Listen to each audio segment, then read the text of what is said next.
system's rigged, man, it's time to break free. Eyes wide open, gotta see what I see. Standing on the front lines, fighting for the truth. Lift the veil of lies, it's time to be the proof. Take a stand, don't you back down. Raise your voice, let's shake the town. We're the voices that won't be ignored. Breaking chains, yeah, we're ready for war. With the power of the people, we'll make them see a world of justice, united and free. United and free. United and free. Marching with a purpose, we're taking it higher. Fighting through the struggle, igniting the fire. No more silence, we'll make the noise loud. Together in this battle, standing strong and proud. Injustice fades when courage aligns. Rise up together, break the confines. We're the voices that won't be ignored. Breaking chains, yeah, we're ready for war. With the power of the people, we'll make them see a world of justice, united and free. United and free. United and free. So rise up now, it's our time to shine. Together we'll write a new paradigm. You paradigm, you paradigm. Whoa, whoa. We're the voices that won't be ignored. Breaking chains, yeah, we're ready for war. With the power of the people, we'll make them see a world of justice, united and free. United and free. Rise up now, it's our time to shine. United and free. We'll write a new paradigm, United and free. To see where my stuff is at. I don't use that, but lunch. But we'll get through these two. Okay, perfect. Thank you. I just needed that No, no, you're good. I definitely not finish this till that. by the break. Okay. Oh, I forgot. Thank you. Go ahead and be seated. Hi, Claudia.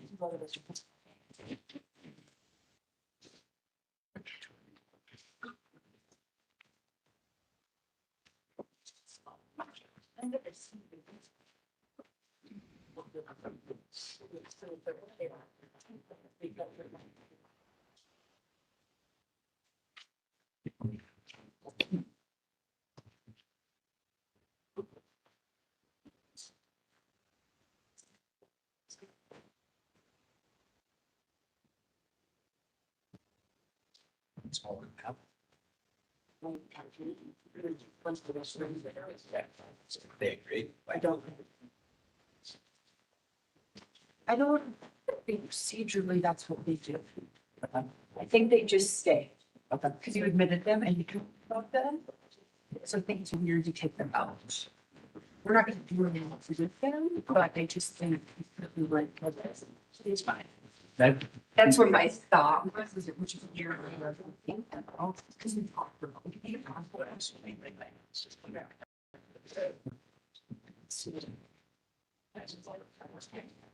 they go back there, but I also think. Well, I feel wrong. If that makes sense to you, like honestly, I think big picture wise, I think you're right. right? Okay. Yeah, absolutely.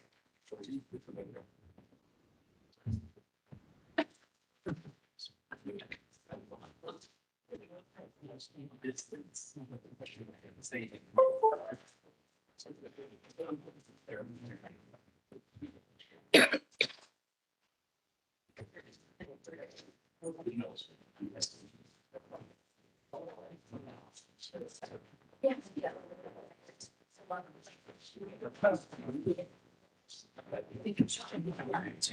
Morning. I don't have. I can just, no.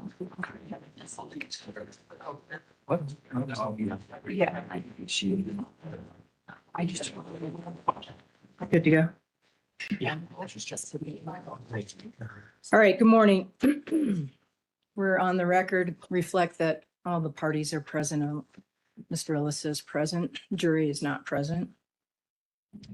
In terms of the request on behalf of Mr. Alissa to have the entire sanity evaluation, including the competency piece, be allowed to be introduced into evidence, I'm going to deny that request. Noting first off that Yeah. I just. good to go. Yeah. All right, good morning. We're on the record, reflect that all the parties are present. Mr. Alissa is present, jury is not present. In terms of the request on behalf of Mr. Alissa to have the entire sanity evaluation, including the competency piece, be allowed to be introduced into evidence, I'm going to deny that request. Noting first off that, as pointed out by Ms. Harold, part of this sanity evaluation does require a competency evaluation, and that in and of itself cannot open the door to discussions about competency evaluations. I don't believe that was contemplated because it would happen in every sanity evaluation. Ms.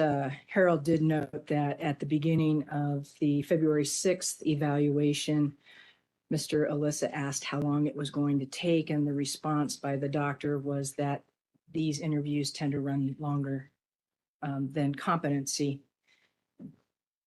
That, I think, in and of itself is rather benign. However, in going through the rest of the quotations that were provided by Ms. Harold, I do agree with Mr. Kuffner that taking out the word competency and just leaving the word evaluation or confusion about evaluations, and or even the better word I believe to use is interviews. At one point, I believe one of the doctors even says this interview is different than other competency interviews.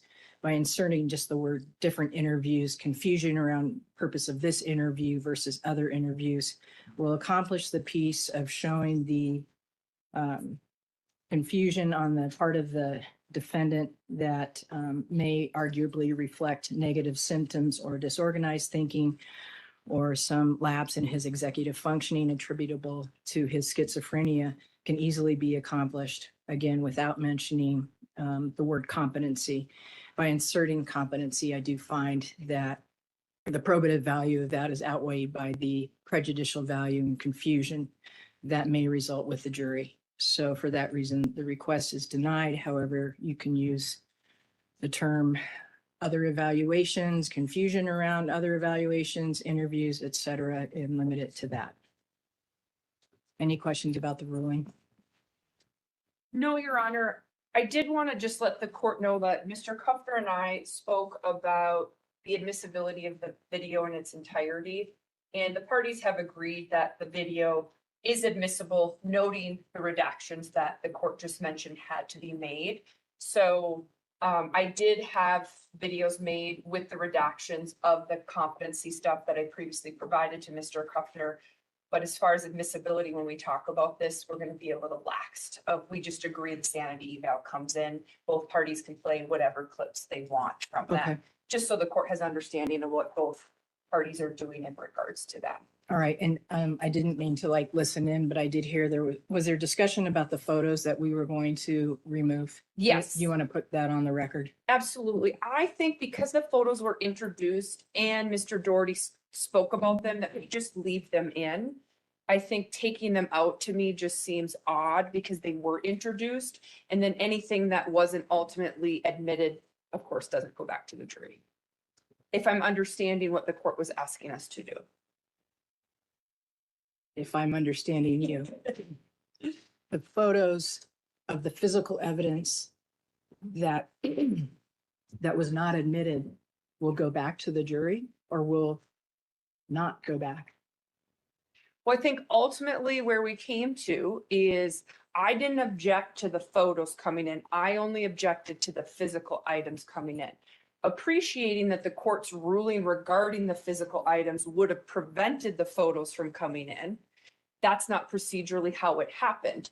Procedurally, the photos were admitted, they were discussed in front of the jury. And so I'm not asking the court to remove those at this juncture. I think because they were admitted and discussed and I didn't object to the photos themselves. And Frank, that's on me if I thought that was an issue. I appreciate the court and the DA being willing to remove those, but I don't think procedurally that's how it needs to be. I don't think it's a big deal if the court and Mr. Doherty think we should remove them. I'm okay with that. I think in the accumulation of the evidence we have, Okay, this is such a small piece that that's where where I'm ultimately coming down on my decision. I hear you. Mr. Dougherty.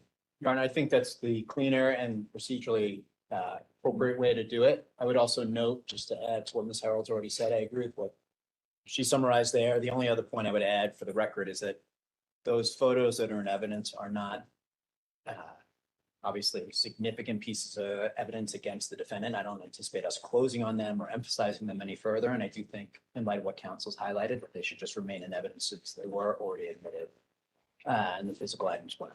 Okay, we'll do that. Thank you. We'll have the, Oh, yeah, I'm sorry. I'm sorry. Just one other thing, Your Honor. Wendy Kane is going to be the people's first witness.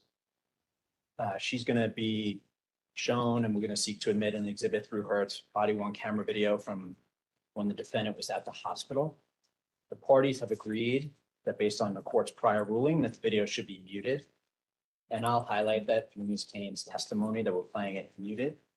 And again, both parties have agreed on this. I just didn't want the court to be surprised as we start to play it, that it's being played muted for the jury. And I would just ask us to keep exhibit 314 separate. And if we play it, if the jury asks to see it again, we'd have to play it muted again. Okay, understood. Thank you. Yes, sir. And that's just, and I agree with Mr. Doherty. My understanding is the jury's going to hear it muted. That's the copy that they're going to receive it well. So as long as, what's being played is what they're receiving, I agree that that's the proper way to go about this. Okay, thank you.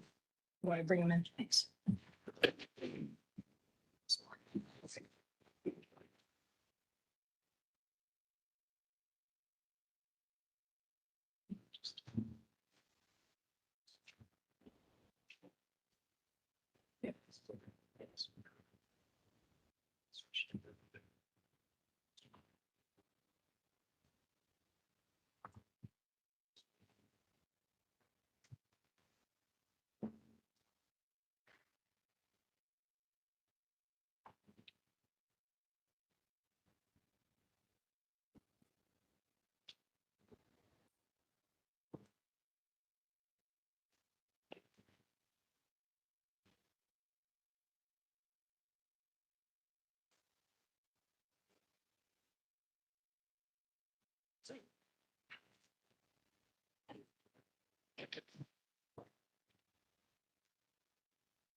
Last.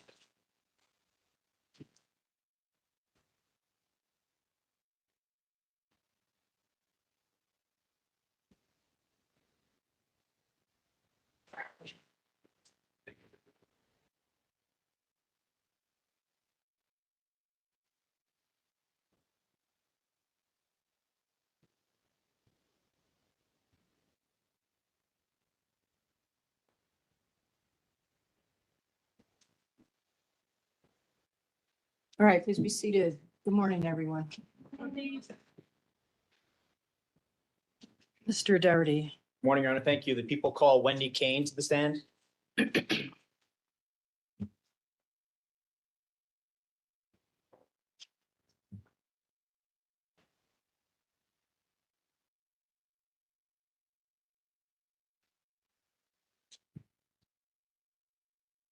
morning. Just go to your left there and weave your way towards that black chair.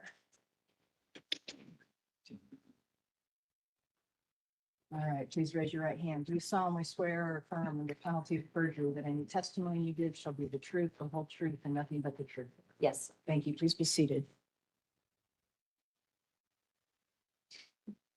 Good morning. Morning. Once you're settled, can you please tell us your full name and spell your last name for the record? Wendy Kane, Kane. How are you employed? I work for the city of Boulder at the police department. What is your role at the Boulder Police Department? I'm a criminalist. What does that mean? I go out to major crime scenes, collect evidence, identify evidence, and then I bring it back to our police department and analyze it in our laboratory. Can you please walk the jury through your relevant experience and background in becoming a criminalist? Sure. I was a police officer for around 10 years at other police departments. And then I worked at CBI analyzing fingerprints for about a year. And I was a death investigator at the Boulder County Coroner's Office for around 6 years. And then I got this job at Boulder PD.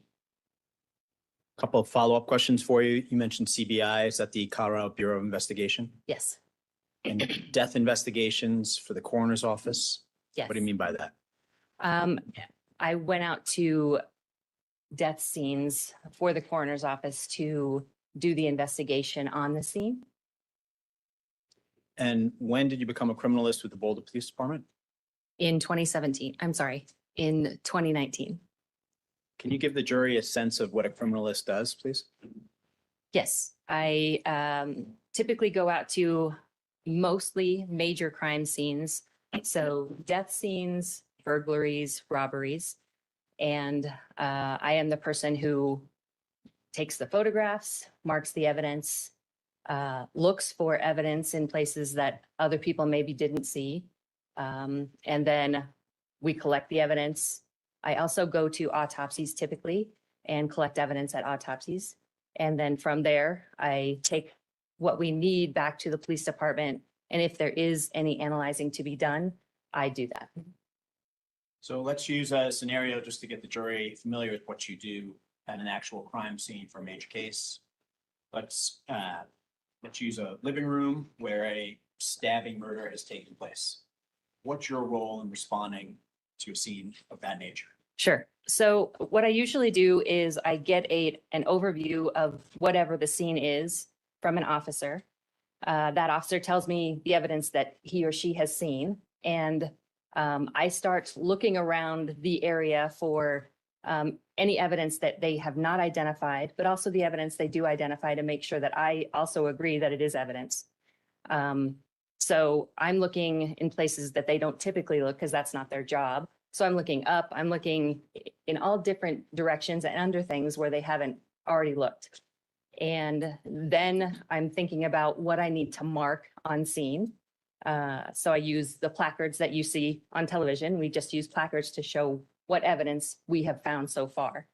That doesn't mean that I don't do that many times. I mark it one time, go through, start my photos. And actually I take photos first before I put the markers down. And then I take photos again after I put the markers down. And then following that, I do what is called a Faro scan, which is a 3D scan of, say, that living room. Following that, I take photos again, and then we go through the scene with another set of eyes, whether it's another criminalist or other officers that have not been on the scene, just to make sure we haven't missed anything. And typically at that point, we call the coroner. And after that, then we collect the evidence. What if someone were arrested in the living room murder hypothetical? What involvement would you have with that as a criminalist? Typically, the people that maybe were suspects in something like that would go back to our police department, and I would go, probably prior to going to the scene, I would go and do a suspect processing on that person after we had a warrant for that person. So let's break down a little bit. First, what do you mean by having a warrant before you do the suspect processing? So usually we get a warrant to do a processing of our suspects so that we can get things from them that a judge has agreed that we need. A judge will sign a warrant that says that what we want to collect is in fact valid, and then they sign that warrant so that we can collect those things. And what would that include generally? Typically, it includes, if it were something that involved a weapon, possibly a gunshot residue kit, It would include scrapings of their fingernails, swabs of their hands and face possibly, and then it would also include a buccal swab. Were you working on March 22nd of 2021? It was my day off, but I got called in. And you got called in response to the mass shooting at King Soopers? Yes. Did you go to King Soopers? Not right away. I went to the police department first. Approximately what time did you arrive at King Soopers, assuming you went there? Oh, I don't recall. Would it be later in the afternoon? Yes. And were you part of a small group that went into the store to assess the scene at around 6:21 PM on March 22nd? Yes. And were members of the FBI evidence response team there as well? Yes. And did you have a chance to observe the store and look at the evidence within the store? Yes. And the jury's already heard from the FBI evidence response team, so I'm just going to move us through this pretty quickly. Okay. But after you went through the entire store, were you then informed that a decision had been made that the FBI would process the entire scene? Yes. Did you later that day go to a hospital at around 11:40 in the evening? Yes. What was the reason you went to the hospital that night? The sergeant that was on duty at the time asked me to go to the hospital to collect everything that was on the warrant for the suspect. And when you arrived at the hospital that night, what happened? I was told by the officers that were there that they were going to allow him to get some rest, and that I should not be collecting that tonight, and unless it was of urgency, which it was not. So I was going to go back the next day. And did you go back to the hospital, around 9:13 in the morning on March 23rd, 2021? Yes. And that was to follow up on what you just touched on? Yes. Where was the suspect located in the hospital when you arrived? He was in the ICU. And do you see that individual in court today? Yes. Can you please point to him identifying an article of clothing he's wearing for the record? He's over at that table over there in a white shirt. Your Honor, subject to cross-examination indicating the defendant. Yes. What room was he in? I've forgotten. Okay, he was in ICU. Yes. And at some point, did you end up going into the hospital room where the defendant was located? Yes. Who else was there when you went in? There were several officers in there. The officers that I walked up with were Sergeant Gallerani and Officer Austin. And are you aware that Officer Austin had his body-worn camera recording during this entire sequence of events? Yes. Your Honor, may I approach with what's been marked as 314 for identification, please? Yes, sir.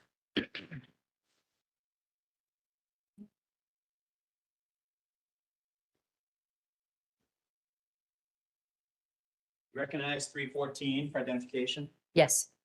What is that? It is a DVD. And what's contained on the DVD? It is the suspect processing at the hospital. And how do you know that's the same recording that's on that disc? I signed it. And did you also date it as well? Yes. Your Honor, at this time, people move to admit 314 into evidence, please. No objection. It's admitted. And are you aware that both sides have agreed that the video will be played muted for the Yeah. jury? Yes. So I'm going to start the video, and as we're going through the video, since it is muted, I'm going to ask you questions as we go through, okay? Okay. Your Honor, may I publish this for the jury? Yes, sir. Since the first time the jury's seeing this video, can you just get us oriented to where we're located here at this point in time and who is in the picture? This is outside of the suspect's room in the hallway. I am discussing with the nurse, can she unwrap his leg wound so that we can photo it? That is part of the warrant that we have asked for, that the judge has signed.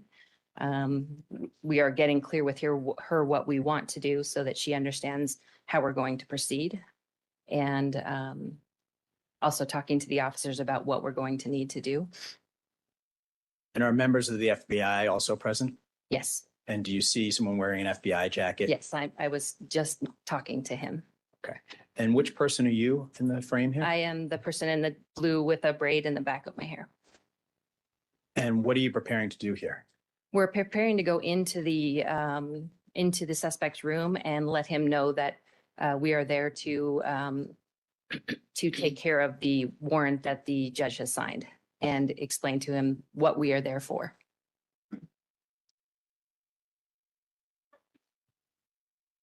So at this point, I am telling him why we are there and that I have a warrant to collect these things and what I will be collecting.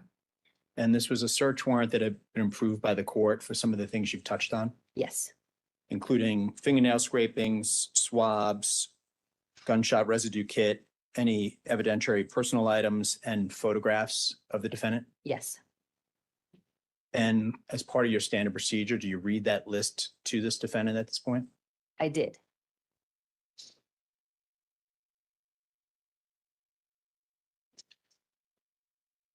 And you mentioned you were going to take photographs of the defendant's injury if possible. What's the reason you do that? So that we can prove that it's there, but also to prove that he has no other injuries, or if he does have injuries, what he has. And to be clear, this is later in the day, but it's on March 23rd, 2021. Correct. And he's in a hospital room at this point. Yes. And at this point, I've asked him to sit up because it's going to be easier to collect those swabs, which he does. And he moves to move the bed up for himself.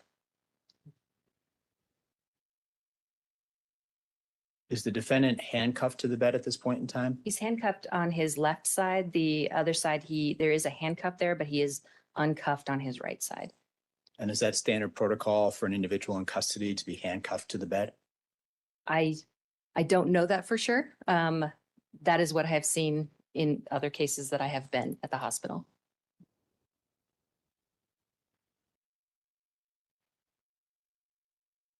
What's happening here? So the nurse is unwrapping his leg wound on his right leg, I believe, and she is asking me to hold up his leg for him so that she can undo that without him having to use those muscles that probably are sore. And so I'm holding up his leg so that we can get a photo on both sides of the wound itself.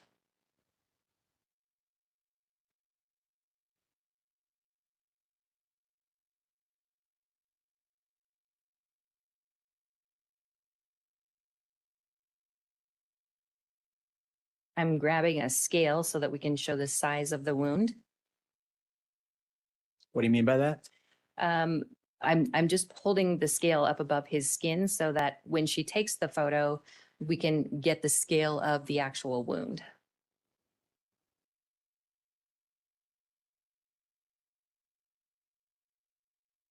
And the defendant had moved the bed when you asked him to sit further up? Yes.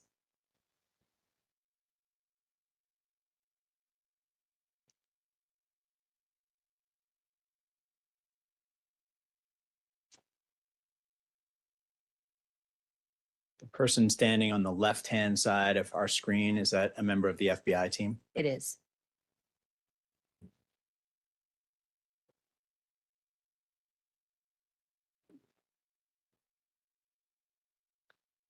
What are you doing at this point in the video? At this point, I'm getting some swabs and the rest of the kit that we are going to use to process the GSR kit and all the swabs ready while she is taking some of the photos of him. And she's just confirming with me which photos I want right now.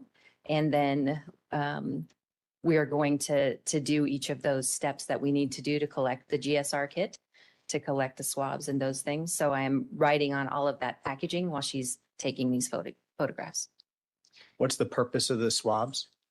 The swabs are to collect any residual, whether it's gunpowder or blood on his hands, sometimes on the face. That's what they're typically for. And you've done this in other major cases? Yes. Approximately how many major cases have you worked? Around 150.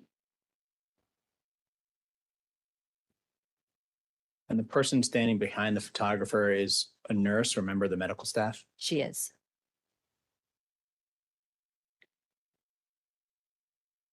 So at this point, we're taking photos of his hands. That's what we do with all even witnesses. We take photos of hands, both sides, to see if there are any injuries, just to photograph the hands as they are. And that's something you do in every major case. Yes, And was the defendant asked to put his right hand out? yes. And what did he do? Objection, best evidence. The video speaks for itself. Overruled. What did he do, Ms. Kane? He moved his hands as best he could. He did look down at the cuffed hand and indicate, I have a cuff on. So for the right hand, which is uncuffed, we see him putting that out upon request. Yes, and when she asked him to move it from side to side, he moves it.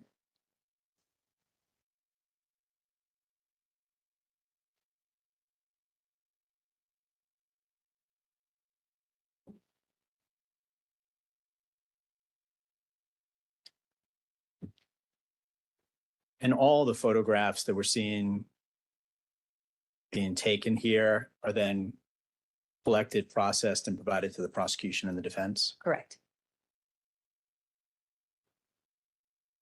So at this point, the nurse suggests that she rewrap the leg before we recover it.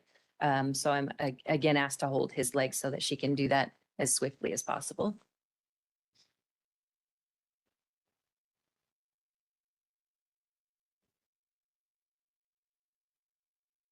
And what's happening at this point? So here, the other criminalist is trying to get a better photo of his hand. And he is showing that he, can use some divided attention skills here by she's trying to photograph, but we're also trying to move his leg. She just didn't get a really good photograph of the inside of his hand. So she is taking better photographs. And these things are happening at the same time. Yes, And here you, in this part, this is where you're holding up the leg as you described. yes. And I'm also asking the other criminalist to continue taking pictures that maybe she didn't get, or making sure that she got the pictures that we needed.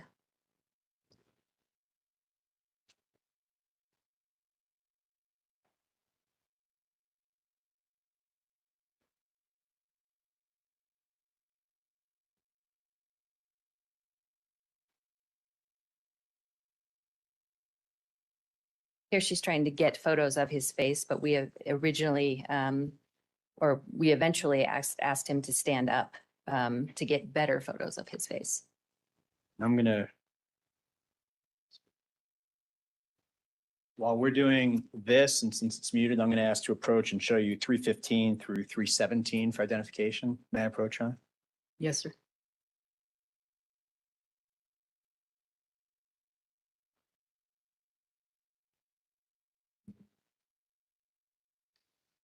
What are 315 through 317 for that? They are photos of the defendant, both in the bed, standing up, and a very closer up photo of his face when he's standing up. And do those photos fairly and accurately depict how he looked in this hospital room in the afternoon of March 23rd, 2021? Yes, Your Honor, at this time, people move 315 through 317 into evidence. No objection. Admitted. What are you doing here? here you can see me dabbing on his hand. That is part of the gunshot residue kit. You do little dabs on each hand and then typically on the face. And when you asked the defendant to lift his hand for that purpose, did he do so? Yes, and then at parts, I tried to hold it so that he wasn't having to do that either. So I was trying to do as much as I could for him because he's never had this done before. And what do we see happening here? Here's where I'm doing the dabbing of the face. That is also to collect gunshot residue. And did you explain to the defendant what you were about to do before you started dabbing his face? Yes.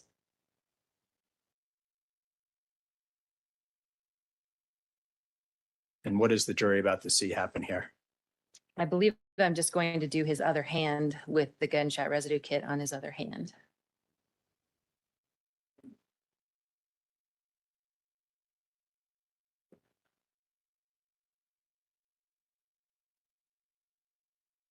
And again, I'm just dabbing on both sides of his hand. to collect the gunshot residue.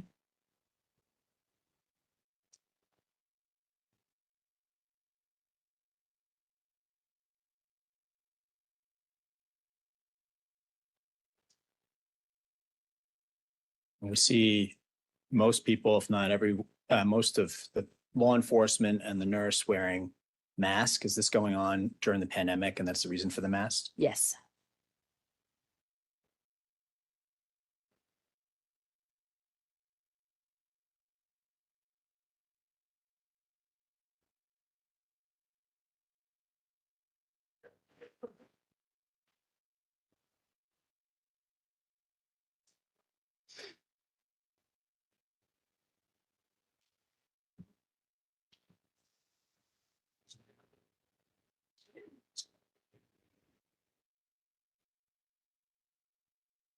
What are you doing now? I am preparing a swab to collect swabs from his hands. What do you see the defendant doing? He's looking at his hands, which he did after I did the gunshot residue kit as well.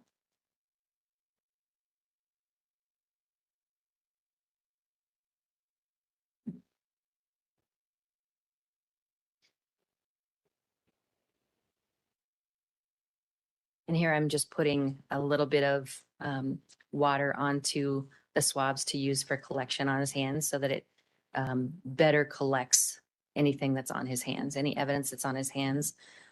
We just put a little sterile water on the swabs.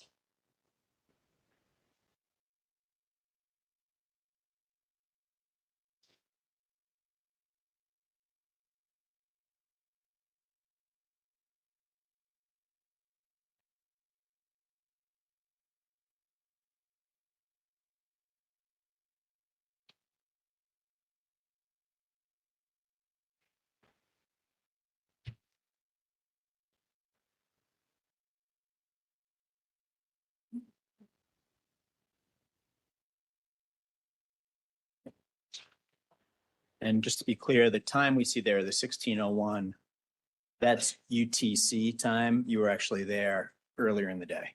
Yes, it was in the morning.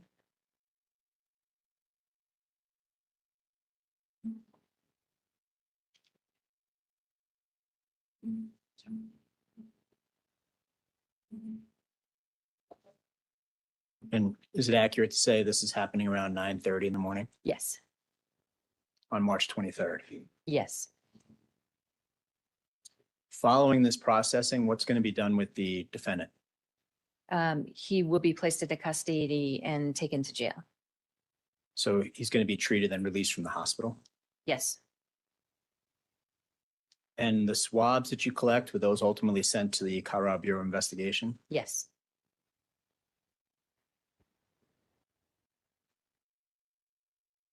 What are you doing here? Here we are taking nail scrapings to collect any evidence that wasn't collected by the swabbing itself. This is more of a scraping around your cuticles and just around any place that might collect something that we didn't already collect with those swabs.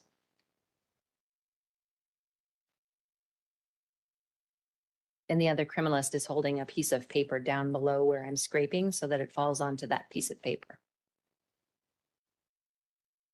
And this is what you would do in any major case after you had a search warrant approved by a court. Yes.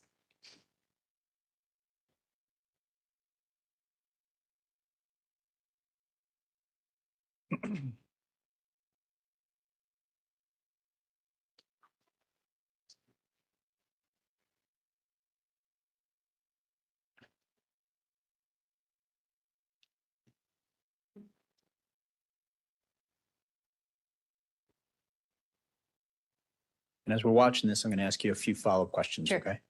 During this entire processing, at any point, did the defendant start to speak to people who were not in the room? Objection, Judge. You may reapproach. Yes, sir.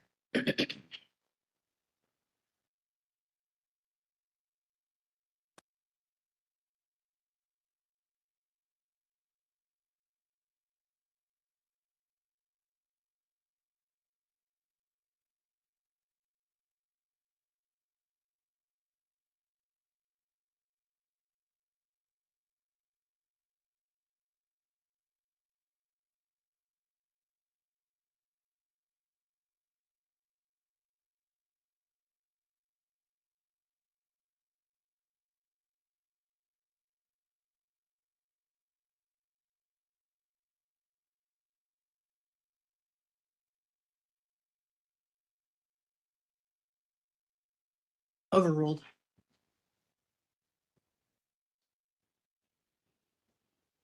So the question is, at any point during this entire processing, the defendant start to speak to people who are not in the room? No, he did not. Did he start yelling at any point? No, Did you see him fixating on innocuous objects at all? no, he was focused on what we were doing. At any point, did he start to talk to himself? No, At any point, the defendant ask you or the other members of law enforcement who were present who you were and why you were there? no, Did he follow directions throughout this entire process? he did. So for example, you mentioned in a little while, we're going to see him stand up for photos. Did he comply with those directions? He did. When he's asked to place his hands in certain places, did he do that without delay? Yes.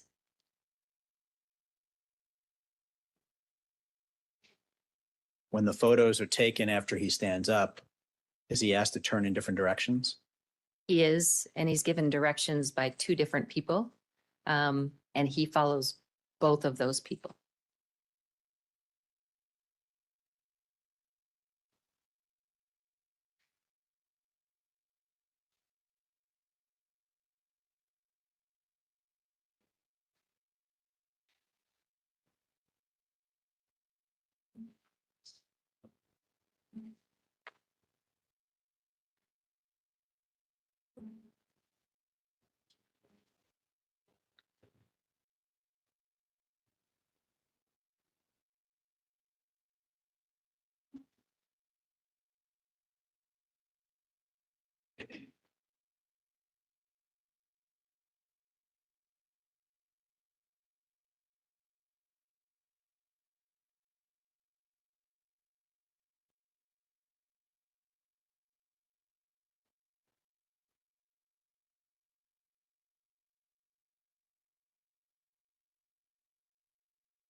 Here I'm telling Officer Austin that we are done with the things that we need to collect with him, other than the photos that we would like to collect. I indicate to Officer Austin that we need him to stand up. And I especially indicate that we definitely need to get his back. The other criminalist says that she would prefer to get all sides of him once he's standing up. What's the reason you wanted to photograph the defendant's back? That is just part of our process every single time we have a suspect. So nothing special about this particular case. You just take photographs from each side. Right. But you're referencing that you need to get photographs of the back to go through your standard protocol and process. Correct.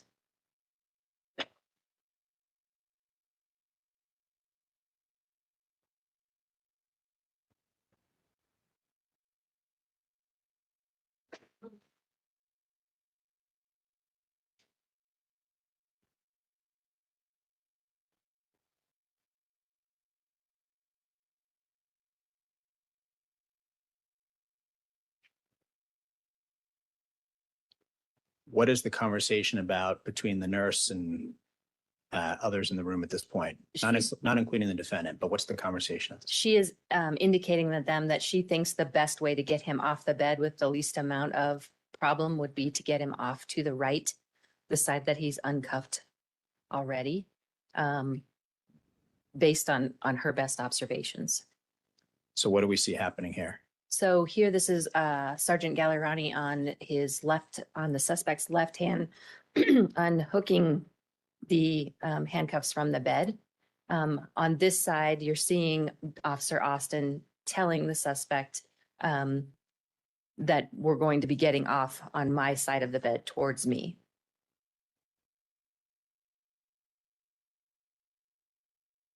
And the nurse is kind of arranging things down at the end of the bed at this point.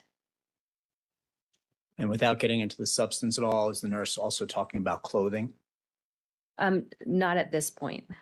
in the moments ahead of this?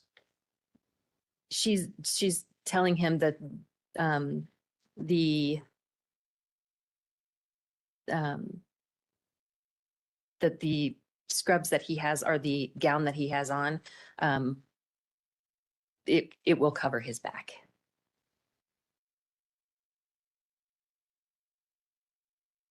What's happening here? The officers are trying to help him sit up so he can get out of bed.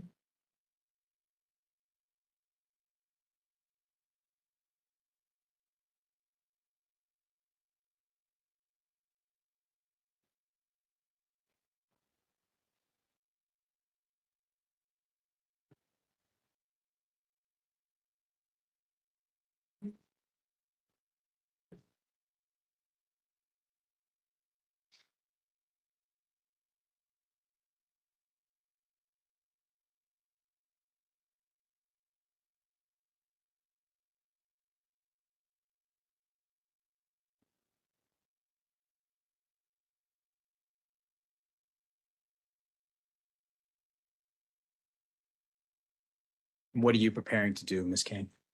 I am trying to make sure that I'm going to get the officers all of the paperwork that the defendant is supposed to get to go with him. So I'm organizing all of that. And then I'm also making sure that our other criminalist is going to get the shots that she needs from the defendant.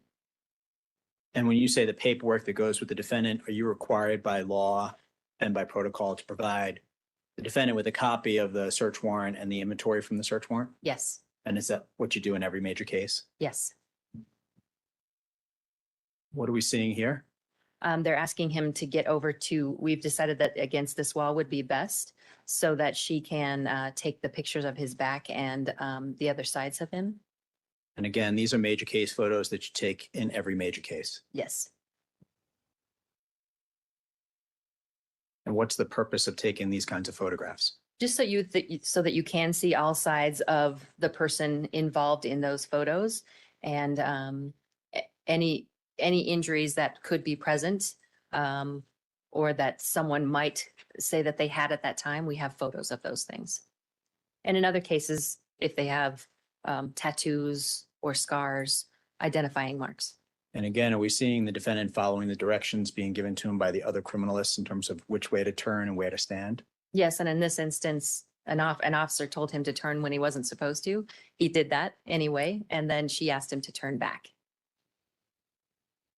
because she hadn't finished all of her photos.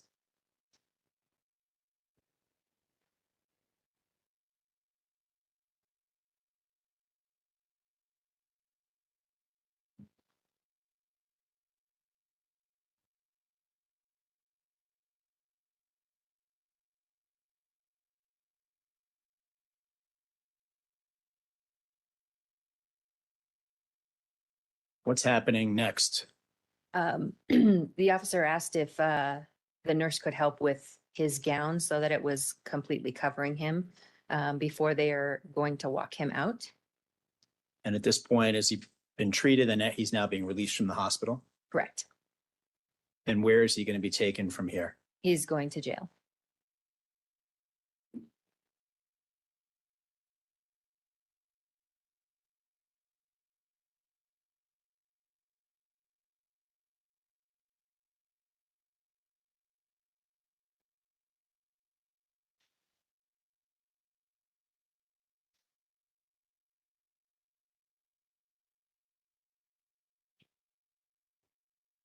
And while walking down the hallway, is it determined that if the defendant has leg pain, that he should be offered or placed in a wheelchair?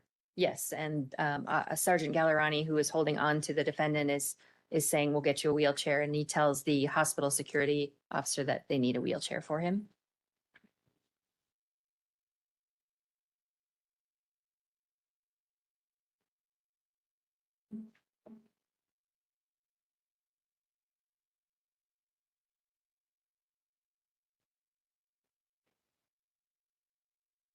What do we see the defendant doing there?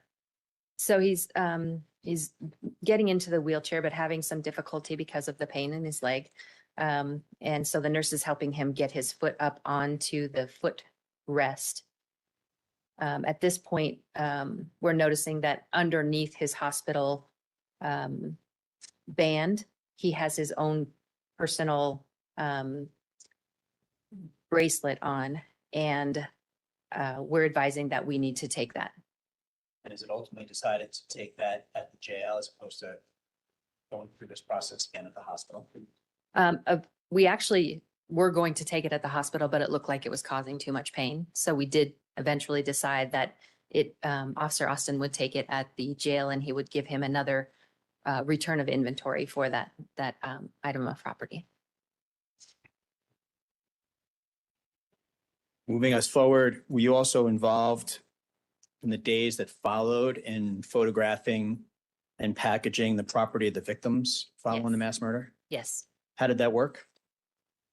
Over at the autopsy suite, the people involved were from Longmont. They're basically our cohorts, they're CSIs from Longmont. They were involved with the autopsies themselves and collecting the items of evidence at autopsy. Once they were done collecting those items, each time they would call me, I would drive over to the autopsy suite and pick up those items that were collected by them. Bring them back to our police department and photograph those and note any defects in the clothing and take exhibit photos of each of those pieces of clothing. So 2 follow-up questions for you. First, I'm not going to ask you to go through the 10 victims, but when you say items of property, you're talking about things that they had on their person, Yes, keys, jewelry, wallet, whatever they had when they were killed. yes, whatever they were wearing and anything that they were carrying with them. And then you were looking for defects in the clothing. And again, I'm not going to ask you to go through all 10, but did you see defects in the victim's clothing generally? Yes, And how would you describe that? I would say that it's more than I've ever seen. And Objection, 403, non-responsive. Let me ask it a different way. Move to Did you strike. see, That answer will be stricken, you're not to consider it. let me ask it a different way. okay, Did you see bullet holes in the clothing belonging to each of the 10 victims who were killed? I believe so, yes. Your Honor, I have nothing further from Ms. Kane. Thank you very much. Mr. Dunn? Judge, no cross-examination. All right, Officer King or Criminalist King, you are excused. You're also released from the subpoena. Thank you. Thank you. Your Honor, the people would recall Sarah Cantu to the stand. You want to collect those exhibits? Yes, Your Honor, thank you.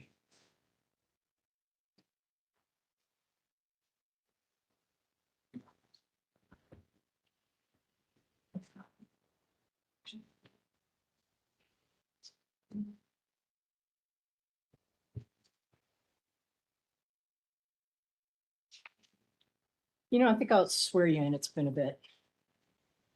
You solemnly swear or affirm under penalty of perjury that any testimony you give shall be the truth, the whole truth, and nothing but the truth. I do. Thank you. Good morning, Investigator Cantu. Good morning. Your third and I believe final time on the stand. Yes. First, I'm going to take you through a couple of distinct areas this morning. You're not going to be on the stand for that long, just following up on a few things that we have heard or need to address from the trial, okay? Okay.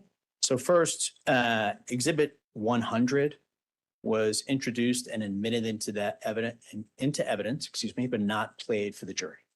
Okay. So I'm going to ask you just to walk us through what we see in Exhibit 100, please. May I publish on? Yes, sir.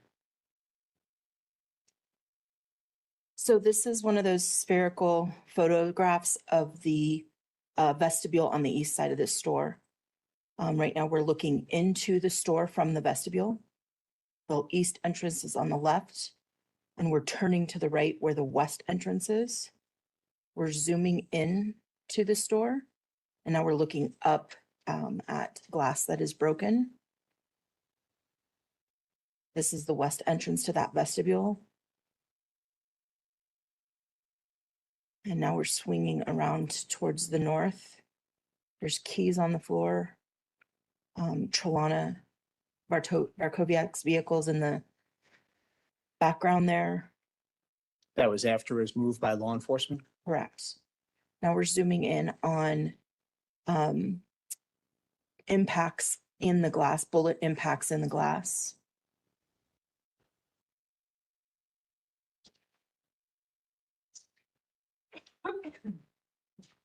Okay, thank you.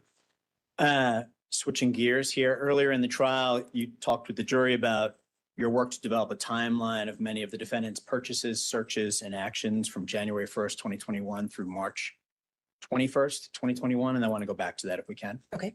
As part of the investigation, were search warrants sought, authorized, and issued to follow up on different purchases the defendant had made? Yes, And did that include Amazon purchases? it did. And what'd you learn from Amazon that the defendant purchased on January 28th, 2021? There were several purchases from Amazon on the 28th, I believe. And if I provide you with the timeline, would that refresh your recollection? It would, yes. May I approach, Your Honor? Yes, sir.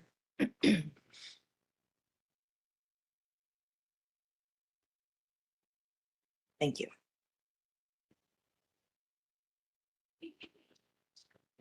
January 28th, if you could take a look and tell us, that refreshes your recollection as to what the defendant purchased using Amazon to do so. It does, yes. And what did he purchase on that date? He purchased acetone and hydrochloric acid. What else did the defendant purchase from Amazon based on your investigation? He purchased a rifle bag, ear protection, rifle sling, a monstrum scope, and tactical vest. Did he also purchase a gun holster? He did, yes. And are each one of these purchases documented in the timeline you have there, including the dates for each one? Yes, So, for example, the rifle bag and reusable earplugs purchased on February 18th, 2021. that's correct. The sling for the weapon purchased on February 20th, 2021. Correct, Gun holster on February 22nd, 2021. correct, The monstrum scope and the high profile scope ring, February 25th, 2021. correct.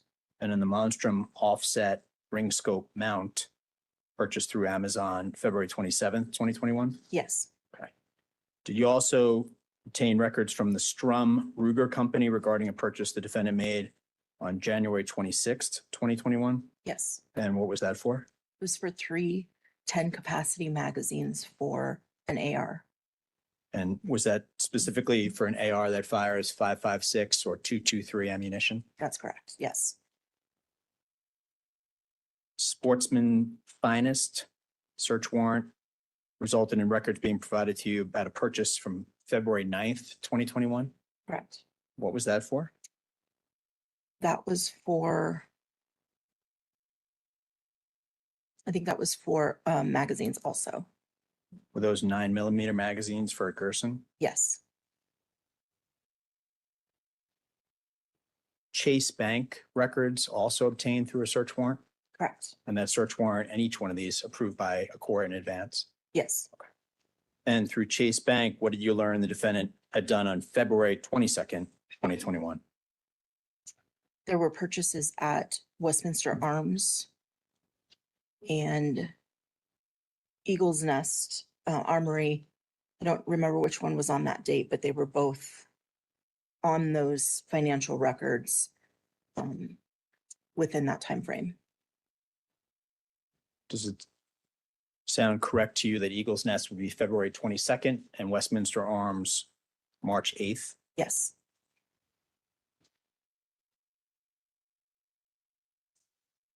Your Honor, at this time, the court, I would ask, to admit 358. It's been admitted conditionally by the court previously until we went through all the things contained on the timeline. I believe that's been done now, and I would now ask to move into evidence 358.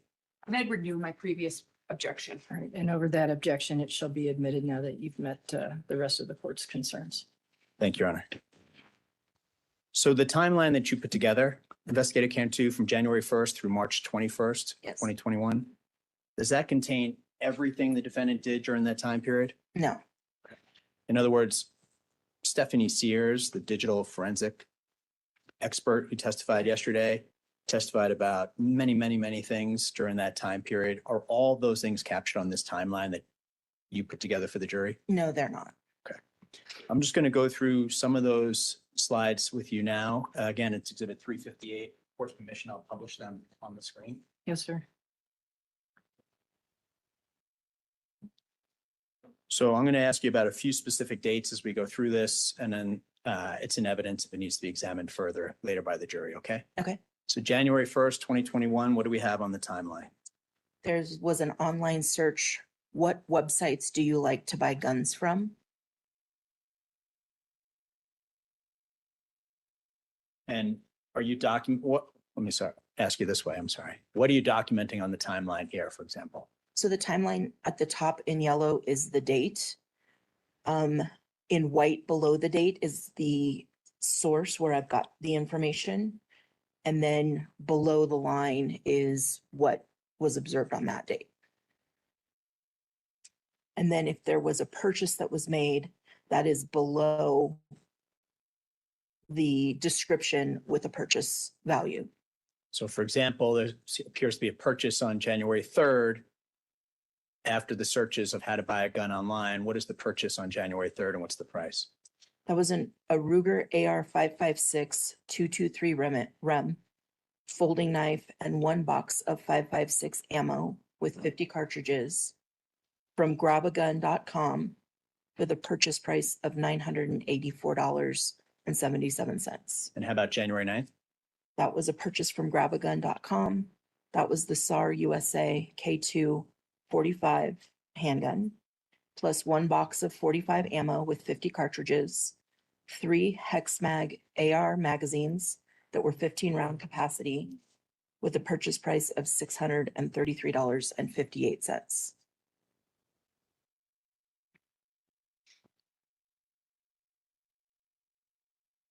Now I'm going to move us ahead a little bit here. There are a number of dates on this screen, but I'm going to ask you to focus on January 20th. What do we see the defendant doing on January 20th on this timeline? That's an online search. What is the most deadly type of round, bullet, and where to buy ammo?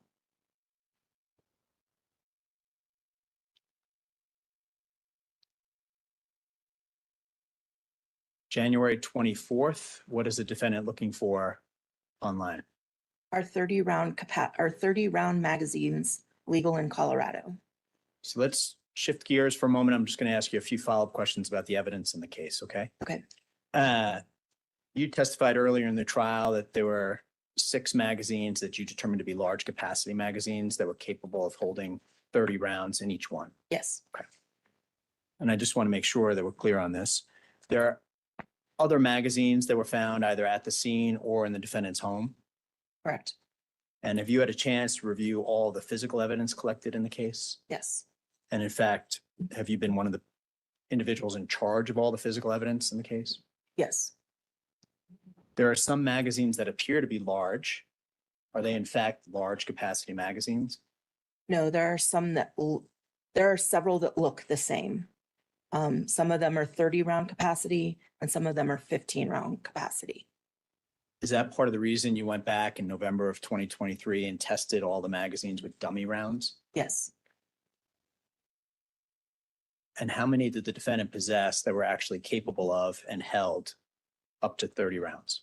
There were 6. And all 6 of those were recovered from the scene of the mass shooting. Correct.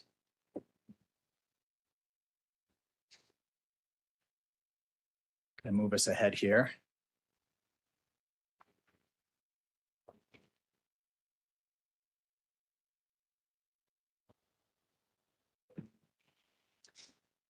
I know we have a number of dates on the screen representing a number of purchases.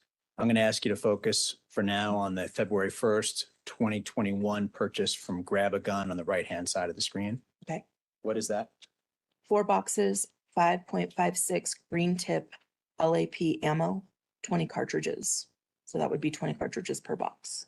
So 80 total. Correct. And those 80 green tips were bought, on what date? February 1st, 2021 from Grab a Gun. Of all the ammo that was found in the defendant's home, Yes, bedroom, closet, so on, how many of those were green tips? none of them. All the green tips went where? They were at the scene, either in the car or in the store. King Supers. Correct. And then this timeline goes on, right? It does. Okay. And it takes the jury all the way through March 21st, 2021. Correct. What do we see on these slides? I'm not going to ask you to read each one, but what are the things that you've put on the timeline for the jury to be able to see the dates and purchases and searches? So I've put the timeline as to what day they were purchased, where they were purchased from, or as I said, the source of where I got the information as in my review of the evidence. And then the type of whatever the descriptor was. So I put purchases, I did web searches. I think that was mostly what was on here, as it related to what happened on March 22nd, 2021.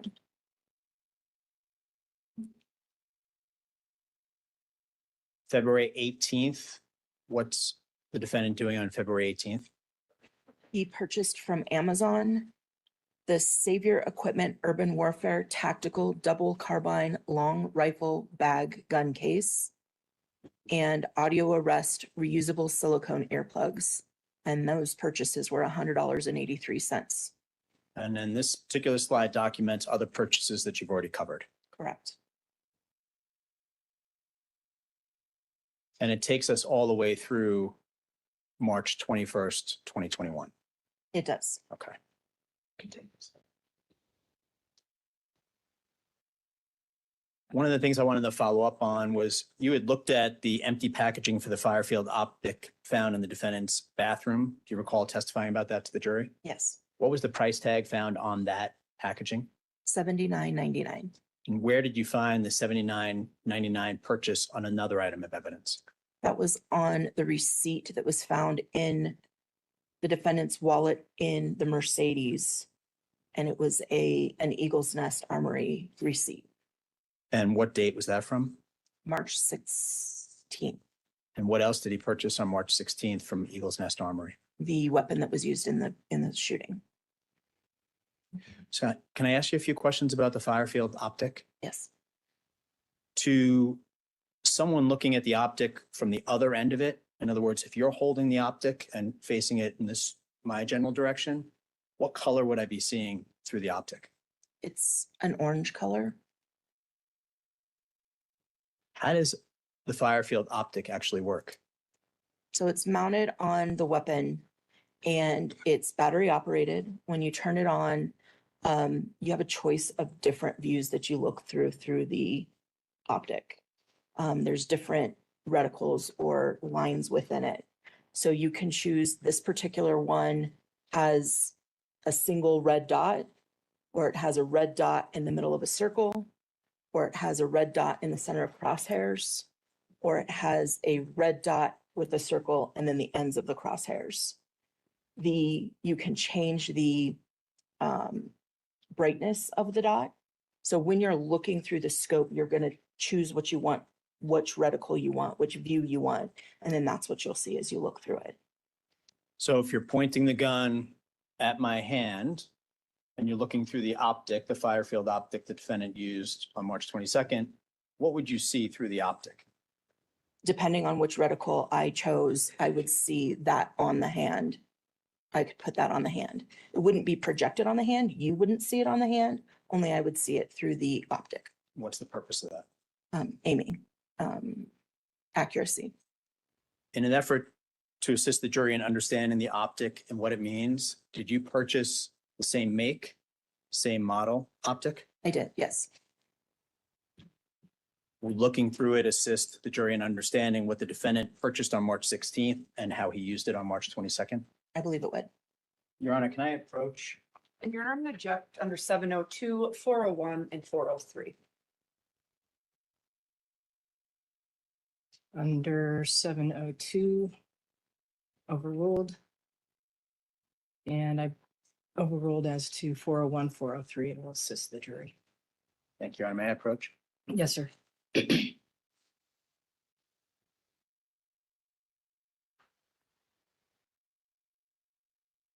Thank you.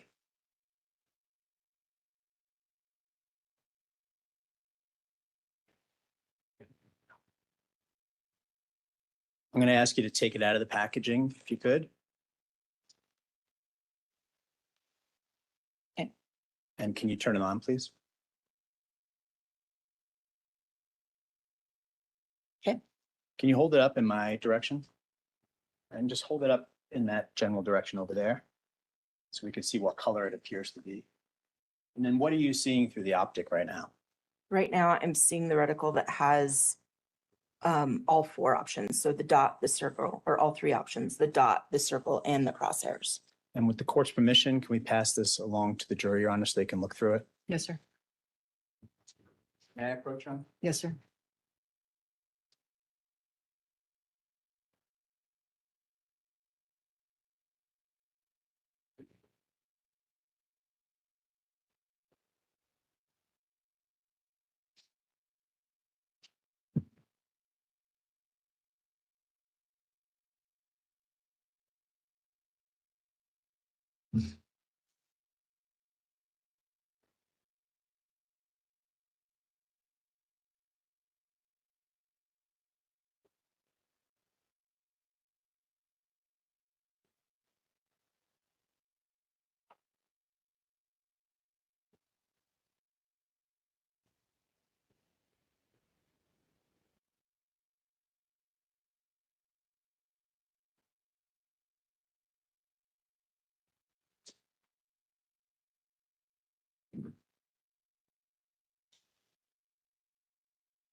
Your Honor, I think the bailiff should interact with the jury and not Mr. Doherty. All right, thank you. Mr. Collins, if you'll.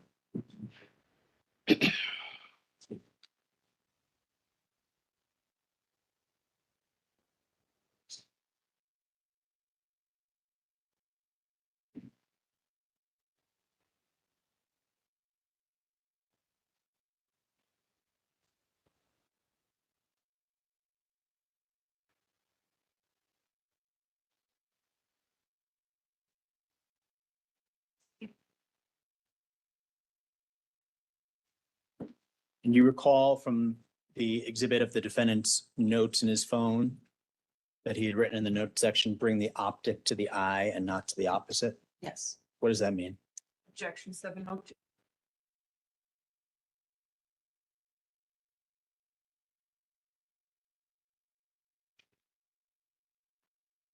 Can you rephrase the question? I don't want her answering what he meant. Sure. Yes, Your Honor. In looking through the optic is the proper way to do it, to bring the optic towards the eye as opposed to the eye towards the optic?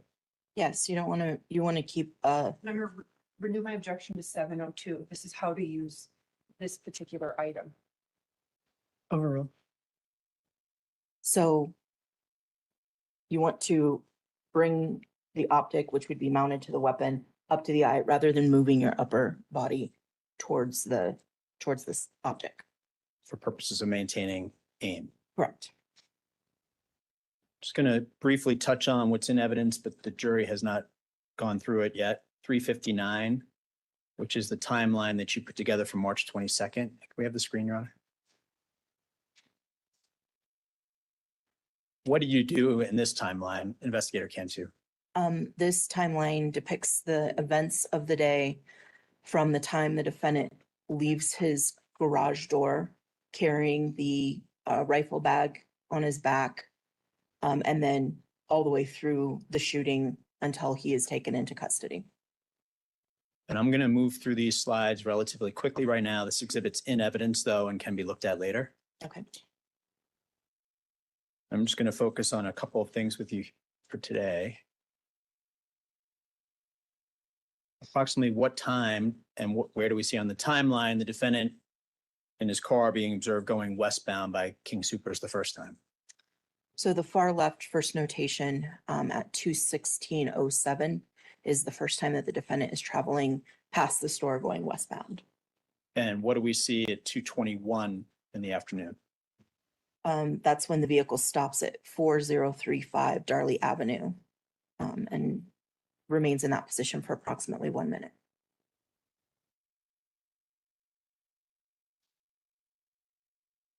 $2:29:48 that afternoon.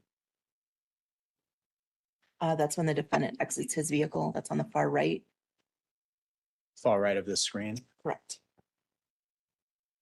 2:29:54. That is when Nevin Stanizik is shot.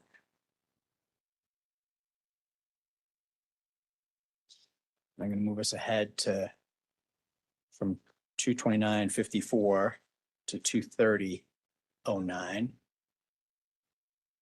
So that is when the defendant is leaning, he stops, leans on the Prius to take a shooting stance and eventually fires at Mr. Mahoney.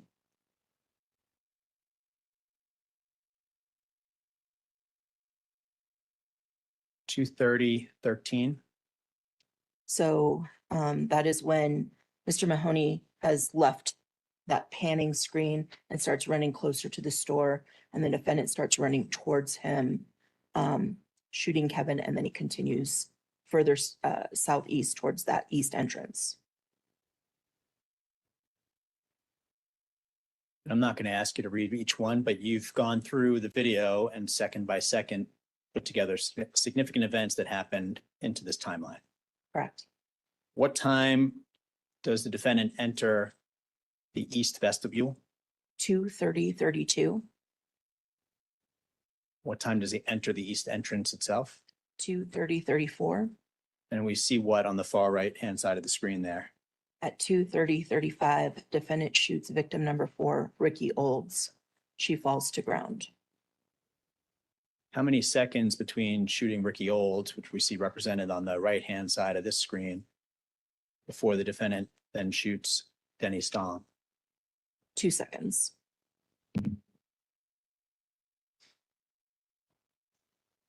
What do we see at 2:30:44, right-hand side of the screen? That's when the defendant does the magazine change at check stand 13. What time did the defendant shoot at Christopher Tatum? That Madam- was, I'm going to move us ahead to it. thank you.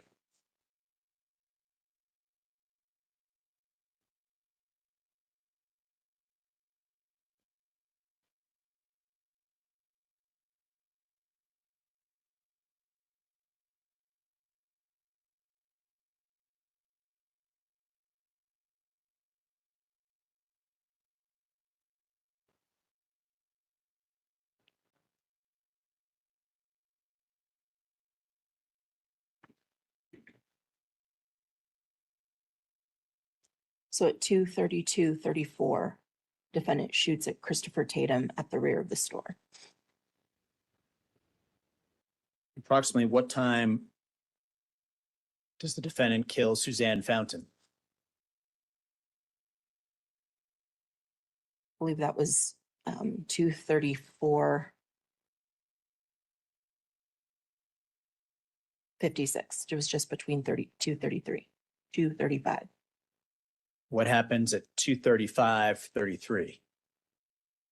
That's when Officer Capobianco, Officer Gignac, and Officer Talley run towards the east entrance. They haven't yet made entrance to the store yet.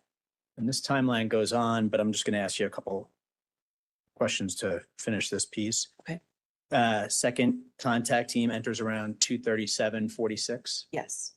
and the defendant is shot by Officer Stidel around 2:39:36.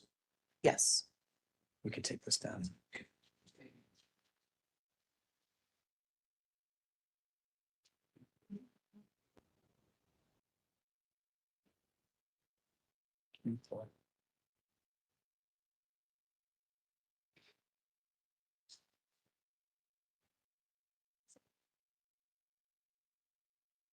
And we've admitted into evidence, Your Honor, Exhibit 64, but not yet published it for the jury, and I'd ask to publish it at this time. Your Honor, before we publish, may I approach? Yes, Or ma'am. the parties approach? Yes.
The objection is renewed and overruled.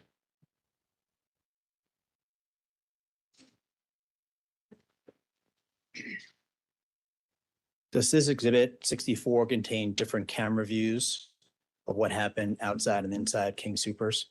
Yes, it does. And does it include, when you watch it, just so the jury's aware, when you watch it, do you see for some of the security cameras, different digital writing that's just a recording as part of the camera system? Yes, And some of the screens, that's just on the screen? correct. Okay. I'm going to publish 64 now. And before I do, this is without audio because the King Supers security system doesn't have audio. That's correct.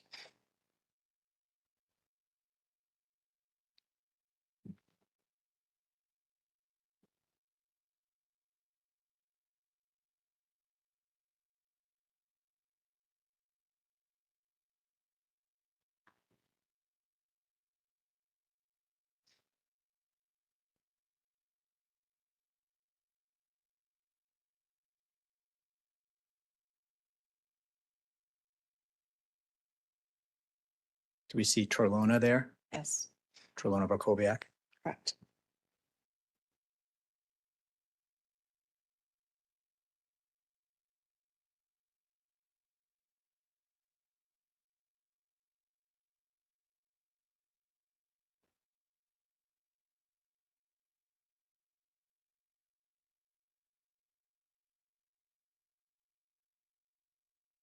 Is that the magazine change? Yes, Does this camera view capture more of Sarah Moonshadow and Nicholas Edwards? yes.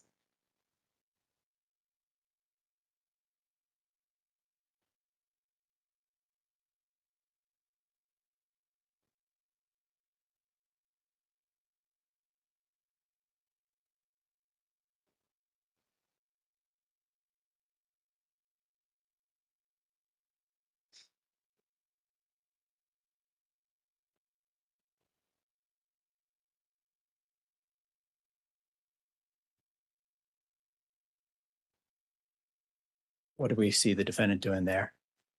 That was when he aimed down aisle at Mr. Roeder on aisle 17.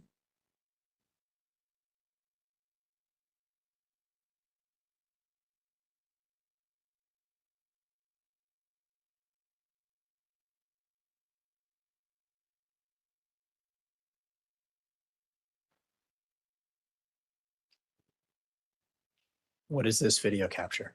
The defendant shooting at Christopher Tatum back in the seafood meat department.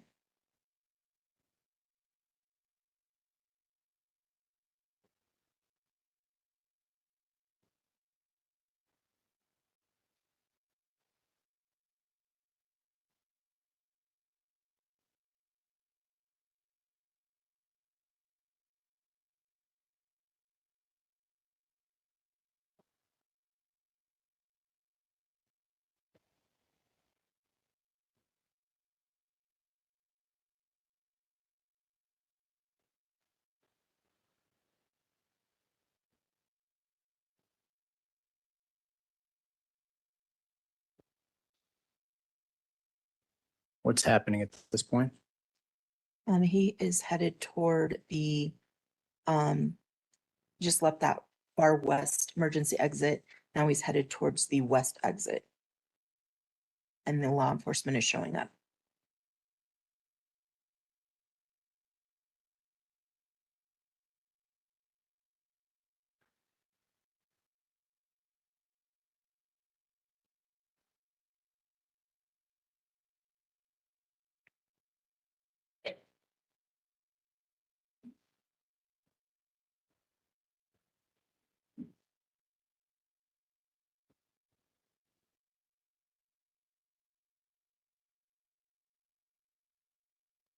What do we see there?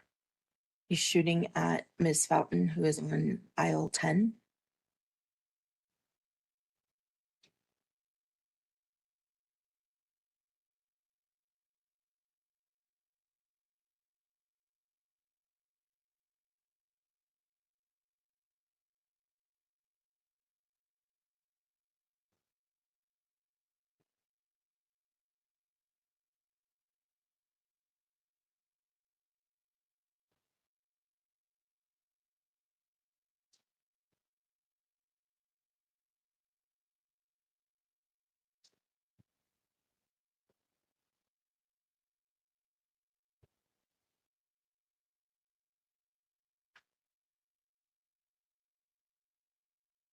So what do we see happening at this point? Officer Talley has just been shot. Officer Capobianco and Officer Gignac go out to the vestibule, and this is where Officer Capobianco stops for that time frame in that east vestibule. With the doors opening and closing there? Correct. And what do we see next on this video recording? The defendant is going to run towards that east entrance, towards those doors.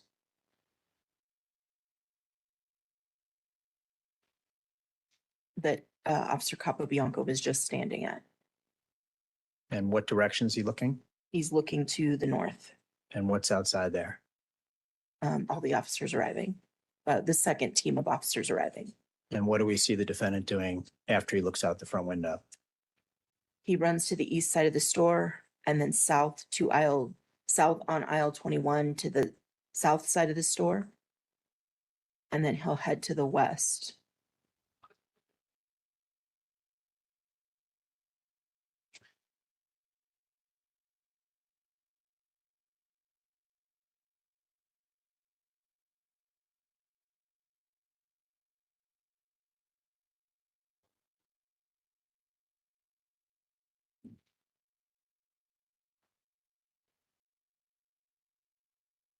What's happening here? The shots are being fired at the officers.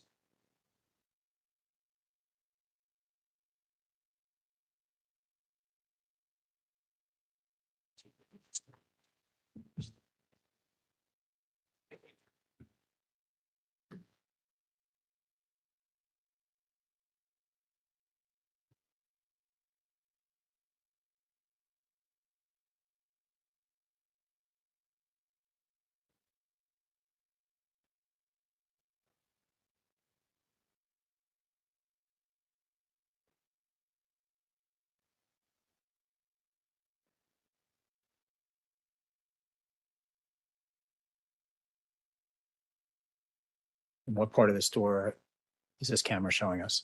That's the front of the pharmacy.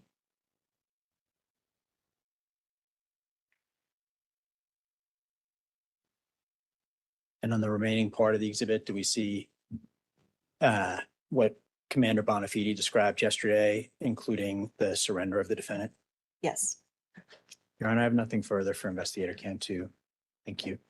I have no questions. All right, thank you. You're excused. You'll remain under subpoena. We'll take our morning break. It's a bit before 10:30, so May we have till 10:45? I have a personal issue. yes, Okay, all right. thank you. We'll take a break until 10:45.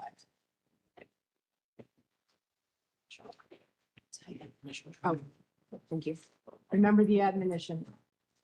Don't talk to anyone, don't let anyone talk to you, don't express or form an opinion, don't do any research. There you go.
Sit here when Ken moves. Yeah, I do. I see him. My name.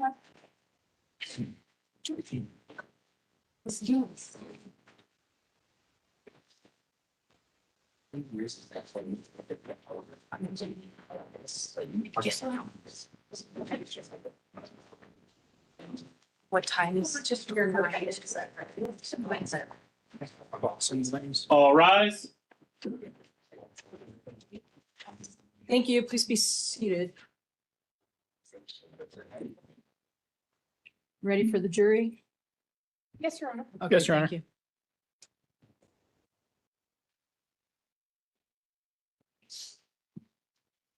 Good job.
Thank you.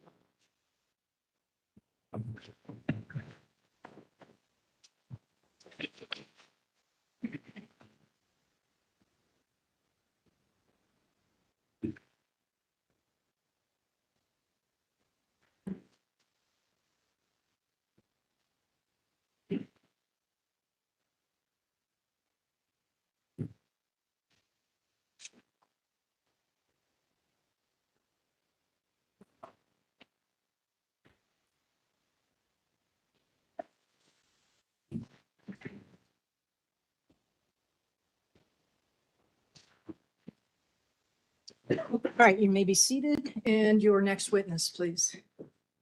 Judge, the people would call Dr. Thomas Gray.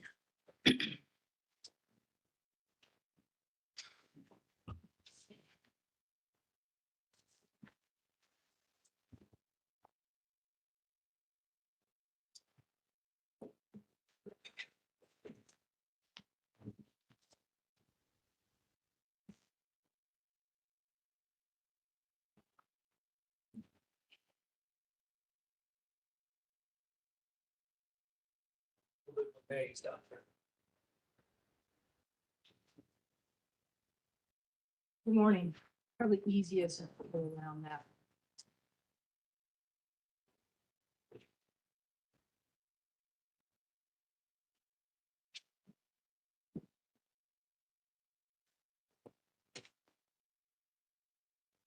You solemnly swear or affirm under penalty of perjury and the testimony you give shall be the truth, the whole truth, and nothing but the truth.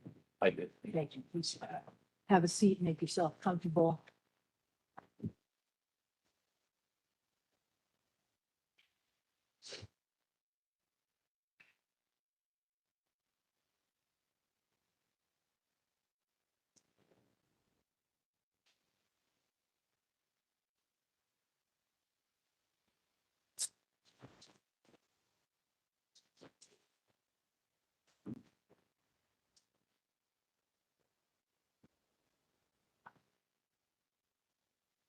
Doctor, introduce yourself to the jury and tell us how you spell your last name. I'm B. Thomas Gray, Gray. And tell the jury how you're currently employed. Well, I am technically currently self-employed. I hold an assistant clinical professorship in the Department of Psychiatry through the School of Medicine, working with the Forensic Psychiatry Fellowship. I also do private work, pick up private cases, and for this particular case, I was working on a contract with the Department of Human Services, for whom I worked for 17 years. What school do you work with as far as the teaching? I'm sorry, yeah, that's through the University of Colorado School of Medicine. Prior to going into private practice, where did you work? I've worked for 17 years in the Court Services Department, which used to be attached to the state hospital in Pueblo. It's still part of the same overall organization. I've been the senior evaluator from the time that department came into existence, when there were 3 evaluators. And as the department grew, when I left not quite a year ago, there were roughly 30 full-time evaluators and 30 to 35 contract evaluators. So it grew just a bit. And so things changed. And for the last several years, the title that I held was Director of Training. What does director of training mean?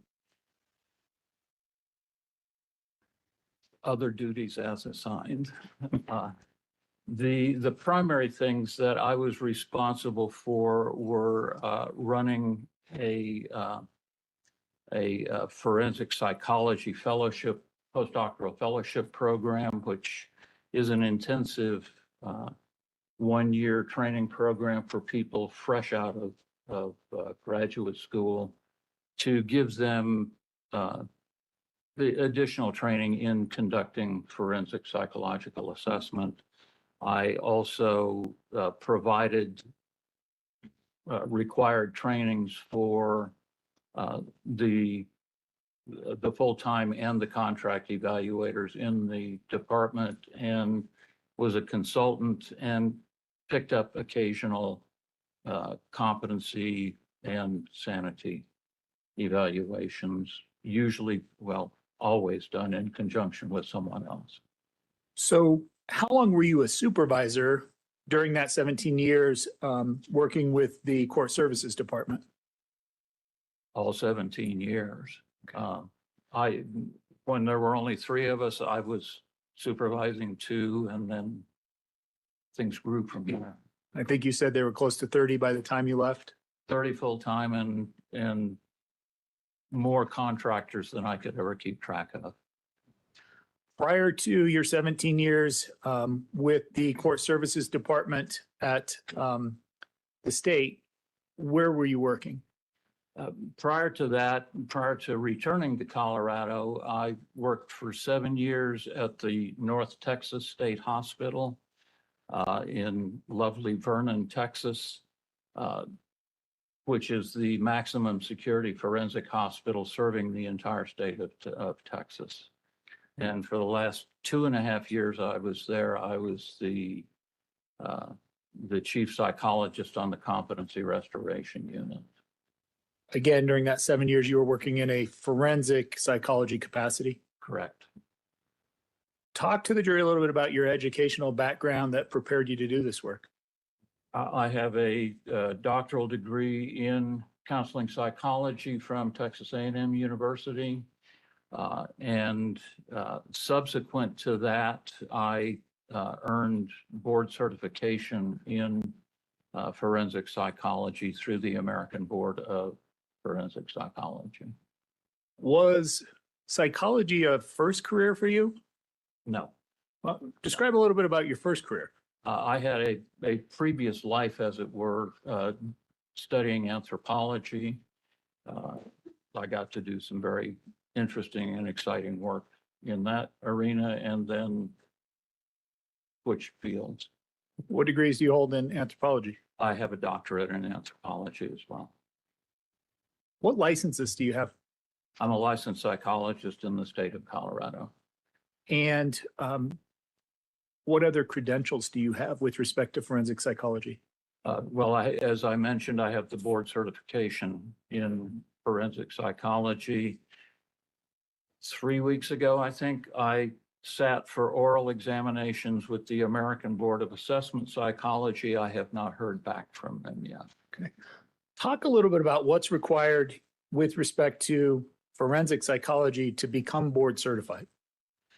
The process to be board certified is, well, to be qualified, you first have to have worked 5 years after earning your doctoral degree in a forensic, doing some kind of forensic psychological work. You then, of course, submit an initial application. Once that's approved, then you sit for a written examination that is about 220 multiple choice items covering the broad range of forensic psychology. Once you clear that hurdle, then you submit 2 work samples, usually redacted evaluations that you've conducted, de-identified, so nobody can figure out who the person being evaluated was. And when those are approved, then you sit for a 3-hour oral examination. Is it fair to say it's a rigorous process? It's lengthy and yes, it has its tedious moments. As a result, are there a lot of board certified psychologists and board certified forensic psychologists in Colorado? In Colorado, the last time I looked in Colorado, I think there were 9 or 10. There's fewer than 400 across the country. 9 or 10 in Colorado, although some of those are people who don't live here. They are people who pick up cases to review, but they don't actually conduct active evaluations in state. And then talk about the oral boards that you sat for a couple weeks ago. Yeah, it was about 3 weeks ago. Talk a little bit about that. The Board of Assessment Psychology is not quite as, their process is not quite as rigorous. I submitted 2 work samples to them and then sat for an oral examination with them as well. Probably should have done this sooner. We've been talking a lot about forensic psychology. Can you just tell the jury what that actually is? Excuse me, forensic psychology is the application of psychological information to legal questions. And so the purpose is to provide information for the trier of fact, either a judge or a jury, to help them make their decisions. What is the big difference between like clinical psychological work and the forensic work? There are several distinctions between forensic work and pure clinical work. In pure clinical work, the client is the person sitting in front of you, the person who's, if you're doing an evaluation, it's the person being evaluated, and that's the person to whom your primary duty lies. In forensic work, it's not the person sitting in front of you. It's not the defendant. The client, if you will, is either an attorney or the court, and that's where the primary obligation lies. Forensic work involves a much more skeptical kind of approach than pure clinical work. If you're doing pure clinical work, usually you will be inclined to accept what the person tells you at face value. In forensic work, I want documentation before I believe much of anything. How many forensic psychological evaluations have you conducted in your career? Independently, I've done over 2,000.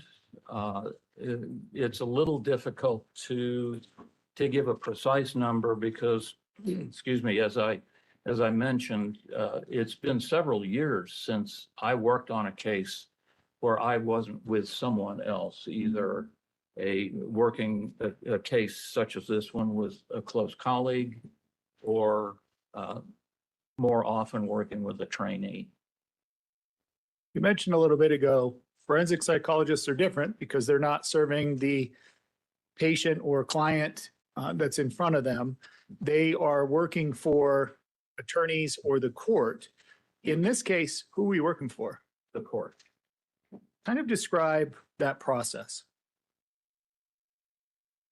The way that, well, this case, for example, was handled is when the judge issued an order for an evaluation, it was sent to the court services department, and then the administrative group within court services made the assignments, and that was when they reached out to me, and I think they already had Dr. Torres on board. So just to be clear, in this particular case, you weren't hired by the prosecution. Correct. You weren't hired by the defense. Correct. You did your evaluation pursuant to Judge Baki's order to do so. Correct. So you were working for the court. Correct. Have you published in the field of forensic psychology? Yes, I've had the opportunity to publish several articles and book chapters. How many times have you been qualified as an expert witness in this field? That's a question to which I should have a precise answer, and I don't. I failed to keep count. What I can tell you is that it's well over 100 times at this point, and I have been admitted as an expert in most of the judicial districts across the state. When you say across the state, you're talking about the state of Colorado. Correct. Yeah. You've been admitted as an expert, testified as an expert in other courts outside of Colorado. Yes, I've testified as an expert on several occasions in Texas as well. You ever testify in federal court? I testified in federal court one time.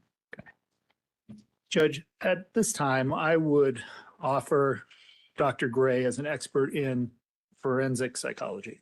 No objection. All right, he will be qualified as an expert in that field. So Dr. Gray, you'd started to talk about how the case was assigned. Judge Bakke ordered an evaluation of the defendant's sanity to be conducted.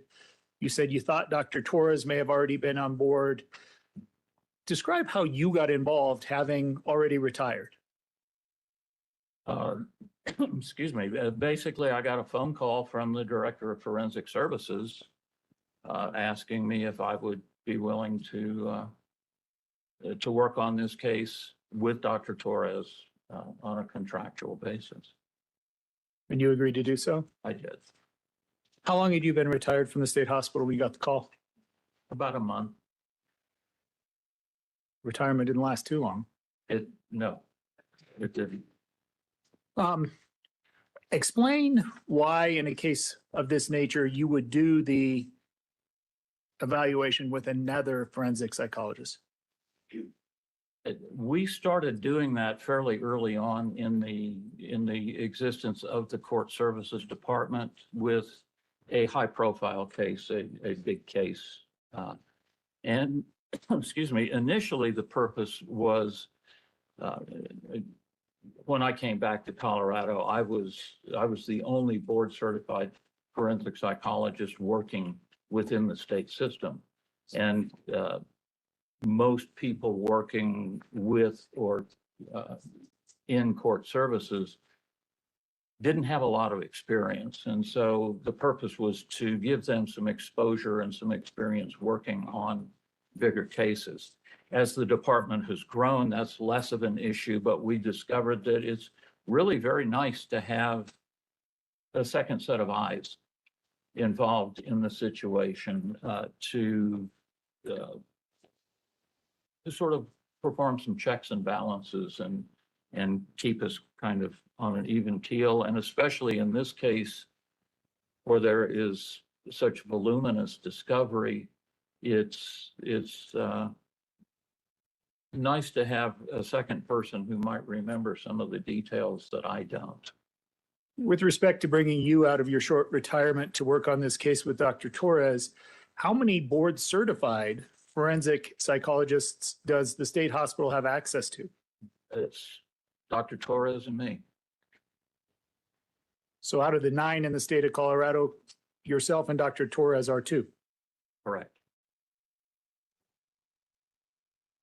Where did you actually perform the evaluation of the defendant's sanity in this case?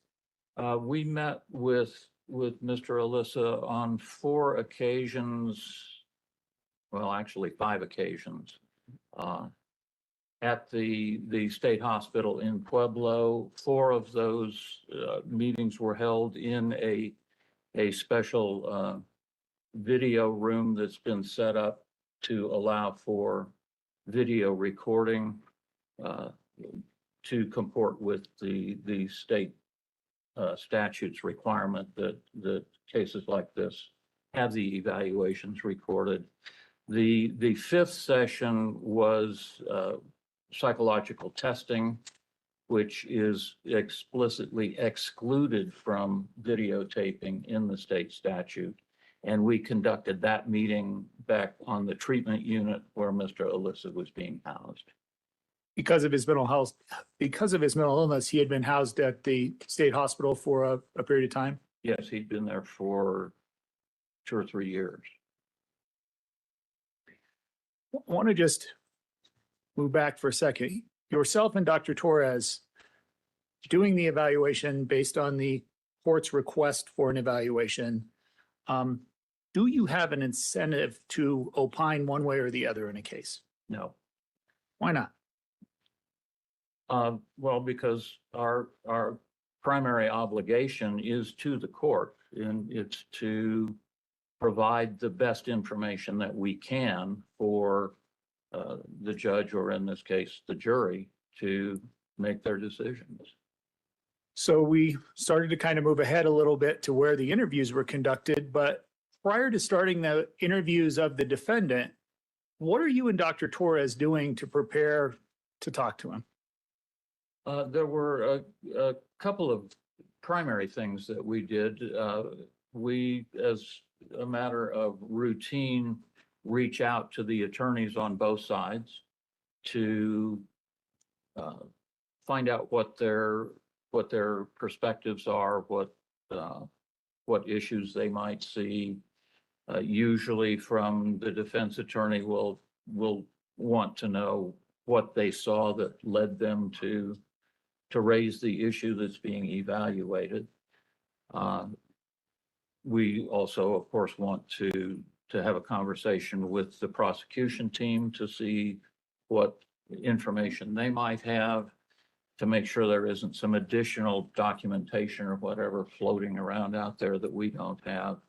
And then we, in this particular case, spent a good deal of time looking at the discovery materials, the police reports and videos, and all the extensive documentation that was available. Fair to say that the discovery you were provided was massive in this particular case? It was, yeah, it was very substantial. How long did it take to go through all of the discovery?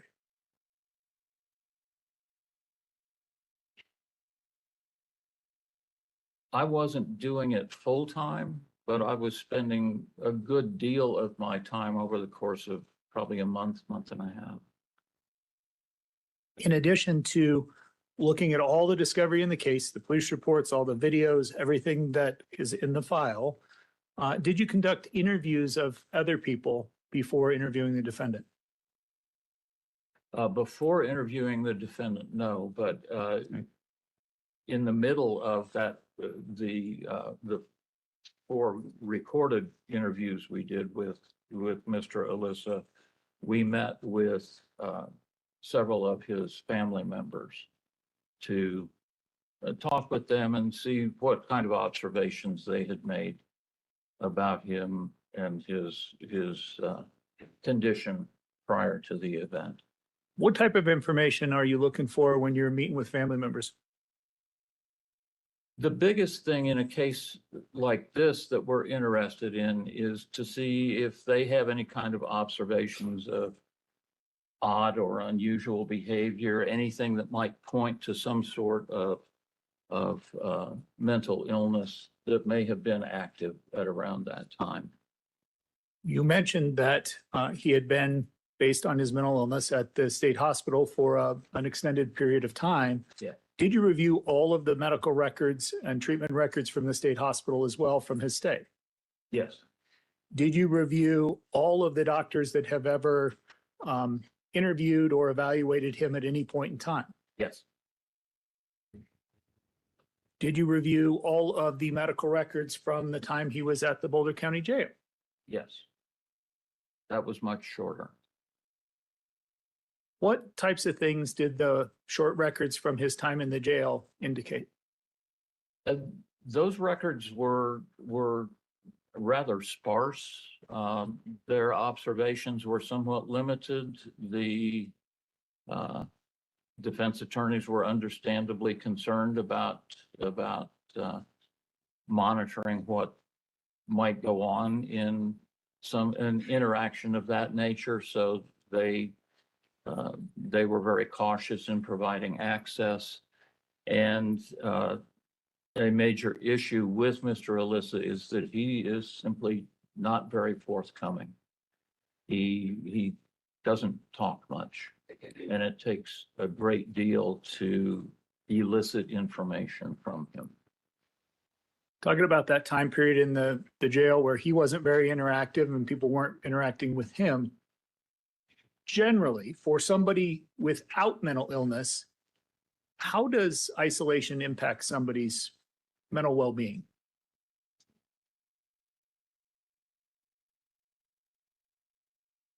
Of course, the stock answer to any question that you ask a psychologist is that it depends. And that would be true in this case as well. And it really does depend on a number of different factors. Isolation can be very, very difficult for many people. And if someone has a mental illness, to be locked up in a room by themselves, essentially 24/7, with nothing but their own thoughts, that can be really difficult and can exacerbate things. And that was what you saw in the jail records from the time he was at the jail. He was pretty isolated. He was isolated, yes. In looking at the records from the time that he was living at the state hospital, from December 15th of 2021 to April 13th of 2024, what types of records were you looking at from CMHHIP? The primary things that were reviewed were the progress notes, and especially notes from the attending psychiatrist. And he was actually monitored by a nurse practitioner for a period of time in there as well. And those were the major things that we were looking at. Now, where he was living at the state hospital, the nurses that are there are trained to document observations 24 hours a day, 7 days a week about how he's behaving and interacting. Yes, And you had access to all of those records. yes. What did the records indicate about his level of engagement during that time at the state hospital? Initially, his level of engagement was minimal. As I said, he is disinclined to interact verbally. He doesn't talk much.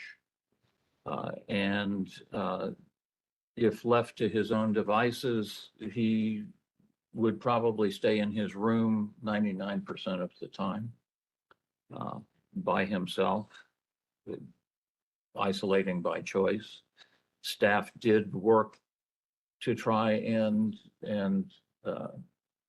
get him more actively involved in some of the things going on the treatment unit. And very shortly after he arrived at the hospital, he was started on some antipsychotic medication, which had a distinct but limited effect. His condition improved, but very slowly and very gradually. Finally, then in March, I believe, of 2023, he was started on a medication called clozapine, which is a very powerful antipsychotic drug that's not used all that frequently, but it can be quite effective. And he responded to that, again, rather slowly and rather gradually, but observably. And in reviewing all of those records, the diagnosis was typically schizophrenia. Yes, With respect to all the records you reviewed and all of your interactions with the defendant, do you agree with that diagnosis? yes. Does the fact that somebody is schizophrenic make them insane? No. Why not? sanity is a legal construct. It's a legal idea, a legal concept, and it's defined in legal terms, it's defined in behavioral terms. Schizophrenia is a mental health construct. And although we do try to utilize mental health information to help with legal decision-making, the two fields don't always match up neatly. Just because somebody has mental illness doesn't make them insane. Correct. Just because they have schizophrenia doesn't make them insane. With respect to, I'm sorry, Oh. I think you- I'm sorry, yeah, could you repeat that? I think you already answered the question. I said, just because somebody is schizophrenic doesn't make them insane.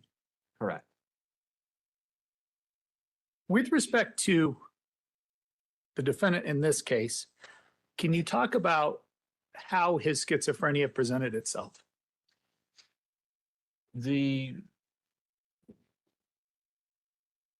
Usually when we think of schizophrenia, we think in terms of hallucinations, usually auditory hallucinations, hearing voices and so forth, sometimes seeing things that aren't there as well. And the other major kind of symptom that we see is delusional thinking, which is maintaining very odd or untenable beliefs, even though there's abundant evidence to the contrary. Mr. Alissa reported some auditory hallucinations. He also exhibited as far as we could tell, at least a moderate degree of suspiciousness of situations that could well be considered delusionally paranoid. The primary features, though, that he exhibited are what we call negative symptoms, and they are far less well known and not seen as often, but are nonetheless fairly typical in schizophrenia. Negative symptoms are things such as a tendency to socially isolate, a lack of interest in social interactions. Related to that is, as I've mentioned, a tendency to speak very little. Of course, there are technical terms for all of this, but very limited verbal output, very limited facial expressions, very flat facial expressions. It's not to make light of it, but it sometimes can be a bit like talking to a Vulcan, if you're a Star Trek fan. Just no discernible facial expressions or responses. You can't read emotion very well at all. Are there particular challenges associated with somebody that's schizophrenic presenting with negative symptoms? The biggest one from an evaluator's perspective is simply the limited verbal output. We almost entirely rely on what people tell us. The interviews that we conduct with a defendant are a primary source of information for us. And so if you have someone who doesn't provide much information, that really limits things. It makes it far more challenging. And we have to rely on other behavioral observations and look for whatever information we can find. And in this particular case, the ability or willingness to provide information was something consistent with the negative symptoms of schizophrenia. Yes, He wasn't very willing to engage over all of the records you looked at. correct. And that was your experience with respect to the interviews as well? It was. as he became a little more familiar with us, a little more accustomed to us, he became somewhat more willing to discuss things, to reveal things, although it was still a challenge. And it's always possible that when you're dealing with somebody in a forensic setting, so there's legal involvement, that there's a volitional component or just a unwillingness to provide information as well. Yes, and that certainly does happen. The thing about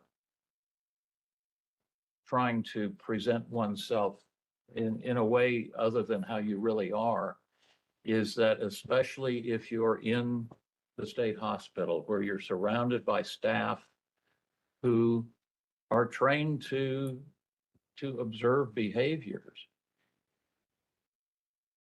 In honesty, it's not that hard to mimic symptoms of mental illness for a little while, but to keep it up day in and day out all day long is almost impossible. And with Mr. Alissa, it was very consistent. Can it be challenging for somebody in your role in doing an evaluation to try and distinguish, though, the percentage that is volitional and the percentage that is a negative symptom of schizophrenia? Yeah, certainly. And sufficiently challenging that I would be very hesitant to put a number on it. And there was information in the state hospital records that you reviewed that indicated that there could have been some volitional component of just not being willing to talk about this event. Possibly, yes. And I mean, he was not overly willing to talk about the event with us either. So it wasn't surprising that he didn't want to talk about it with others as well. There were notes in the state hospital records that when he first arrived there, the information was he told them he didn't want to talk about it because his attorneys told him not to. Yes. Which is very convenient if you don't want to talk anyway. So I want to jump back before we get into the interviews and talk a little bit about, you mentioned the family interviews that were conducted. It sounds like after you had met with Mr. Alissa and conducted a couple of interviews, then you interviewed family members. Is that by design that you meet with him first and then go to the family? Not entirely, no. We were juggling two evaluator schedules and trying to arrange things with family members and so forth. And that was just kind of the way things worked out. There was no grand plan behind that. And in this case, you interviewed his father, 4 of his brothers, and 3 of his sisters. I believe that's correct, yes. Can you talk generally to the jury about the type of information those family members provided? What they told us was essentially that from their perspective, Mr. Alissa had exhibited normal developmental kinds of things probably through middle school, normal social interactions, social activities, developed some friendships and so forth. When he hit high school, things changed somewhat. He became more isolative and less talkative, less interactive. And then it seemed as though that got even worse. There was a discernible increase in those sorts of things that certainly would be consistent with the negative symptoms after he graduated from high school. What types of things did they say they were observing after he graduated? It was a tendency to interact very little with anyone, including family members. They said that even during family gatherings. He would sit in, apparently he had a place on a couch in their main living area, and that was where he typically sat. He would smoke a hookah and just not talk to people. He was there, but not engaged at all. The family members describe some of the paranoia type behaviors that you talked about a little while ago. Yes, they did. They talked about him having done things such as taping over the camera on his computer so that the camera couldn't monitor him. He apparently broke the key fob to one of the family cars. It seems as though because he thought that he or they were being tracked through that key fob. His father spoke of a time when he found Mr. Alissa in the bathroom in the middle of the night, talking as if there was someone there, but of course there wasn't. And a number of instances of him thinking he was being followed, and they couldn't tell that he was necessarily being followed. And you took all of the family information and their observations, you took that into account when you and Dr. Torres conducted this evaluation and formed your opinion. Yes. As I've asked before, being paranoid doesn't make somebody insane. Correct. Even having delusions or hallucinations doesn't make somebody insane. Correct. What were you able to review? What were you able to review with respect to the medical records or mental health records prior to the date of offense in this case? There essentially were none. There's no record of him having received any kind of formal mental health care prior to the shooting. The absence of any prior care from a mental health perspective, that was consistent with, you didn't find any records, but that was consistent with what the defendant disclosed in the interview as well as what the family disclosed? Yes. Yeah, we found nothing in any of our interviews, any of the documentation we saw.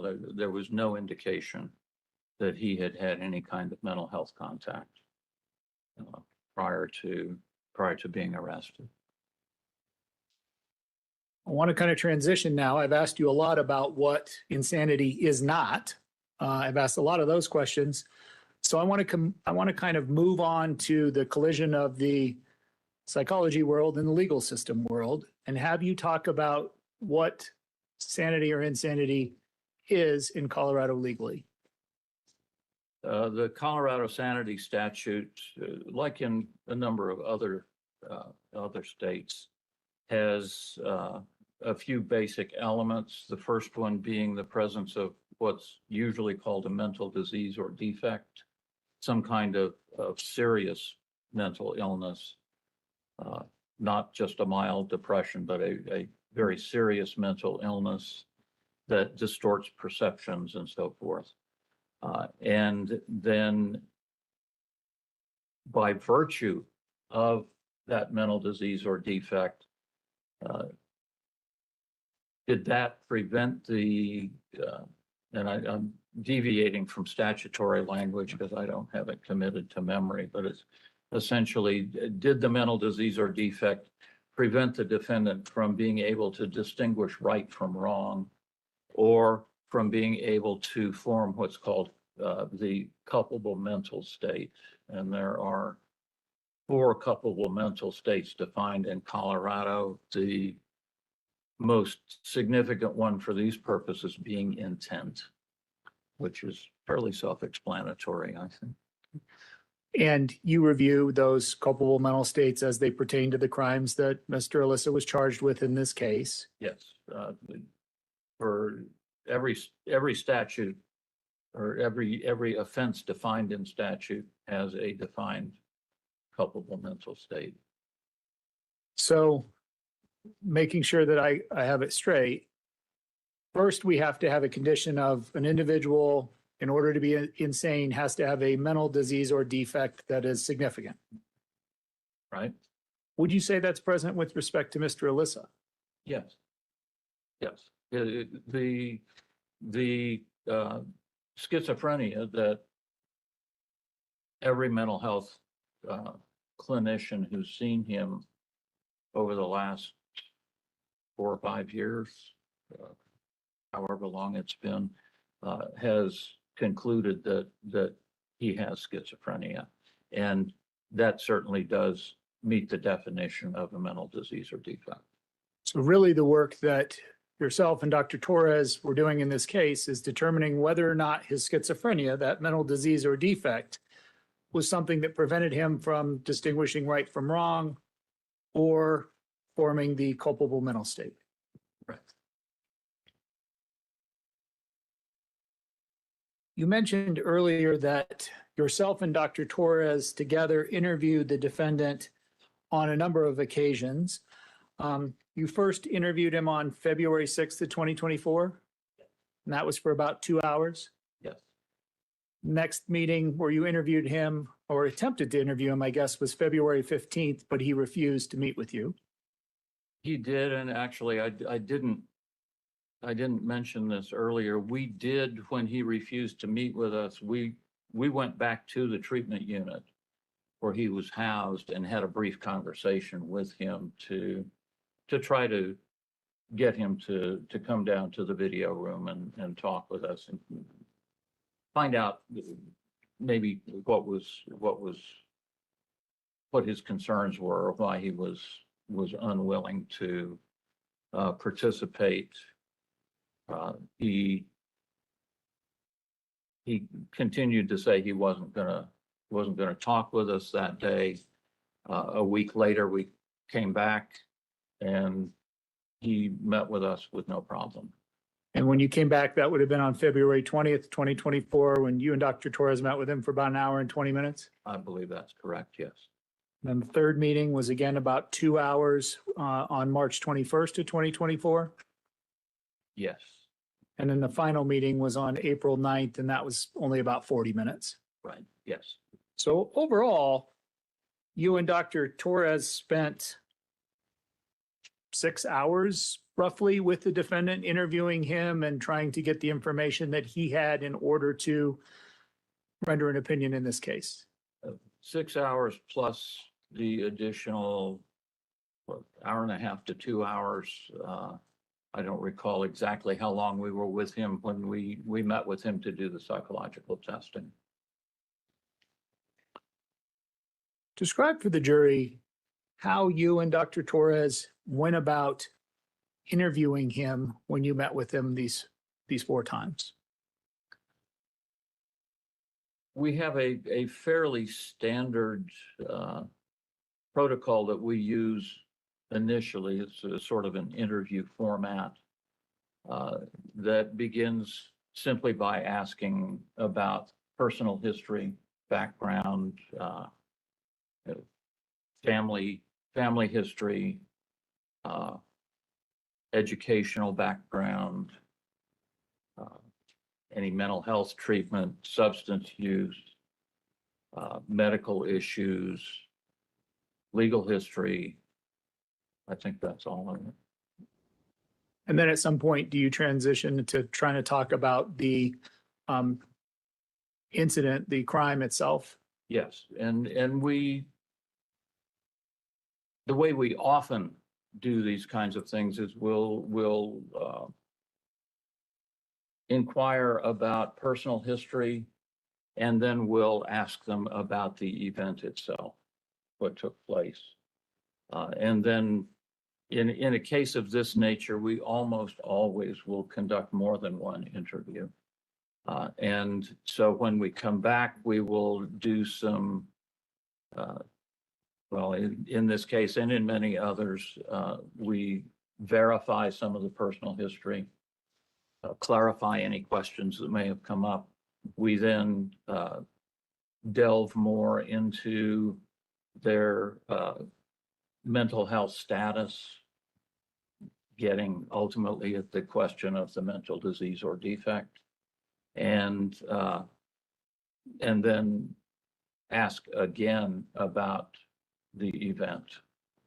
And we always like to have more than one recounting of what took place to check for consistencies, and we'll oftentimes get more information the second time around. What type of questions, or how are you forming your questions during these interviews with the defendant? What we try to do, the standard is to use what are called open-ended questions. Questions that don't have a simple yes or no kind of an answer. Questions where ideally the person has to give you a little more information rather than, well, for example, how old are you instead of you're 25, right? That's not a great example. Are you, in asking those open-ended questions, trying to prevent suggesting any answers, or like you're just trying to obtain the information from the defendant? Right, yeah. And we certainly don't want to phrase things in leading kinds of ways that might be inclined to elicit one kind of response over another. And that's particularly important when we start asking about the signs and symptoms of mental illness. This wasn't an issue with Mr. Alissa, but sometimes if we have someone who wants to make us think that they're far more ill than they are, we don't want to give them clues as to what the right answer might be. You mentioned a little bit ago that you did some additional psychological testing, and that was separate from the 4 interviews and actually not recorded because it was done in his housing unit. That additional testing was on March 13th of 2024? I think so, yes. And you guys administered the MoCA, or the Montreal Cognitive Assessment, version 7.3, the MMPI-3, or the Minnesota Multiphasic Personality Inventory 3rd edition, and the Rorschach ink blot test. Yes.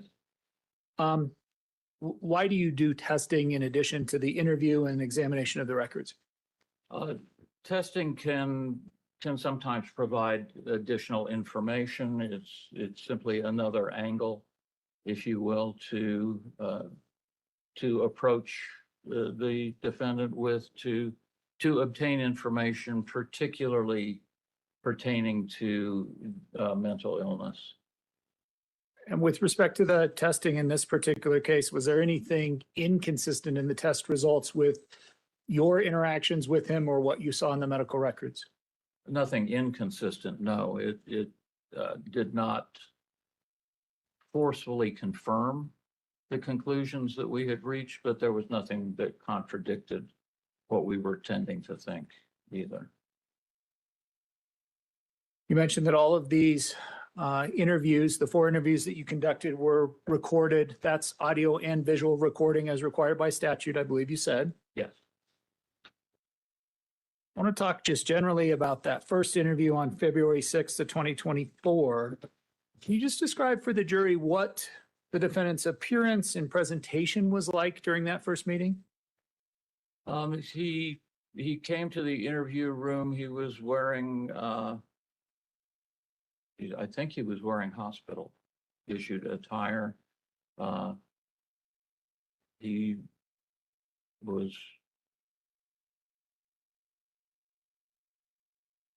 was very non-communicative. He came in, he sat down, he didn't initiate any kind of conversation. We had to initiate all verbal interactions. He spoke softly and was sometimes a bit difficult to to understand, particularly in a room with high ceilings and kind of echoey. But he was respectful and polite in interacting. Yes, he was.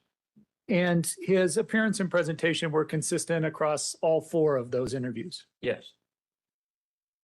Talk a little bit to the jury about how his thinking and speech were when you were interacting with him during the 4 interviews.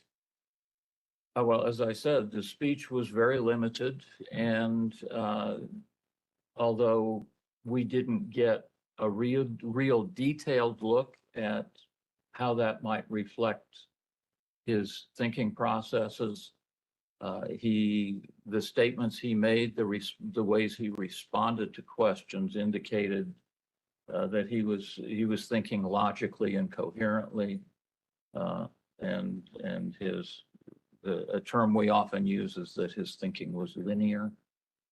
What do you mean when you say his thinking was linear? It made sense. You could understand how he got from point A to point B to point C, so to speak. You wouldn't ask a question about one topic and get an answer to something completely unrelated. Right. That never happened. No.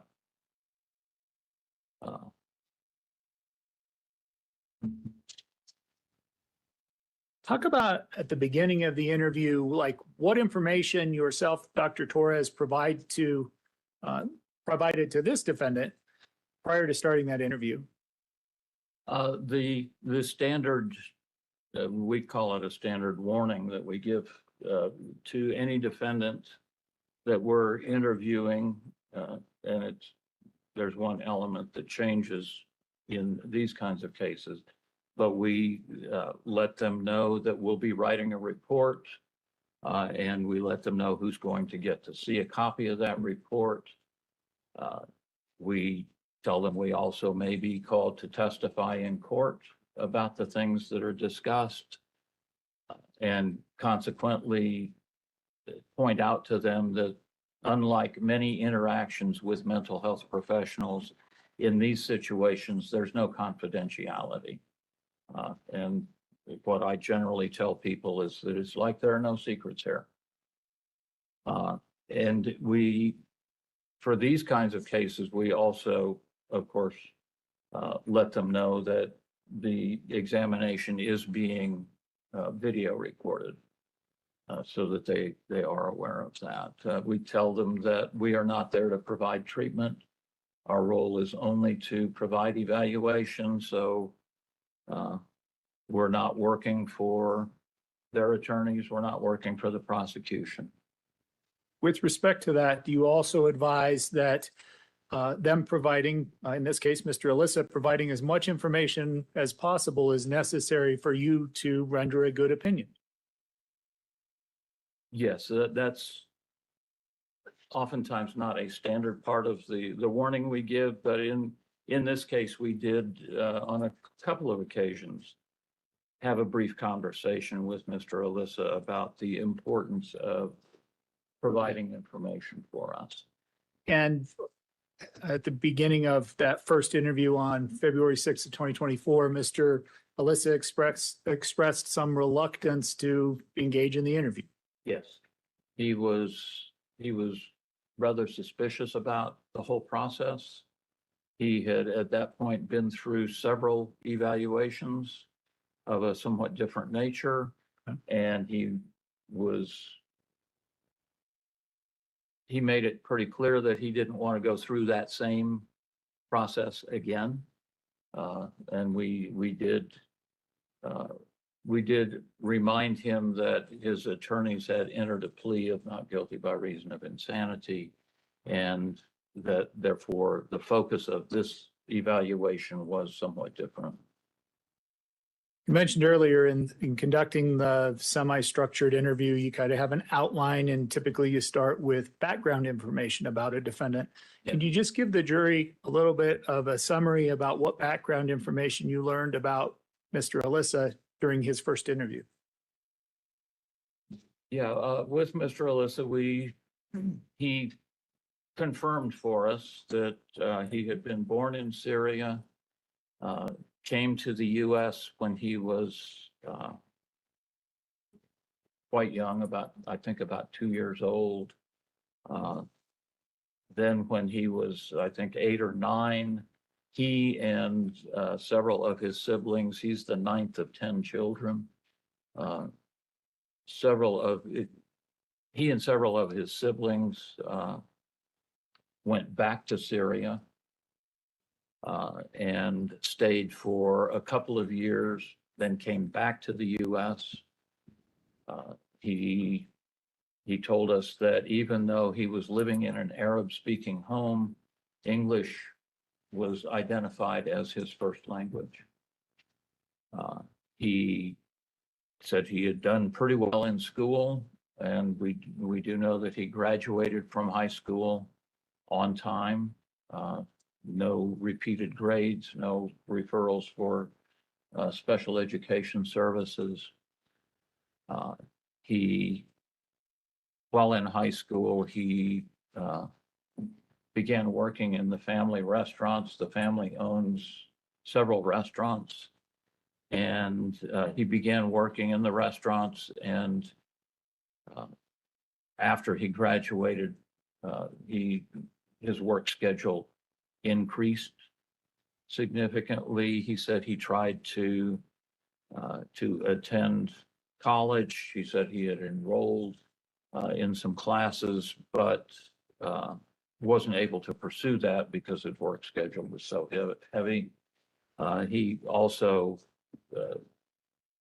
he had been studying jujitsu since middle school. He stopped doing that, which he said was because of his work schedule after he graduated.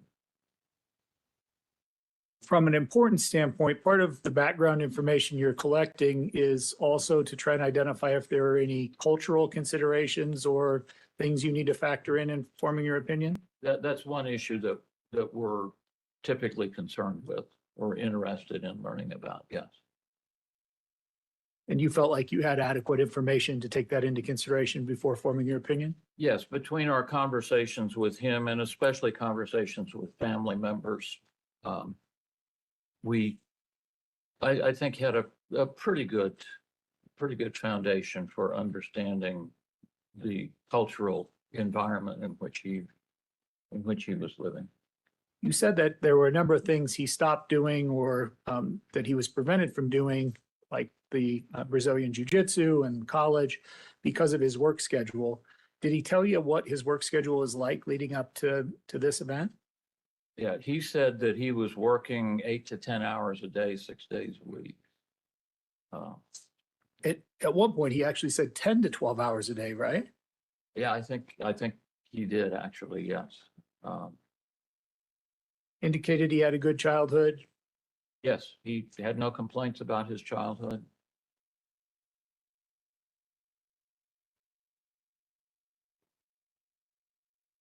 Initially, in that first interview, did he respond or refuse to answer a number of pretty straightforward questions? There were several things that he simply said he didn't want to talk about. Things like, did he have childhood friends? He refused to talk about that. Yes. Things like if he takes medications. Yeah, he told us he didn't want to talk about that also. You had all of his medical records, right? Yeah, it was not difficult to find out what medications he was taking. You asked him about things like his father teaching him to pray, and he refused to talk about that. Yes, he didn't want to talk about that also. Like he told you that was personal. I believe that's right, yeah. When asked about religion, he refused to talk about it at all. Yes. Said it was confidential. Yeah. Refused to talk about how he first got interested in guns when Dr. Torres asked him in that first interview.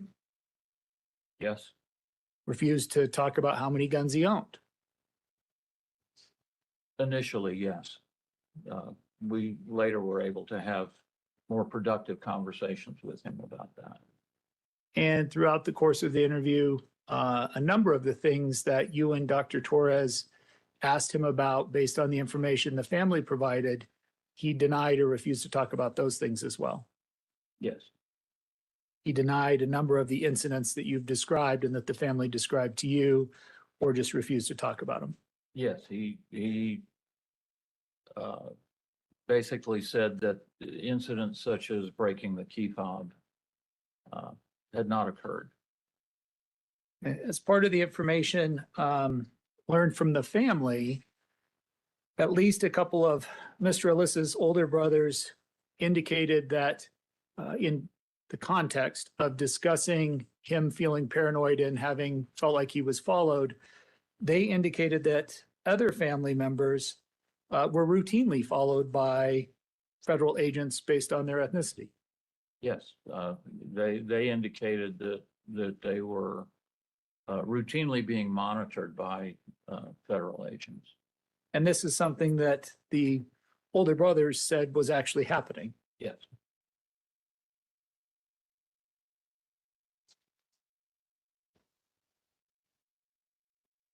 In many of the medical records and previous evaluations, the defendant was somewhat inconsistent in reporting his auditory hallucinations. Sometimes he'd talk about them, sometimes he would deny them.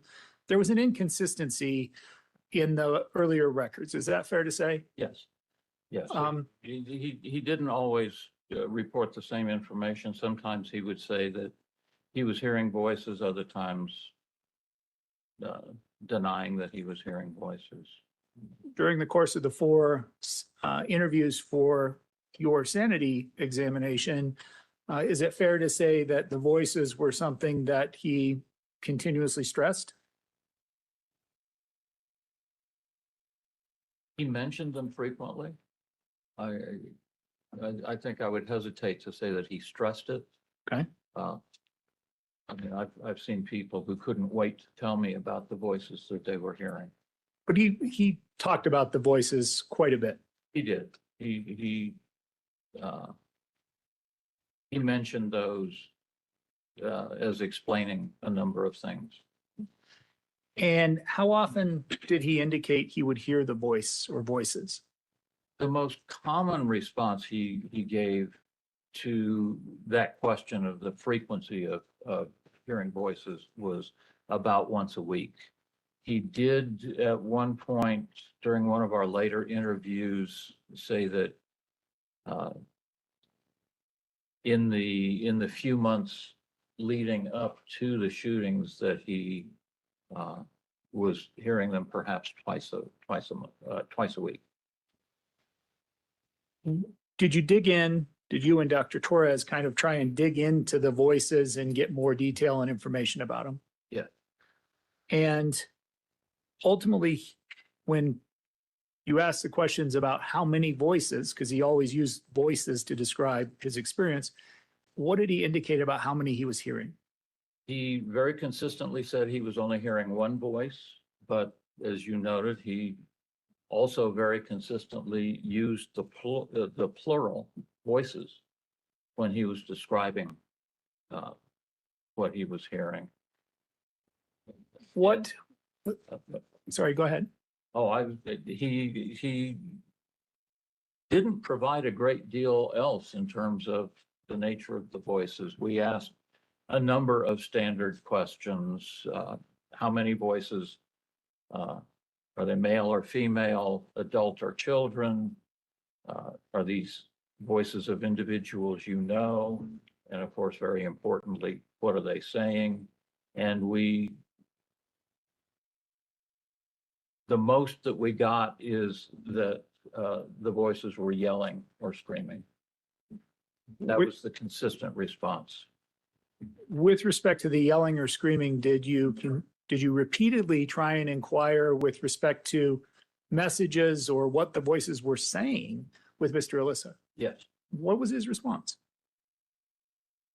He said that it was indistinct. I don't think he used that word, but that was the message, was that they were just screaming or yelling, and he couldn't discern specific words. He continuously throughout the interviews denied receiving any messages or understanding any words from the voices. Yes. He understood when you asked him that the voices were not based in reality. Yes. What did he indicate with respect to any strong emotions being triggered by these voices in his head? He denied that he had any sort of strong emotional response to the voices. He said that they didn't particularly frighten him or concern him. But he was never able to provide any specifics about the voices other than that they were just yelling or screaming. Yes.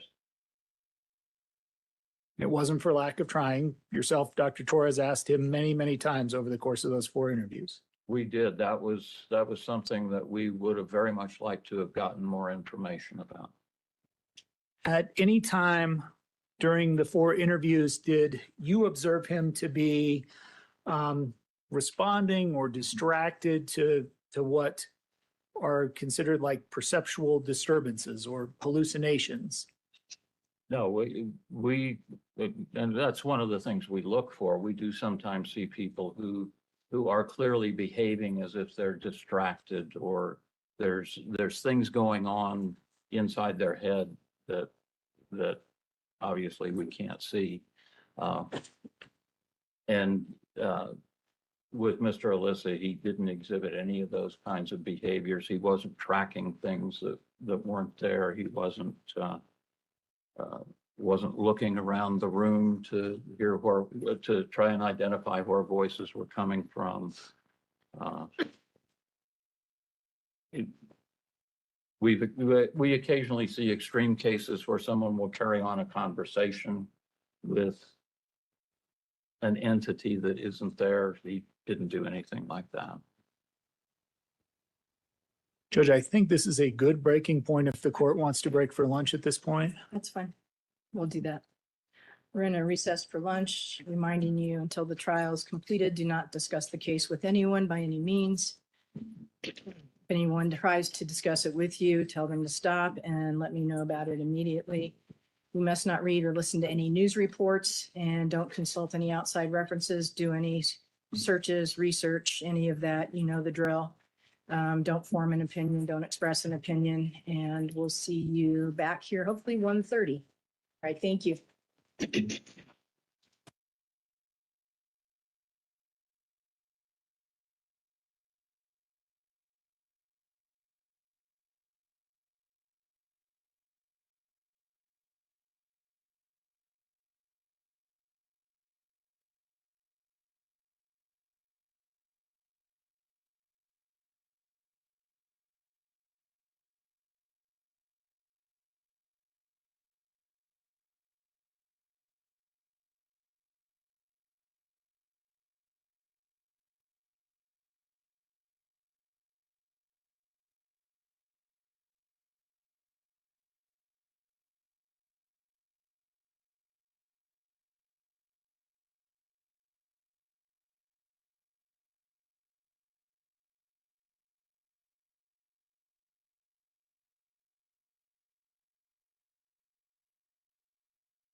You folks can sit.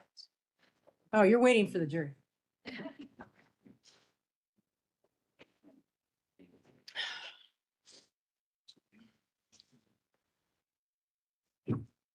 All right, we're back on the record. Shall I have the jury brought in? The defense is ready, Your Honor. The people are ready as well. Thank you. Okay. Thanks, Brian.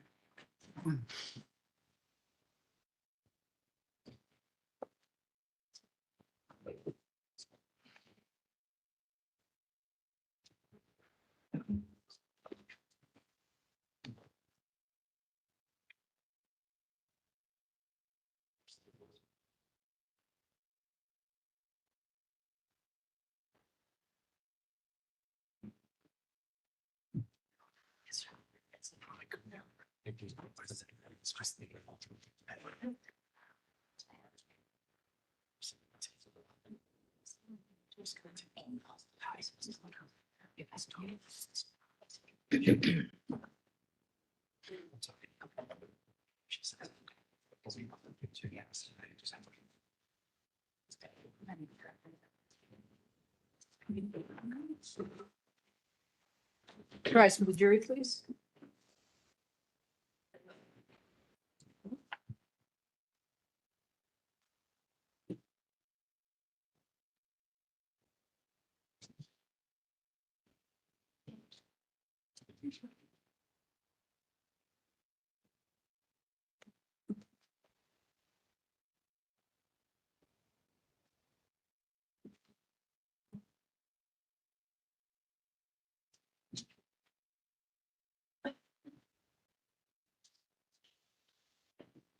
All right, thank you. You may be seated.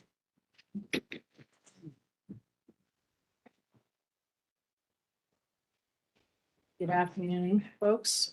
Mr. Puffner. Judge, Dr. Gray is making his way to the stand.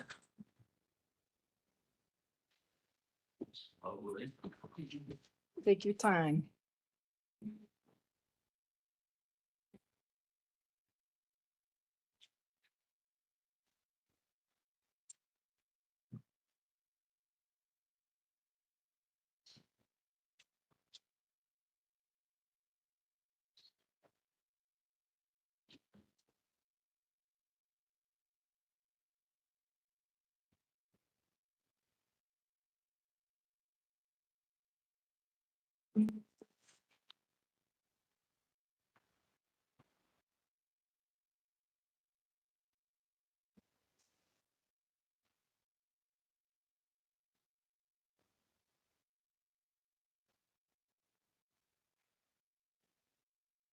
Doctor, I will just remind you, you remain under oath. Yes, thank you, Your Honor.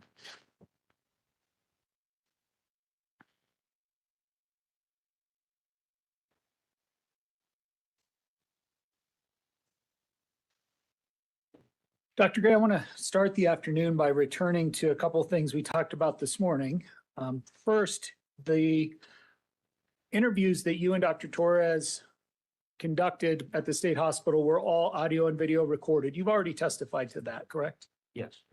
And you also testified to Mr. Alissa describing and you and Dr. Torres trying to get more information about the voices and what his experience was like during those interviews. Yes.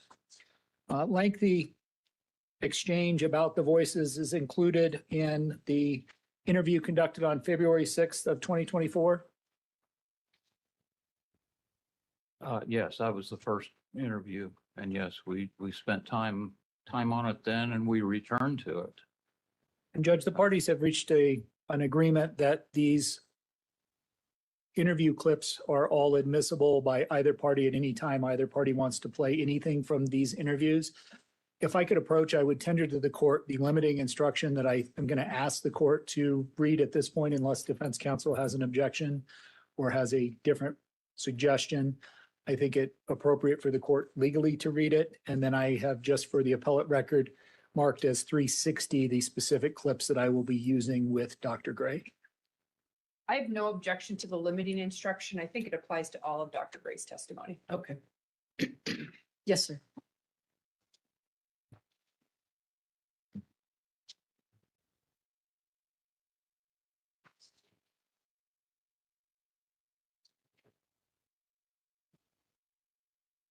All right, you are about to hear evidence or have heard evidence that you may consider as to the question of the defendant's sanity with respect to first-degree murder, attempted first-degree murder, first-degree assault, and possession of high-capacity magazines. You shall not consider it for any other purpose. And Judge, if we could have the televisions turned on at this time, and ask Ms. Scanlon to play clip 1 from the February 6, 2024 interview.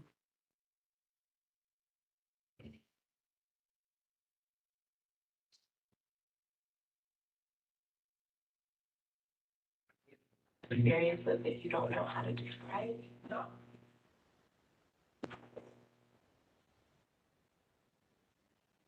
You've been hearing things that other people say here? They rarely? Rarely. You have to put a number to it. Maybe how many times a week does that happen to you? Maybe once a week?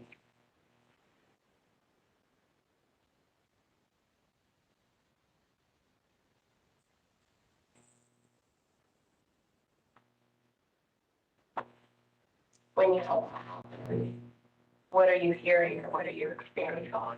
What's that feeling? How loud is it for you? In the middle. In the middle?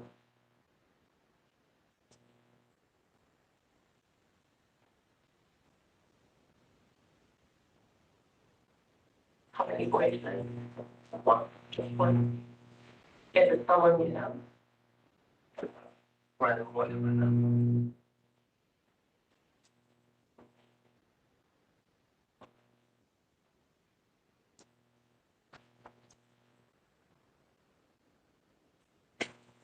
You say they're yelling. Who or what are they yelling? So, are they yelling at you? Are they yelling at something else?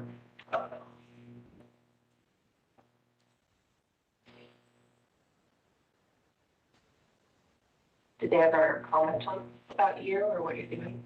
No. Have they ever spoken your own thoughts? No.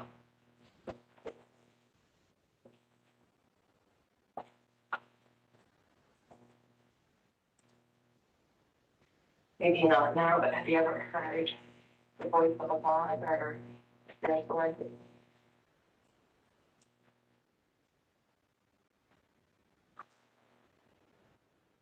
When the voice is yelling, is never telling you. It's like does it say something? Never telling you to do something.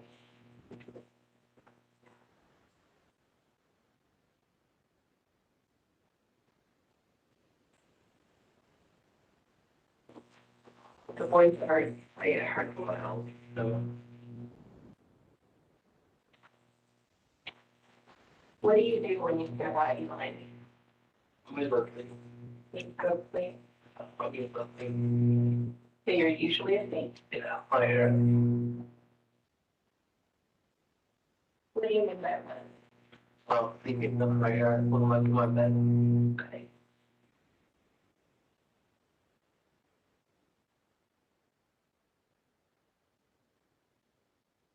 Are you awake when you hear it? Yeah.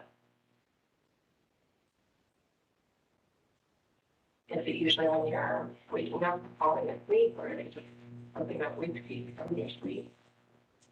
Oh, I'm still awake in my bed. Okay.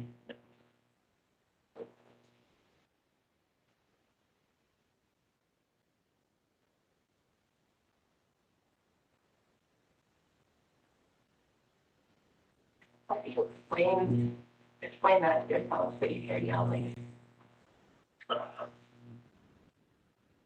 What do you make of it?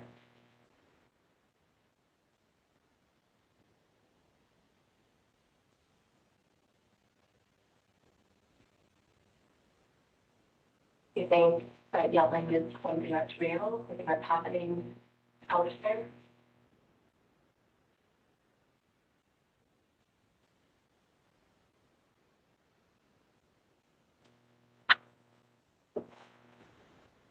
What do you think explains that you hear yelling?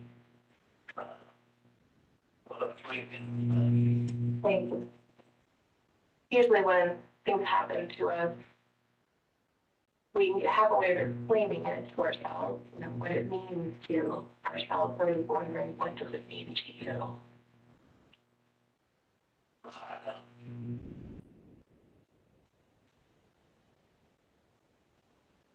Have you ever wondered how it's possible to hear yelling when nobody around you is yelling?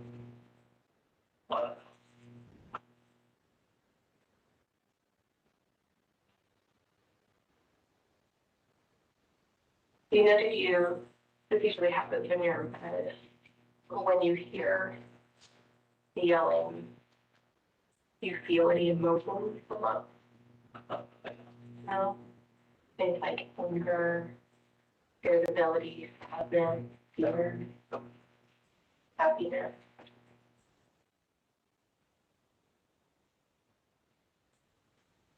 Does it trouble you? Does that ever trouble you?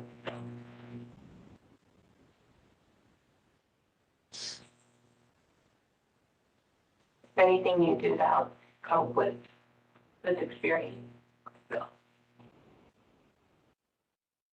May I, sorry, to interrupt, for clarification, is this being admitted as a stipulated or what's the basis? How are we proceeding with that? I would say as a stipulated exhibit 360, Judge, just Okay. documenting the clips that the people are playing with Dr. Gray. So it's admitted. Yes, Your Yes, Honor. no objection, Your Honor. Thank you. Dr. Gray, we heard a lot of interaction back and forth and discussion about the voices in that particular clip. Why was it important for you and Dr. Torres to try and get as much detail about the voices he was describing as possible? What we were really interested in, what we were looking for was some kind of an indication of possible motives for what took place. What types of things are you looking for when you're asking about the detail with respect to the voices?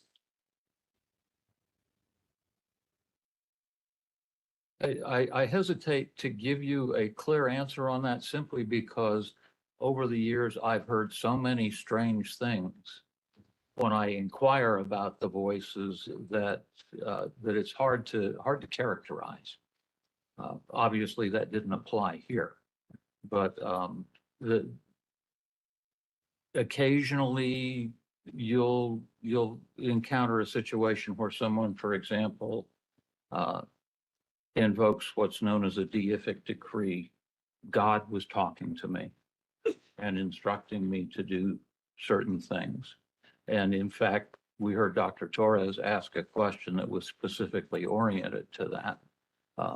So that would be just one example of the kind of thing that can sometimes come out.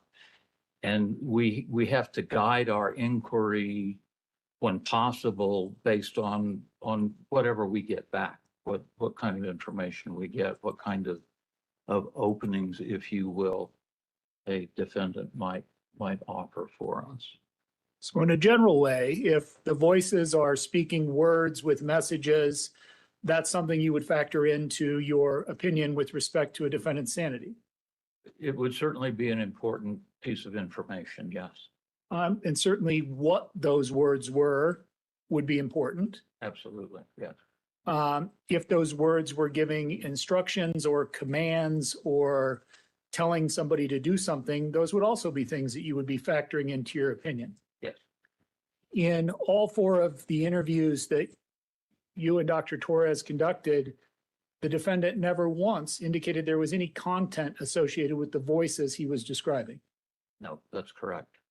Never indicated once in those four interviews that there was any commands or instructions given from the voices in his head. Correct. Never described anything beyond yelling or screaming. Correct. How did that particular piece, understanding that in looking at your opinion on sanity, you're looking at the totality of everything you had available, how does that piece impact your opinion? If you can talk about it in that context. That makes things a little bit more tentative in a sense. We had to wonder if there wasn't, particularly given his reticence to reveal much information at all, we had to wonder if there isn't more there that he's simply not willing or able to divulge. And so we kept returning to that issue to see if we could elicit anything. And we never were able to. And so ultimately, that led us to conclude that we had no evidence to support a conclusion that he was being directed by the voice of God or any sort of delusional thinking of that nature. And as the conversations with Mr. Alissa about the voices continued, yourself and Dr. Torres asked some directed questions about particular topics within the case and how they related to the voices. Is that fair to say? Yes. In most interviews, for example, we wouldn't ask a question quite as direct as the one Dr. Torres asked about the voice of God, because that's getting very close to a leading kind of question. But we were sufficiently frustrated in our efforts to try and get information that's the kind of thing that we occasionally ended up doing. Because you wanted to make sure that you gave every opportunity to have every bit of information that was there conveyed to you and Dr. Torres. I think that would be fair to say, yes. With respect to continuing the discussion of the voices, if we could play clip 2. If we could have the, hold on one second. I apologize, Judge. The audio and video appeared to be slightly off with the way we were playing it for display. So we're going to try and play it a different way this time to try and get that synced up. Thank you. If we could have the screens. What?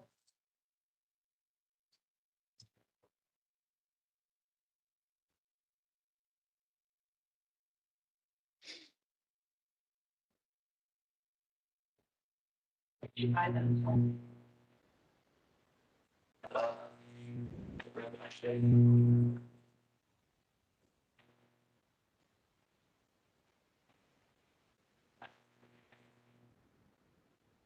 Why did you want to commit much shooting?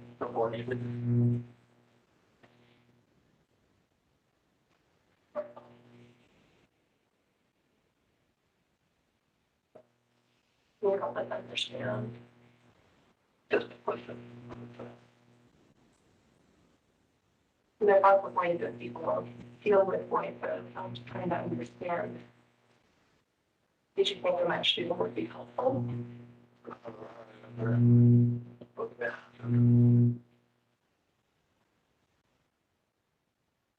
Was it something that you were being instructed? The judge, he said the way to just,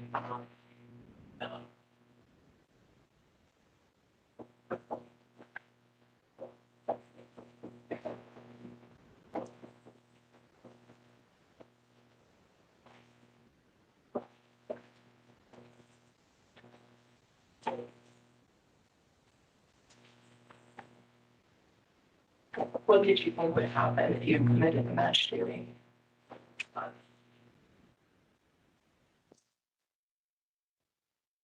So in that clip, Dr. Torres was talking to the defendant about purchase of the guns and the mass shooting itself and kind of the interplay with the voices, correct? Yes. At the very beginning, Dr. Torres asked him, why did you purchase the guns? It was kind of hard to hear on the audio. And his response is to commit a mass shooting. Yes.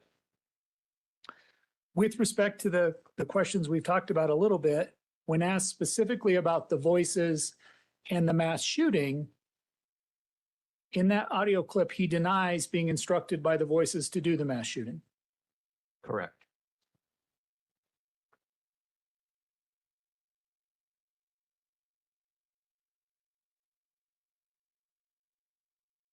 Was it important to understand how long the voices had been going on and like any changes in his experience with the voices for purposes of your evaluation?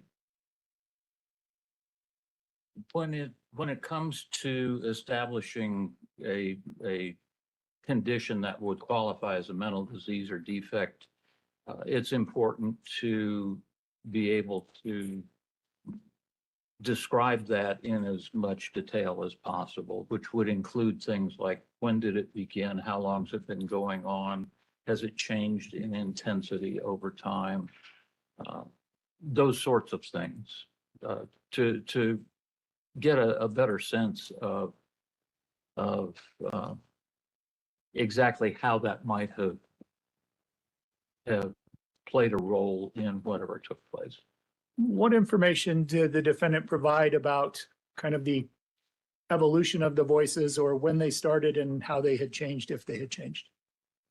He told us that they had begun, I think he said a couple of years before the event.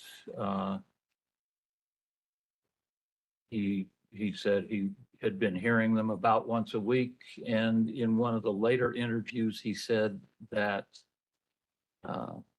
he did say that they had maybe increased to about twice a week in the months just preceding the shootings. But there were certainly times during the interview that he said there hadn't been much of a change from when they started to the shooting.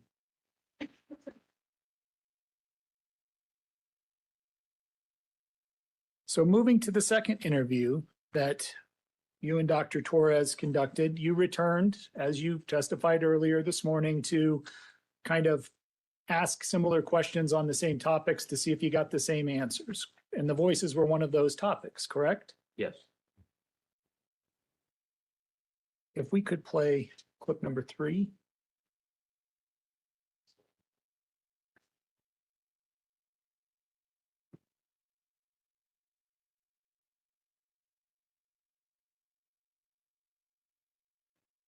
Do you think your that they knew that you had all those in the house? Any thought about that?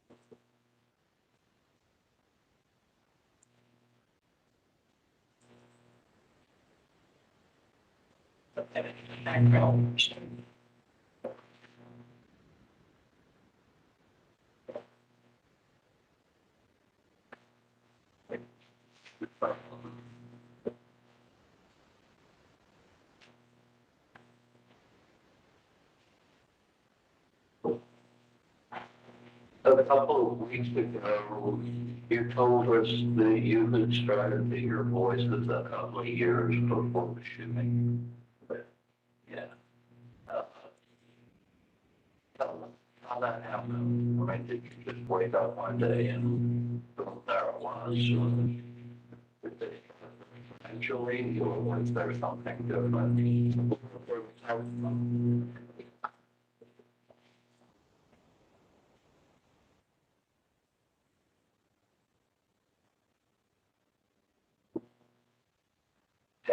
were these male voices, female?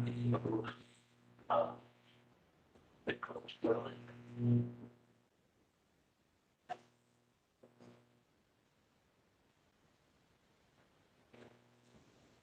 Were they voices of people that you knew? Yeah. At any point, did you think you were hearing the voices of people that you knew?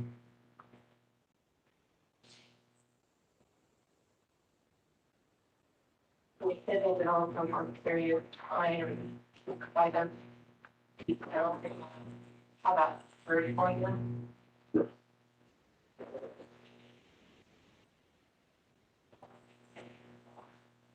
We say over a period of time. What sort of period of time are you talking about? Whichever comes to. About a year before.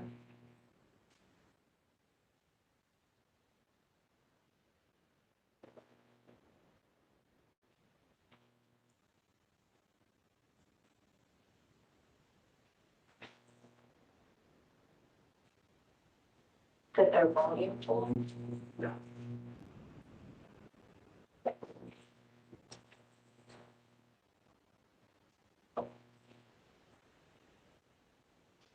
What about the messages they were giving you? Did that change?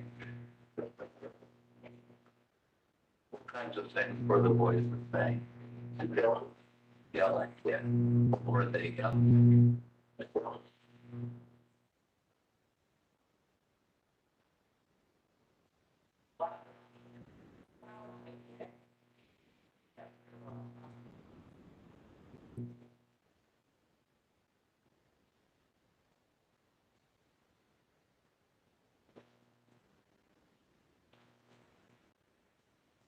What did you think about during when it first started?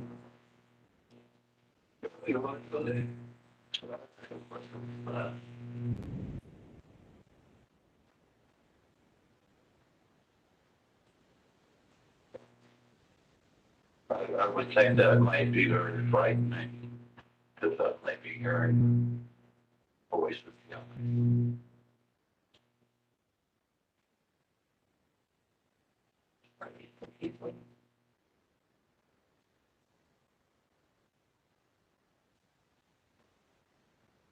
Did you start before or after you probably did?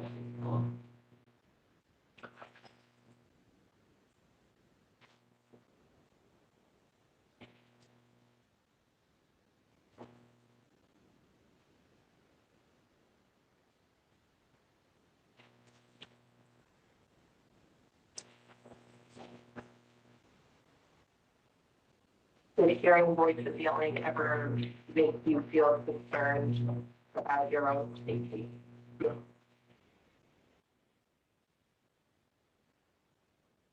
Did it ever make you feel concerned about what was happening around you? No. How did you explain to yourself that you were hearing voices? Yeah. I know you told that multiple times. I was wondering what you thought about it, how you would explain it to yourself, where you thought it came from. How did it get there?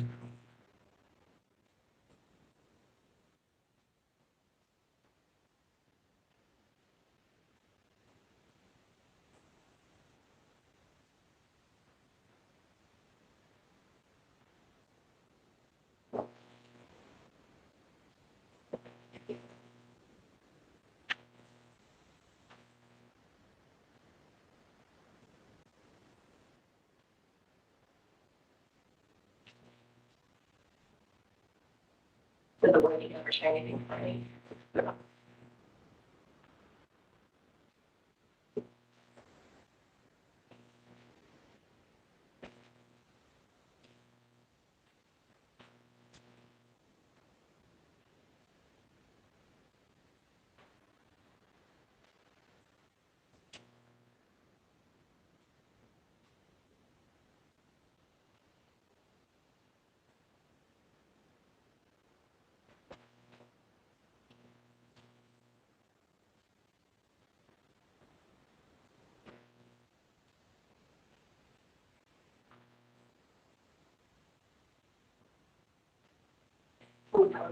Line up, you finish the line, what they yell. What they believe. They are. What period of time would that be? Differentially higher.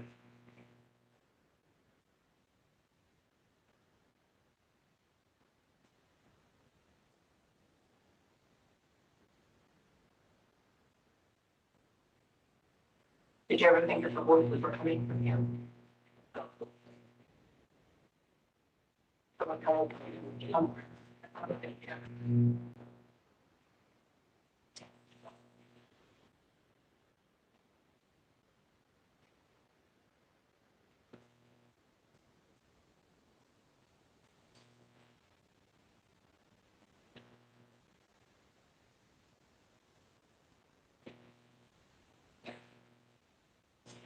So you were hearing the voices about once a week before the shooting, when the voices first started, and you said that was about a year before? Yeah. How often were you hearing them then? A week, once a week. So that did not change then.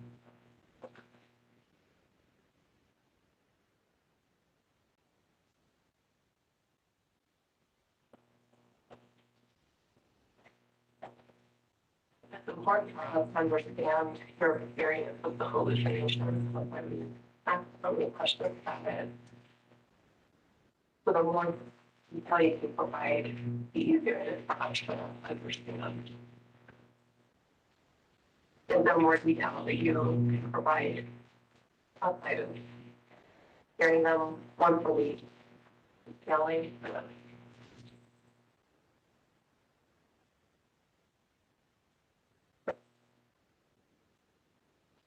What sort of emotional response does that cause for you, hearing voice yelling?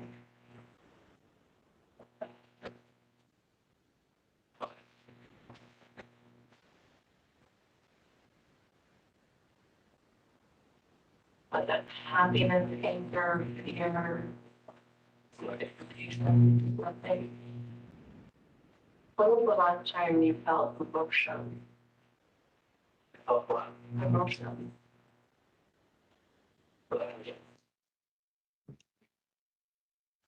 So Dr. Gray, I've played a couple of pretty lengthy clips from the first interview and the second interview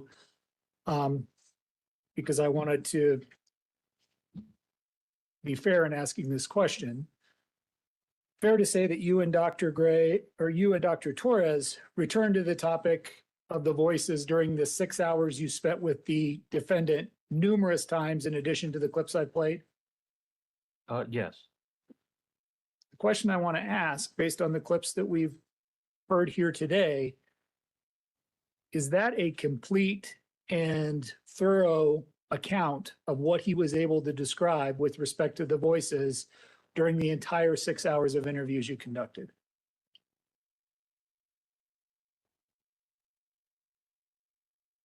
If I'm understanding you correctly, I can say that we never were able to elicit anything from him that really added to our understanding of the voices he was hearing at any point during the time we spent with him. Does that answer your question? Let me just direct you a little more. In the 6 hours, did he ever supply more information about the voices than in the lengthy clips I played at this point? No. No. During the interview, at one point, did he discuss having decided to do the mass shooting at King Soopers a few days before the shooting? He did say that, yes. And did you, Dr. Torres, inquire as to the role the voices played? I guess I should back up and say, in addition to providing information that he had decided on the location a few days before, he indicated that at some point he had traveled to Boulder, correct? Yes, he did. Did you and Dr. Torres inquired as to the role the voices had with that first trip to Boulder? Yes, we asked him if the voices had anything to do with that, and he said no. And that would be clip 4, if we could play clip 4.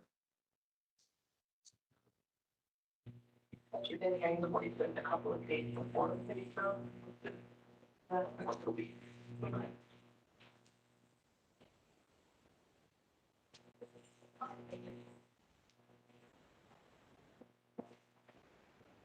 Did the voices have anything to do with you having driven up to the store a couple of days before the shoot? Consistent with your testimony, in that clip, he indicates the voices had nothing to do with coming to Boulder a couple days before. Correct? Yes. At other points in the interview, he discussed other times or circumstances when he would hear the voices, at one point discussing when he was at work and how he would handle the voices. Is that correct? He did say that he sometimes heard them at work, and if I recall correctly, he essentially said that he just ignored them. And if we could play clip 6. No, clip 6, please. Sorry. I have this kind of image in my head of somebody who's hearing these voices screaming at him, and would have to be very distracting, and leaves your mind all over the place, and you can't think straight. And after a little while, how long will this go on? A few minutes, a few hours, yeah. Each time, how long?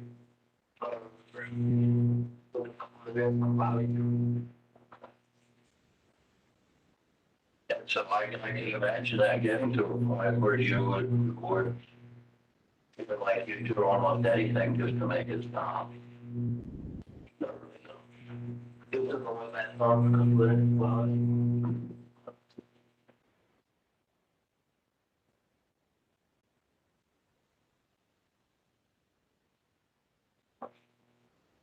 Ever experience people anywhere at work? Yeah.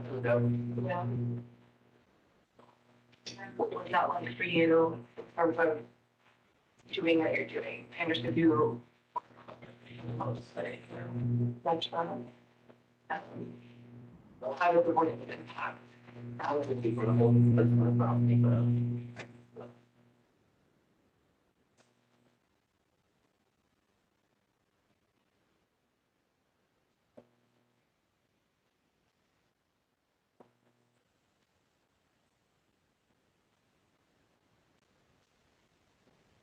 That's the challenge. I don't know. You could be doing what we're doing, maybe 42 before you did. Yeah. Or that goal is usually and every different. I'm kind of bother me. What bothered you? What would you do? I'll just keep working.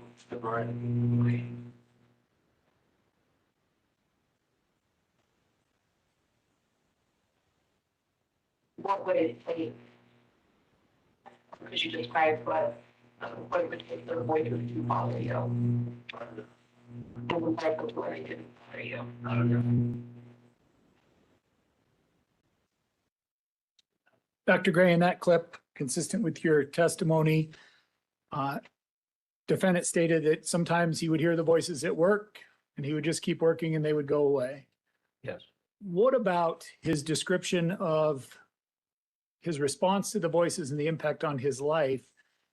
How did that influence your opinion in this case?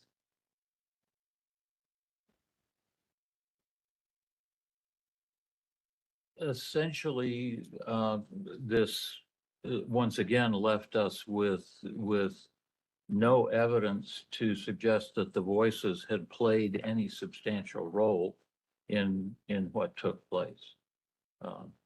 In terms of causing him to carry out the shootings. So the voices are something that kind of go to mental disease or defect, both to the prong or the part of being capable of distinguishing right from wrong and being capable of forming the culpable mental state. In a sense, yes. I mean,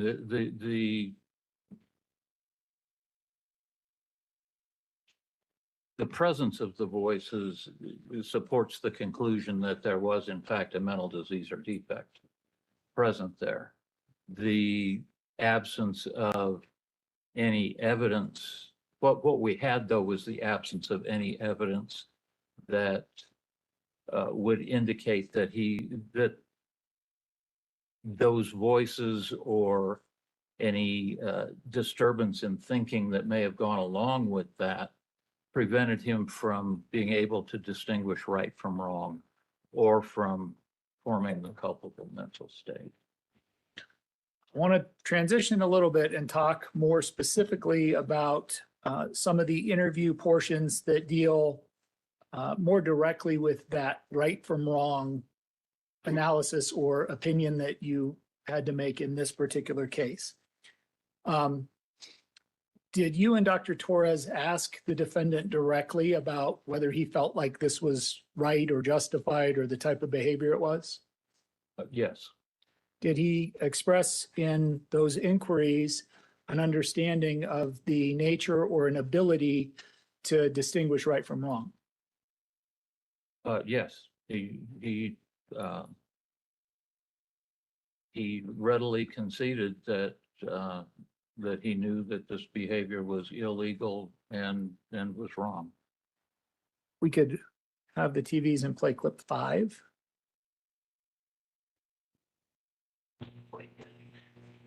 Which revealed justified in any way.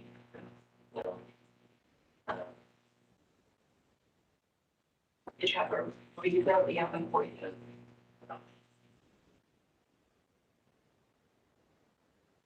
Did you think it was a good behavior? And if we could move to clip 7. When you decided to surrender, did you think what happened then? John?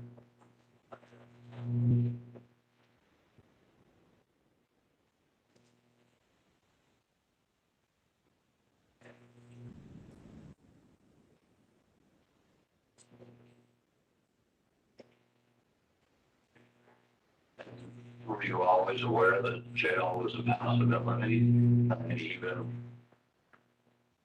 before you went into the store? Yeah. But why do you think it was a possibility? The punishment. The punishment for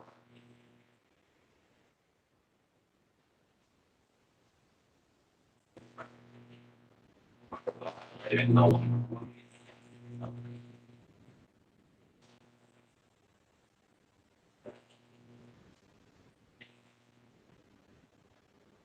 Back then, did you think that committing a mass shooting an okay response to hearing voices?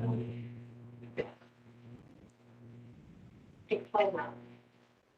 Hearing voices of the mass shooting were going to like but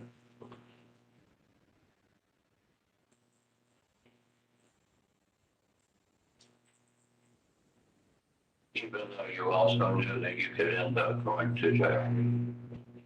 Yeah.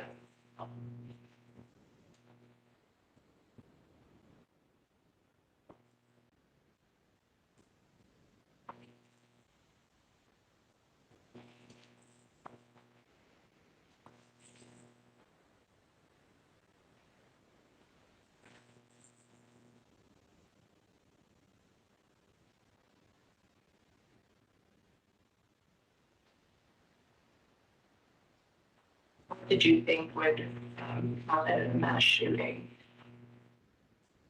Like,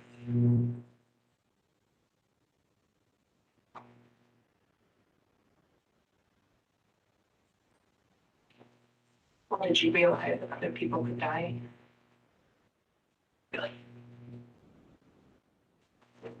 Or did you think that that was the case?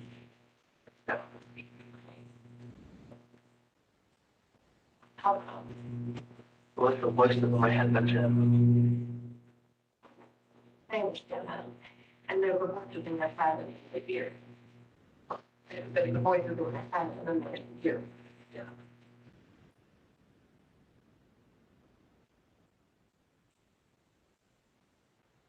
Did you feel like you were in control of yourself? I did the voice that, yeah.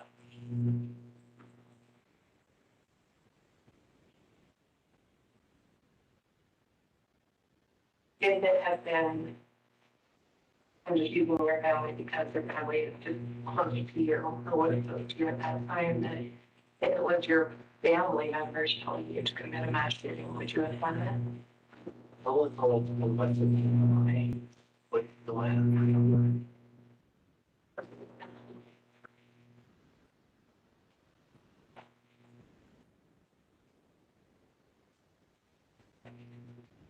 So you knew you could end up going to jail. Oh, so that people did it, yeah. Yeah, I'm telling you that, not to go to jail. Okay. But you didn't know that. I thought it was there was a possibility where you didn't end up going to jail. You didn't play it, so that, yeah, okay, which. Then you said that would be a punishment for violating the law, which.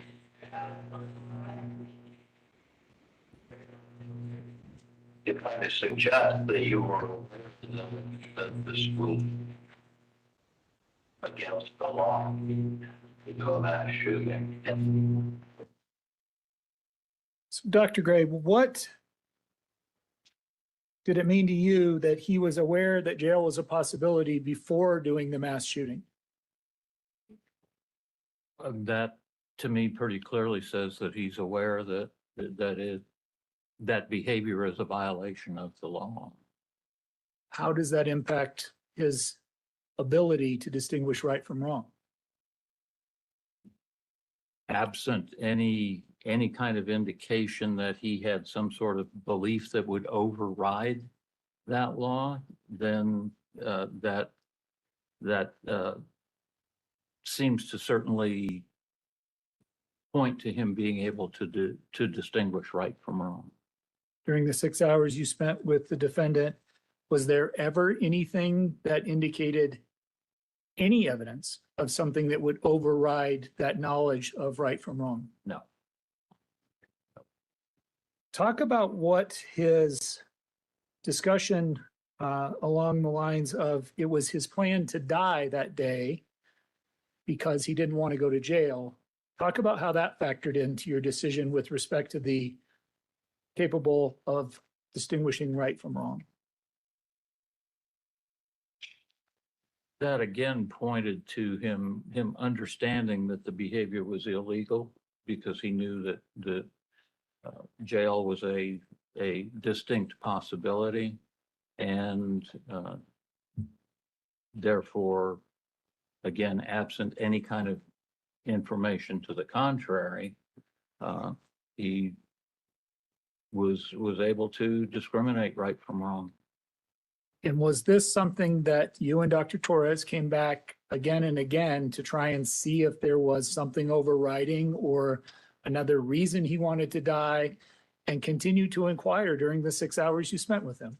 Yes, we were consistently throughout that time on the lookout for anything that might point to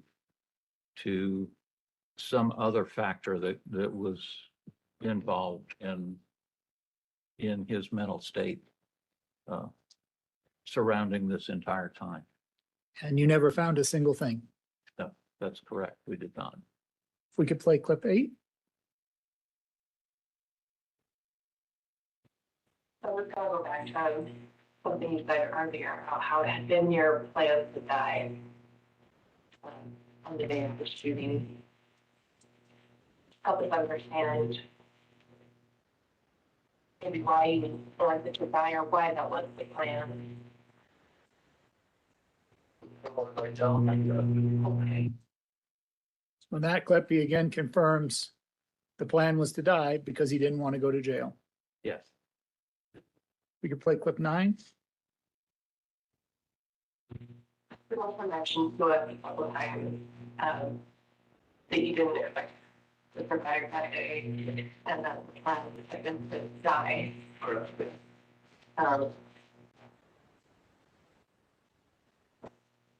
think I asked you last time, but I'm gonna ask, once more. Did you want to die at that time? Was that a desire that you had? Yeah. What was going on that you had that desire? I don't look like Tom. Okay.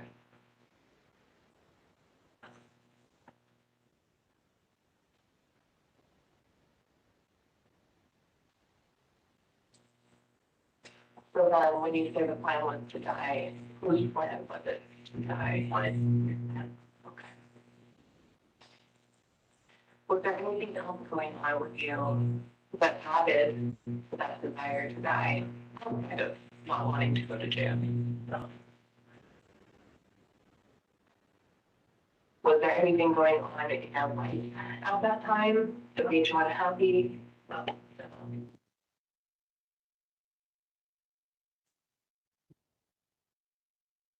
During the interviews you and Dr. Torres conducted, did you ask about the emotions he experienced during the mass shooting? Yes. And if we could play clip 10.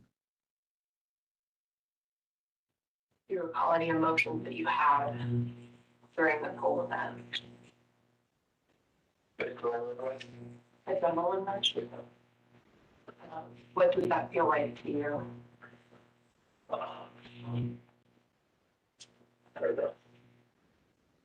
But you recall that. It was over before, and then it faded on, turn away. What happened? You were anxious before, and then all of that went away. What was actually happening? That we had. Yeah. Dr. Gray, from a forensic psychology standpoint, what is the fact that he was anxious before and then the anxiety went away and he describes an adrenaline rush during the mass shooting tell you?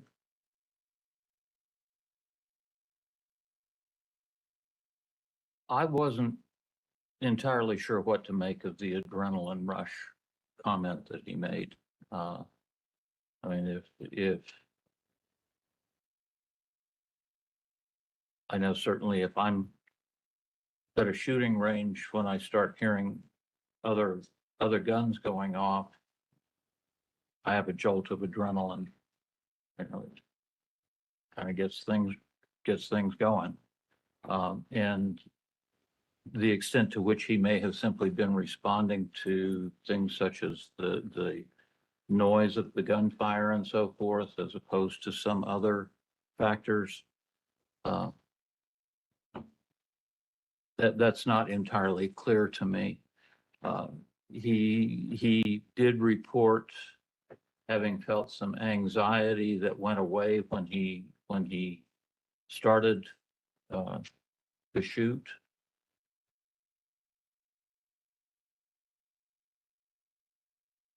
Could that have been maybe just sort of performance anxiety, and once he's into the role, the anxiety goes away?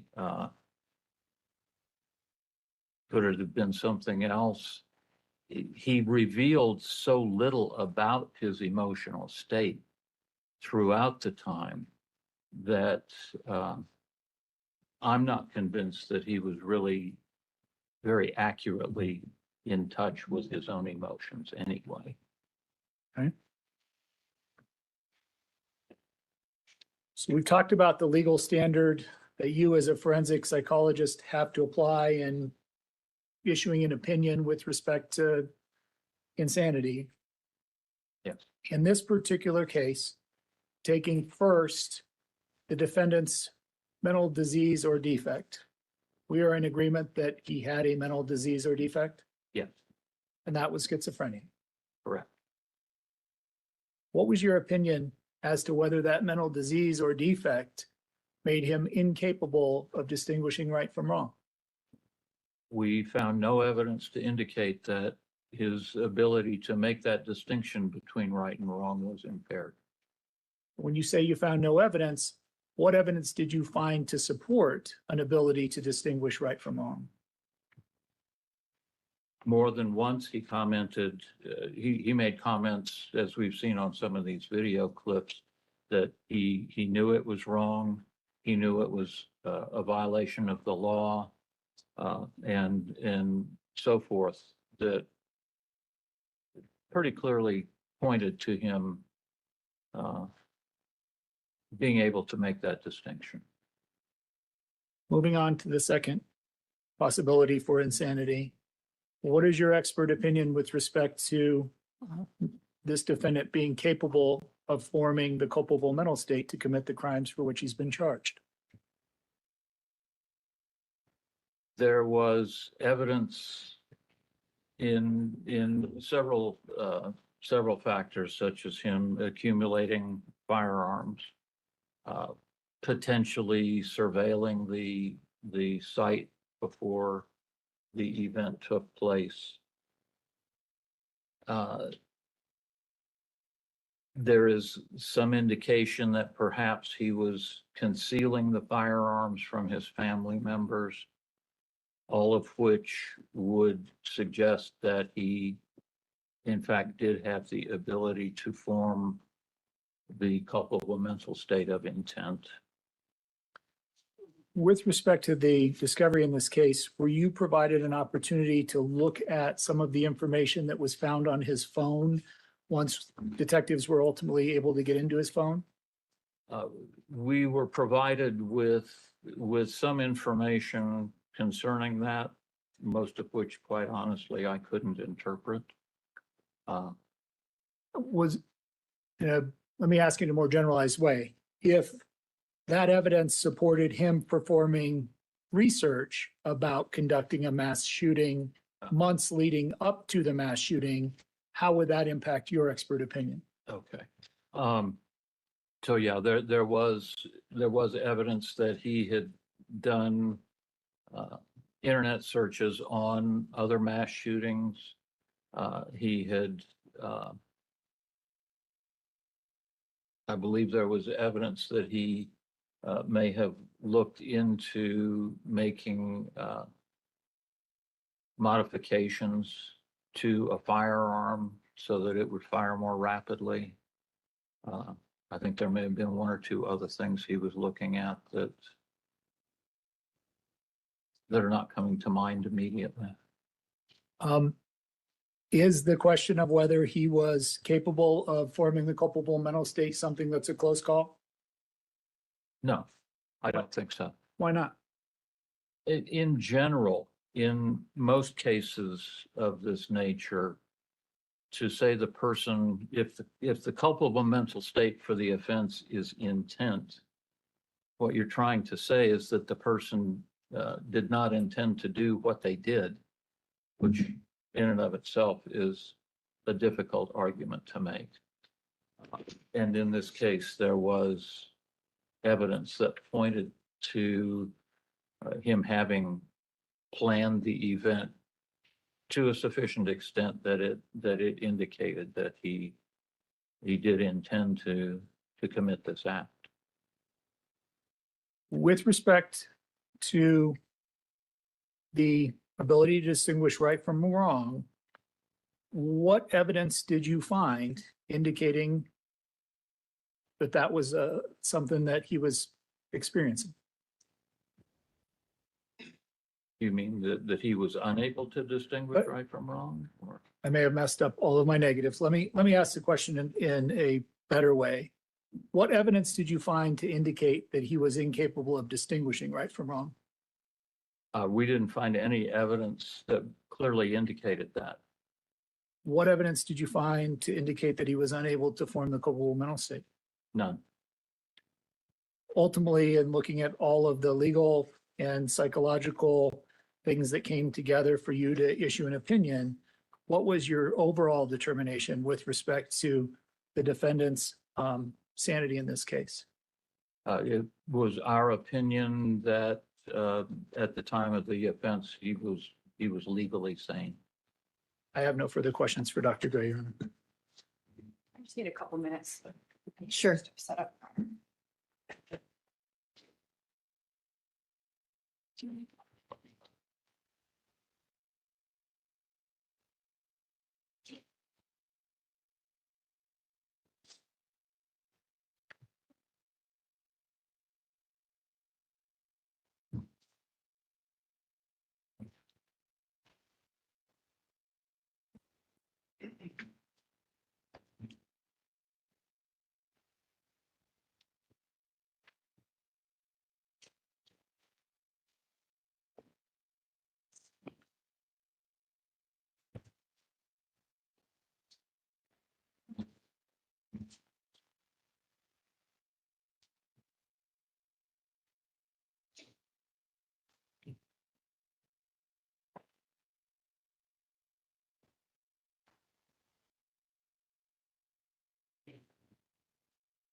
framing screen just to make sure it's working. Perfect. Thank you. Good afternoon, doctor. Good afternoon. So I want to start by reminding the jury of a little bit of your experience. Fair to say you've been doing this a long time. Yes, And you told us that you have participated in some way in hundreds of different types of evaluations throughout the course of your years. yes, And fair to say, generally as a human, you're a little skeptical. maybe even more than a little. Okay. And you told us that in forensic psychology, in particularly when you are being assigned a case by the court or an attorney, one of the core aspects of going into an evaluation is to be skeptical. Yes, that's, it's not often articulated quite that clearly, but yes, it's, we are essentially trained to require documentation, require support for any kind of conclusion that we might reach. Now, prior to meeting with Mr. Alissa, which you told us you first met with him in February of 2024. Correct. Okay. And you knew at that time he had been at the state hospital for over 2 years. Yeah. Okay. You knew that he had been at the state hospital for over 2 years. And by that point, he had been through a long course of trying to figure out what medication was right for his disease. Yes. And ultimately, his treating physicians landed on putting him on clozapine. Yes. And clozapine is a potent antipsychotic, Very much so. Yes. kind of seen as the antipsychotic of last resorts. Yes, it is, clozapine carries a significant side effect profile, which means that there are potentially negative side effects that crop up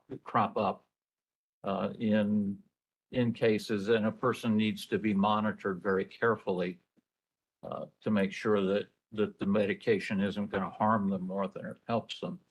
And because of that, it more often than not, it doesn't get used until other avenues have been exhausted. Or other avenues aren't working, other medications Yeah. aren't working. Yes, And when you met with Mr. Alissa, he's on this medicine of last resort. yes, Okay. And you knew all of this information, and even knowing all this information, you went into this evaluation being skeptical of his mental health. yes. And it only took you meeting Mr. Alissa and spending a little bit of time with him when that skepticism, went away. As in this case, there was a sufficient history of him being seen by various mental health professionals and evaluated that I was perhaps a bit less skeptical than I might ordinarily have been. The diagnosis of schizophrenia was pretty well established, and within a fairly short time of seeing him during our first interview, I was satisfied that, yes, that was in fact accurate. No question, Mr. Alissa suffers from schizophrenia. No, correct.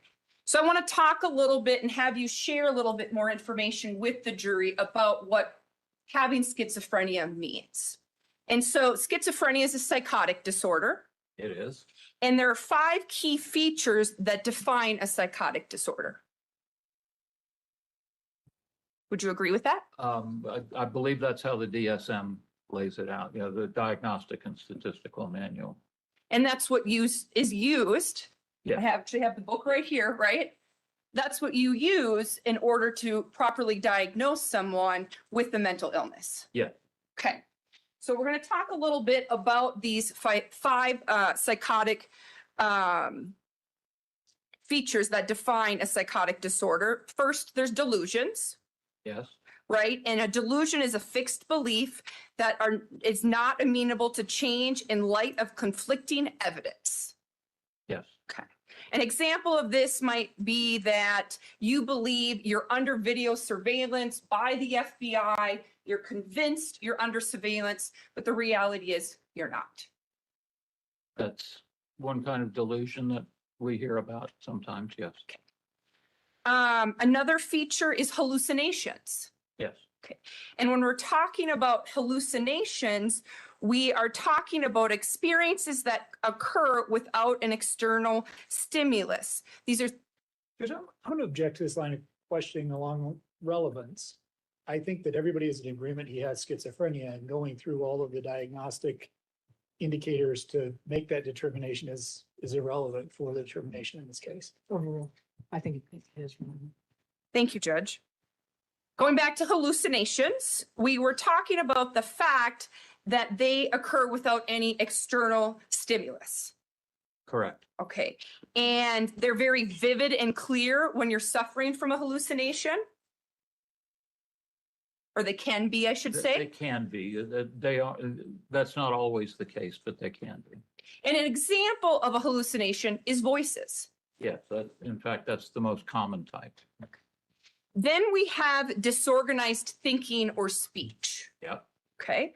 And that's typically inferred from when the individuals, you're looking at their speech, and that's how you can see some of this disorganized thinking that's going on in their brain. Yes, that's the most direct way to get a look at that. Yeah. And then we have grossly disorganized or abnormal motor behavior, including catatonia. Yeah. Okay. And that's when you may manifest itself in a variety, it may manifest itself in a variety of ways, ranging from childlike silliness to unpredictable agitation. Yes. Okay. Now, that group of features of a psychotic disorder are referred to as positive symptoms. Would you agree with that? Yes. Okay. And positive symptoms are what we typically think of when we think of someone with schizophrenia. Would you agree with that? Yes. So what I'm thinking about when I'm trying to explain this to the jury is you're thinking about someone hallucinating or hearing voices, having paranoia that they're being followed. That to me, I think schizophrenia. Would you agree with that? Yes. That's the common image that many people have. Now, the fifth key feature of a psychotic disorder is what's called negative symptoms. Yes. And you had told us earlier that, and you used the word we, but I have to believe in psychology in general, you meant you know far less about negative symptoms than you do about positive symptoms.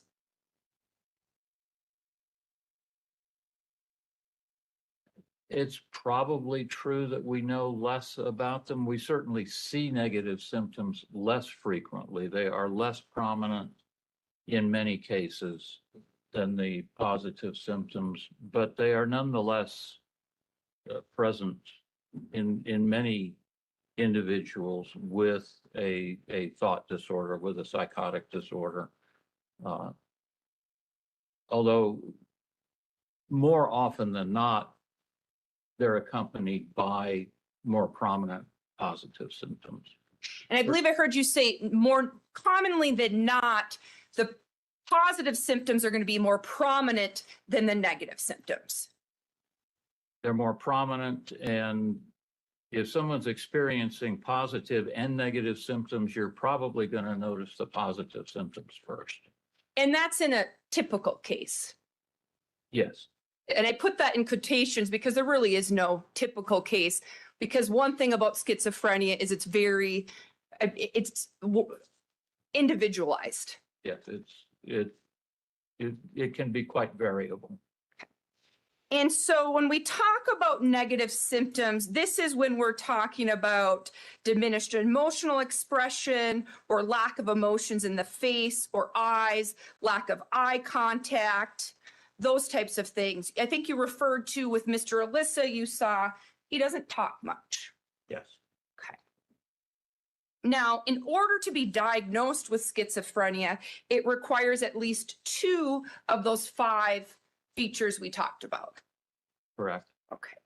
And schizophrenia also requires for a significant portion of time since the onset of the disturbance. So since the onset of the beginning of the symptoms, the level of functioning in one or more of those areas, such as work, interpersonal relations, or self-care, is markedly below the level achieved prior to the onset. Yeah. So a lot of verbiage there. In essence, we have to be seeing effects in someone's everyday common life due to one of those features.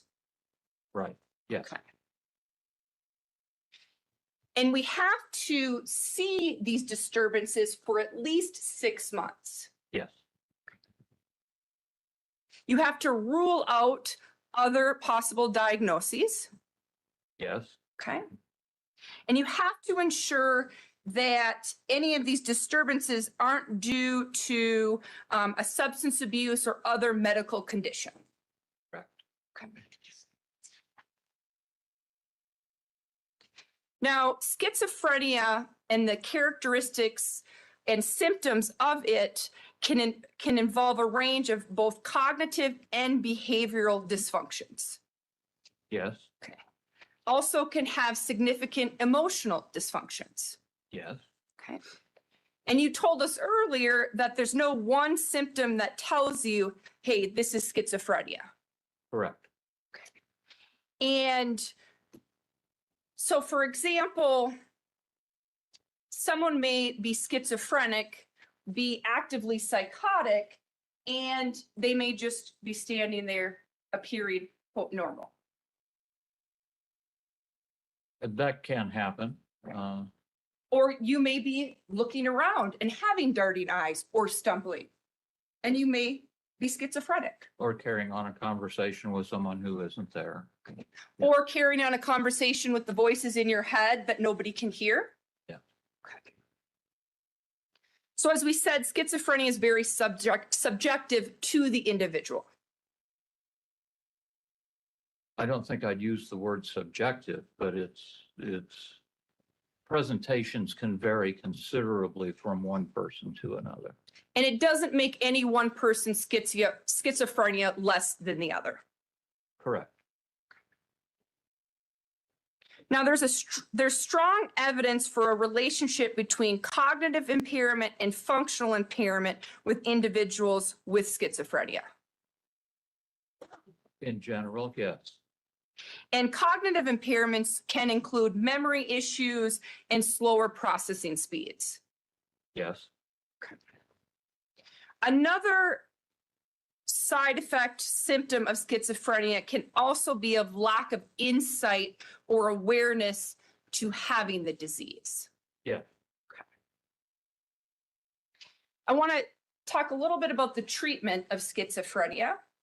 And with regards to schizophrenia, the best known treatment is antipsychotics. Yeah. Medication is essentially the only first line treatment for schizophrenia. And knowing that it's really the only line of treatment for schizophrenia, another thing that we know is antipsychotics can help a lot with positive symptoms, but not as much with negative symptoms. Yes, medications are more effective treating the positive symptoms than the negative. Yeah. So if you're on an antipsychotic, there's a more likelihood that maybe we'll see less of those positive symptoms. So maybe less hallucinations, less paranoia, because that antipsychotic is helping with those symptoms. Yeah. But if I'm on an antipsychotic and I have significant negative symptoms, those negative symptoms may still be present in a way of I'm not talking a lot. I'm not showing a lot of emotion. Yes, the negative symptoms may still persist, and if the positive symptoms have abated somewhat, then the negative symptoms may be more noticeable. Absolutely, because we took away those positive symptoms. Yes. Now, you had told us, and we know that Mr. Alissa has been diagnosed by multiple doctors having schizophrenia since this event occurred. Yes. Okay. And you told us also you're in agreement with all of them. Yes. Okay. So I want to talk about Mr. Alissa's schizophrenia specific, and I want to start with some of the positive symptoms that you became aware of from collateral resources prior to meeting with him. And you had told us that you and Dr. Torres went and met with some of Mr. Alissa's family members during the course of your evaluation. Yes. And they were able to tell you that there was a clear change some point after he graduated high school where he was becoming more withdrawn and less communicative. Yes, they said that there were some changes along those lines, more social isolation and less communication when he was in high school. And then that increased after he graduated from high school. They also told you about some odd behaviors that they noticed, which may be suggestive of paranoia in the years leading up to the events as well. Yes. Okay. And you told us about some of those, which included taping the camera on his laptop because he believed the FBI was monitoring him. Yes. Breaking a key fob from one of the family vehicles because he believed he was being tracked through it. Yeah. He would tell his siblings that he was being followed despite no one being able to see that anyone was following him. Yes. And they told you that Mr. Alissa had a genuine fear that he was being followed. Yeah. And they had no way to prove it. To them, it wasn't happening.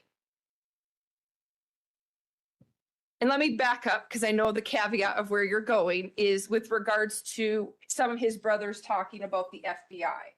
Let's stick with Mr. Alissa's fear about genuinely being followed in regards to there were distinct times the family was able to tell you that Mr. Alissa believed people were actively following him when they were with him. They would look around, they would go out to vehicles, and none of it was true. Yes, there were at least a few instances of exactly that kind of thing that we learned about. Yes. They also noticed unusual behavior about sometimes seeing him laughing at things when it wasn't appropriate, or what appeared to be him talking to someone who wasn't there. Yes, that didn't seem to be terribly common, but yes, they did note that they had observed those kinds of things on occasion. Well, and what you told us, I guess, let me rephrase this and start from, you know, Mr. Alissa lived with his family in a large home all together. Yeah. And there was lots of them living in that home. Yeah. Okay. And we heard you say that kind of how they described things is Mr. Alissa would take his place on the couch, smoke his hookah, and everyone else just kind of goes about their business. That's the way they portrayed it. Okay. Yeah. And according to them, it would appear Mr. Alissa would be there in body, but not necessarily in mind. Yes. Okay. They also talked about the fact that he started to have a poor memory. That was mentioned. Yeah. Losing his keys and his mom always having to help him find his keys. Yeah, I don't recall that specifically, but I think that's possible. Yes. And in addition to those positive symptoms that you learned from the family, you also know that Mr. Alissa himself said he was suffering from hallucinations, i.e. the voices we've spent time hearing about this afternoon. Yes. Okay. Now, one of the things that Mr. Kuffner asked you about was the positive symptoms that you observed during your evaluation with Mr. Alissa. Do you recall that? Yes. And you said you didn't notice very many positive symptoms. He did not report hearing voices during the times that we were actually with him. And at no point did we observe him behaving as if he was responding to voices or things he might have been seeing or anything that wasn't there. And just to remind the jury, your interviews with Mr. Alissa started in February of 2024. Correct. He'd been at the state hospital since December of 2021. Yes. By the time you finally met with him, he was on a very significant antipsychotic. When I first saw him, I believe he'd been taking clozapine for about 11 months. Clozapine, the antipsychotic of last resorts. Yeah. And so it's not surprising in your expertise that if clozapine is working, it may have helped with Mr. Alissa's positive symptoms. Yes, that's certainly possible.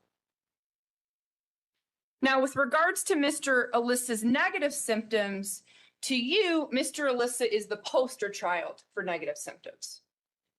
He certainly exhibits significant and impairing negative symptoms, yes. And tell the jury about that. Why do you say that? The social isolation is quite limiting. His lack of willingness or inability to interact with other people, to talk with other people, is quite limiting. A negative symptom that I don't think we have mentioned so far is it's called amotivation. It's a lack of motivation, and he seems to have very low motivation, which means he's not going to be particularly inclined to do a lot of things to look after himself. Which can include hygiene, Grooming. those types of things. Yeah. And fair to say, even in the short clips we saw, we could see some of the negative symptomology of Mr. Alissa. Yes, I think so. And you noticed this negative symptomology throughout all your interactions with him. Yes. But it wasn't just your interactions with him that we know how significant Mr. Alissa's negative symptoms are, because in the medical records from the state hospital where he'd been for over 2 years, it was documented throughout the significance of Mr. Alissa's negative symptoms. Yes. I was not surprised to see the extent of the negative symptoms that he exhibited, because it had been so well documented leading up to that time. And you had told us that as part of your procedure, you spoke with both the prosecution and the defense. Yeah. And the defense told you about their concerns with regards to Mr. Alissa's negative symptoms Yes, she did. and how we'd seen them throughout the time we'd represented him, Yes. which included from the day of the shooting. Yes.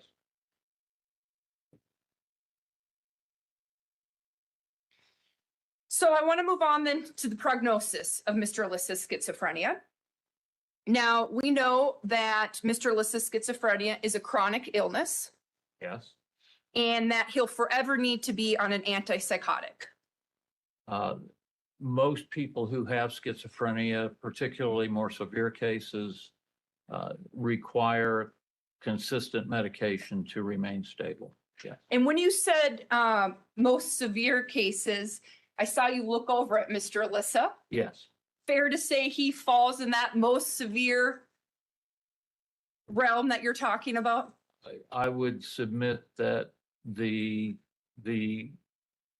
fact that the negative symptoms, the severe negative symptoms that he exhibits, and the fact that they have not responded terribly well to even to clozapine would suggest that he does in fact have a severe case of schizophrenia. Yes.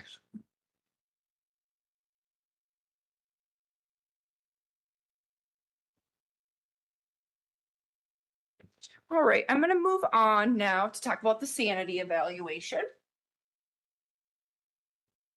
And you told us that you and Dr. Torres collaborated together in doing this evaluation. Yes, we did. And you told us that you looked at lots of different materials. Yes. You met with Mr. Alissa's family, with the parties, trying to collect as much information as you could. Yes. You also told us that you met with Mr. Alissa on 5 different occasions. Yes.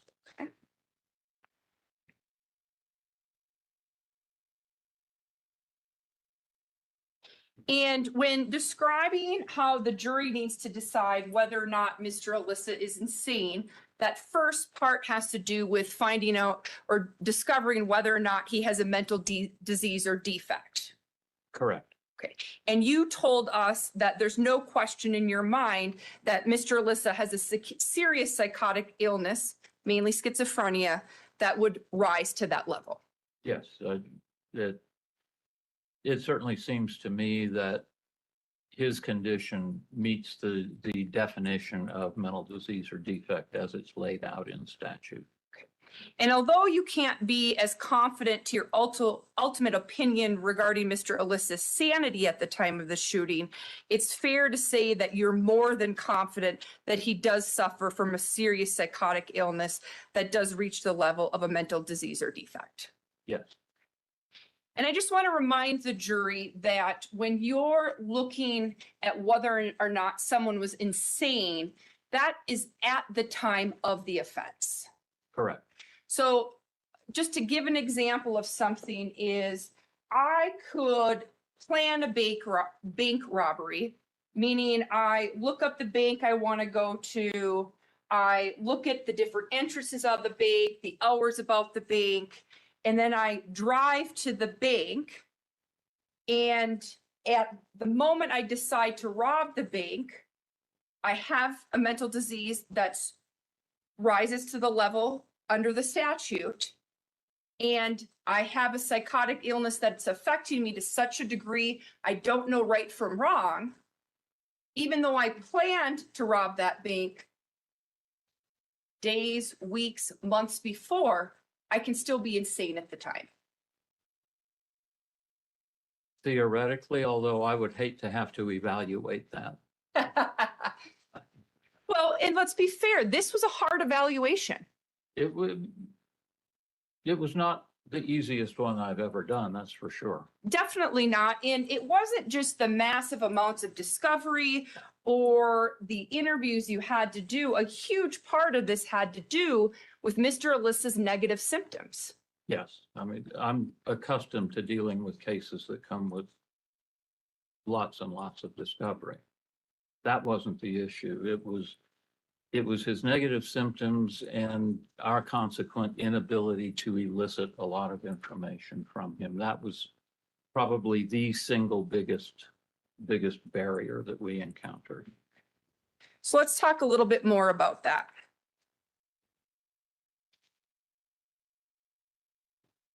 So once you knew that Mr. Alissa qualified for the serious psychotic illness that reaches the level of a mental disease or defect, one of the next factors to go on to whether he can distinguish right from wrong. Yes. Okay. And in making this determination, you look at the facts of the case, but you also look to the information that the person is able to give you about their ability to understand right from wrong. Correct. Okay. And in this case, when you were evaluating Mr. Alissa, in your expert opinion, you could not entirely rule out the possibility that a psychotic thought process was in fact the motivating force behind his behavior or behind the shooting. We could not definitively rule that out. No, that's correct. And you were unable to obtain enough evidence to demonstrate that the presence of Mr. Alissa's mental disease or defect, meaning his psychotic illness of schizophrenia, precluded him from being able to understand right from wrong. Correct. So I kind of want to break that down because I just feel like you and I know what we're talking about and maybe not everybody else does. And so in this particular case, specifically with Mr. Alissa, you have someone who is suffering from a serious psychotic illness, correct? Yes. And as your role as an expert in determining sanity, you must consider facts and circumstances surrounding the incident itself that may show whether or not he knows right from wrong. Yes. And you also must rely on what he tells you. Yes. You must also rely on what he's able to tell you, particularly with regards to the facts and when the facts and circumstances don't give you enough information to know at the time whether or not he knew right from wrong. And I can rephrase that if you want, Doctor. If you would, yes, please. Sure.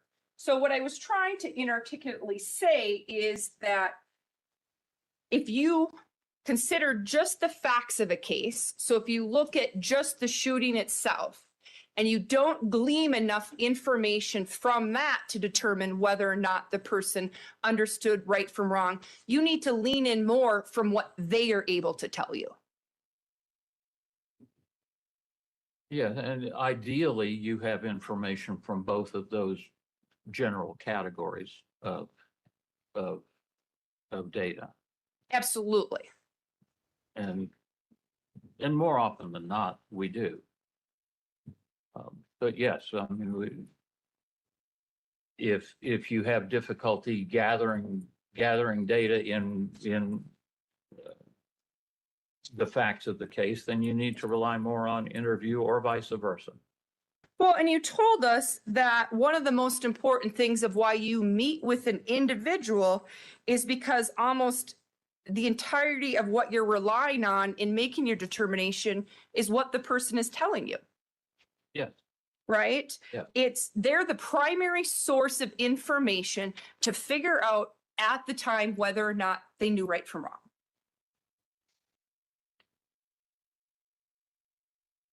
Not only that, but that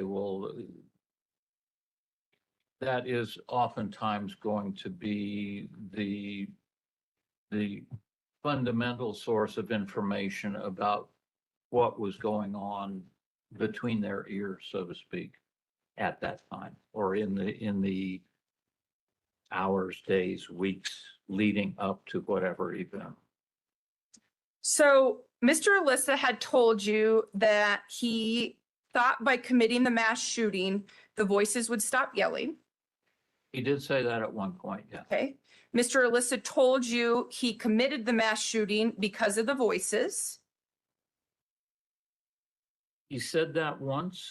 Okay. Yes.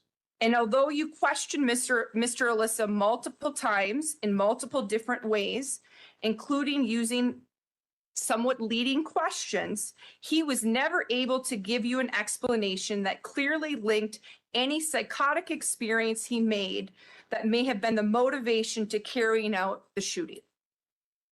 Yes, I think that's accurate. He at one time said that it was the voices. Why did you do the shooting? The voices. But that was it. We could not get any further explanation. So this is, I mean, when I think about this, about what we're talking about, this is kind of what I'm thinking about, is you're asked to conduct a sanity evaluation on someone that you know suffers from a serious psychotic illness. You know that they suffer from significant negative symptoms. You know that they are heavily medicated on the medication of last resort, yet still having symptoms of their serious mental illness. And this is the person who needs to connect that the voices in their head was the motivation behind what they did. We are sometimes asking the person to make sense of a situation that by its very nature does not make sense. And that's what was going on here. We don't know that. But you don't know that it wasn't. True.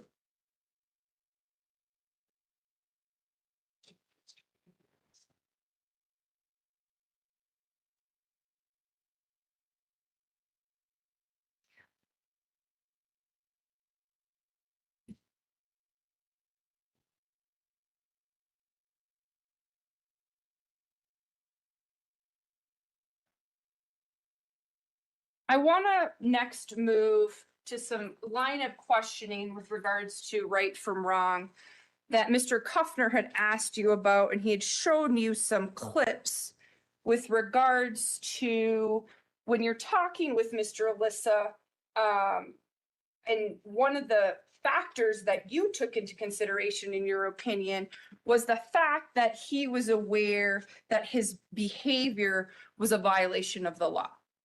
Yes. Okay, and we saw a few different clips that went around in regards to this. Yes. And again, this is in February of 2024 when you're interviewing Mr. Alissa. Correct. And this is at that point when he's saying, yeah, I knew it was against the law. Yes. Okay, this is after he's been put on an antipsychotic for a significant amount of time. Yes. We have almost 3 years since the shooting itself happened. Yes. We know that he was a part of multiple different evaluations over the course of that 3 years. Yes.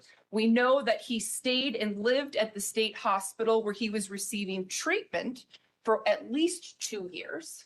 Yes. And that is the point where he tells you that he's aware that he knew it was against the law. Yeah. Okay. Now, you're aware in Colorado that someone can know it's against the law and still not be able to tell right from wrong. Yes. So just because we saw those clips, and just because at the time, 3 years after the shooting, Mr. Alissa is able to tell you that he knew it was against the law, that alone is not enough to say he didn't know right from wrong at the time. In and of itself, no, not necessarily. Okay, and we'll get on to the other things that you came to. I just want to make sure we're all on the same page about what the law is.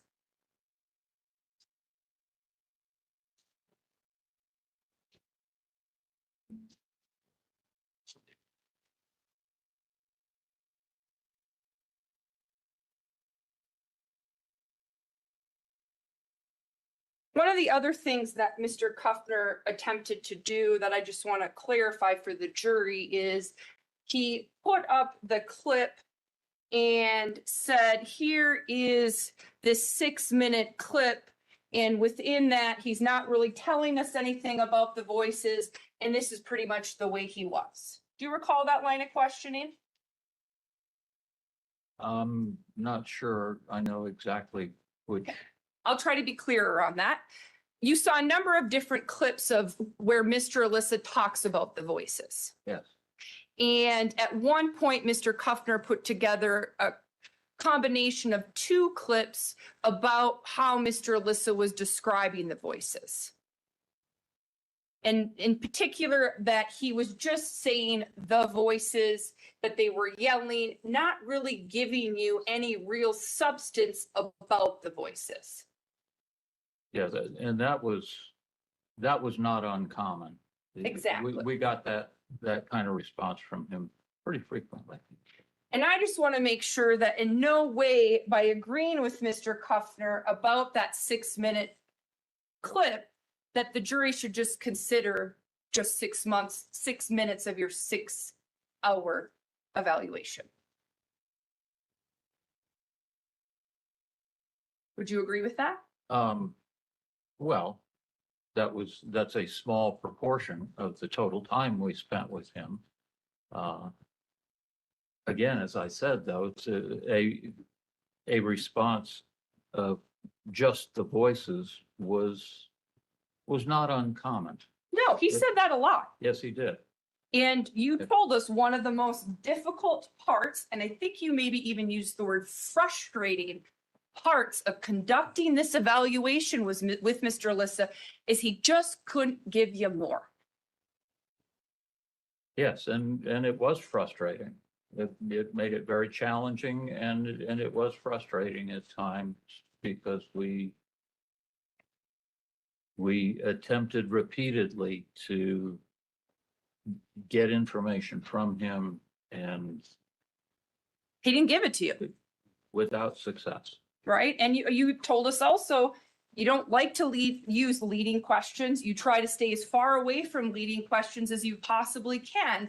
But with Mr. Alissa, you're kind of at the end of your ropes. Let's just see if he'll give us something if we lead him right to it. Correct? Pretty much, yes. And Yes.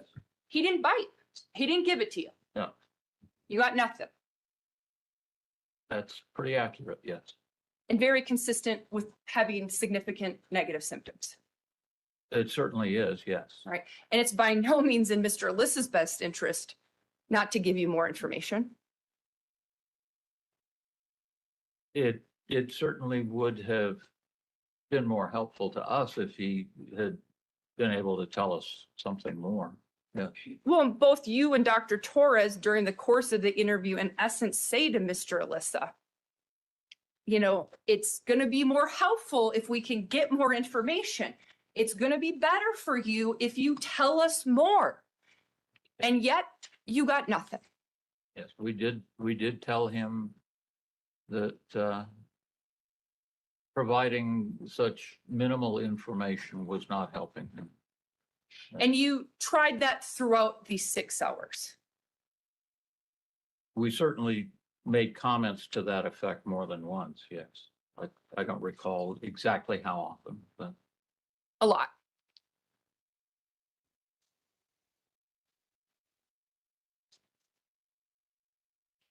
One of the things that was brought up on direct is the fact that prior to the shooting, there were no records or reports about Mr. Alissa receiving any mental health treatment prior to the shooting. yes. Okay.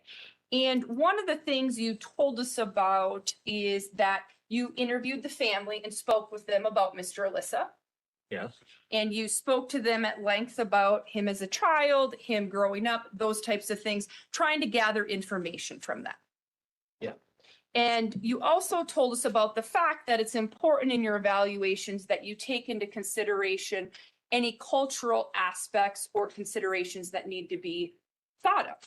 yes, And in Mr. Alissa's specific case, you know that he's an immigrant from Syria yes, and all of his family is as well. yes, And with that, brought some cultural considerations on how they view things differently than, say, someone in America. Would you agree with that? yes, Okay. And it also had different aspects due to their religion on how they may have viewed certain things with Mr. Alissa that some of us may say, something's going on with him, where they thought something different. at least some of them did, yes, Yeah. His father is one of the people who talked to you about that. yes, And in specifically what I'm going towards is the fact for them, when they saw Mr. Alissa doing some things that may be considered odd, or an example you told us about is when his father told you that in the middle of the night, Mr. Alissa is saying there's someone in the bathroom, there's someone in the bathroom, and there's no one there. They thought he might have been possessed. yes. Okay. They invoked an entity in Middle Eastern culture called a jinn. That's an entity that can affect a person rather badly. And it was interesting that it was Mr. Alissa's father and his two older sisters in particular that were suggesting most strongly that it was a jinn that was at play here. The younger ones, not so much. And this is when you were talking to them just in the spring of 2024. Yes, So long after the shooting. yes,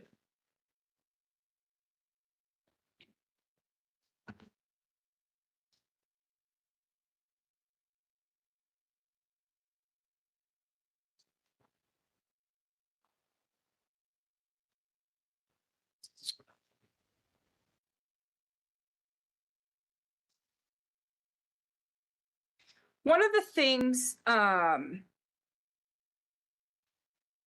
me strike that.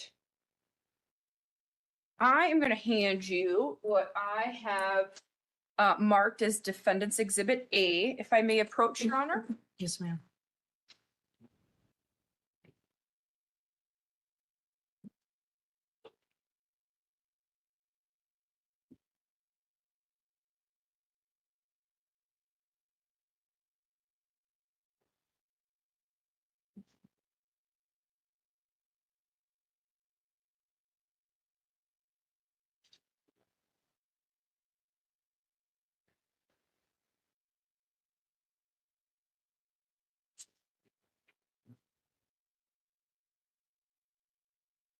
And Defendant's Exhibit A is the entire competency evaluation, all 6 hours that you completed with Mr. Alissa this last spring.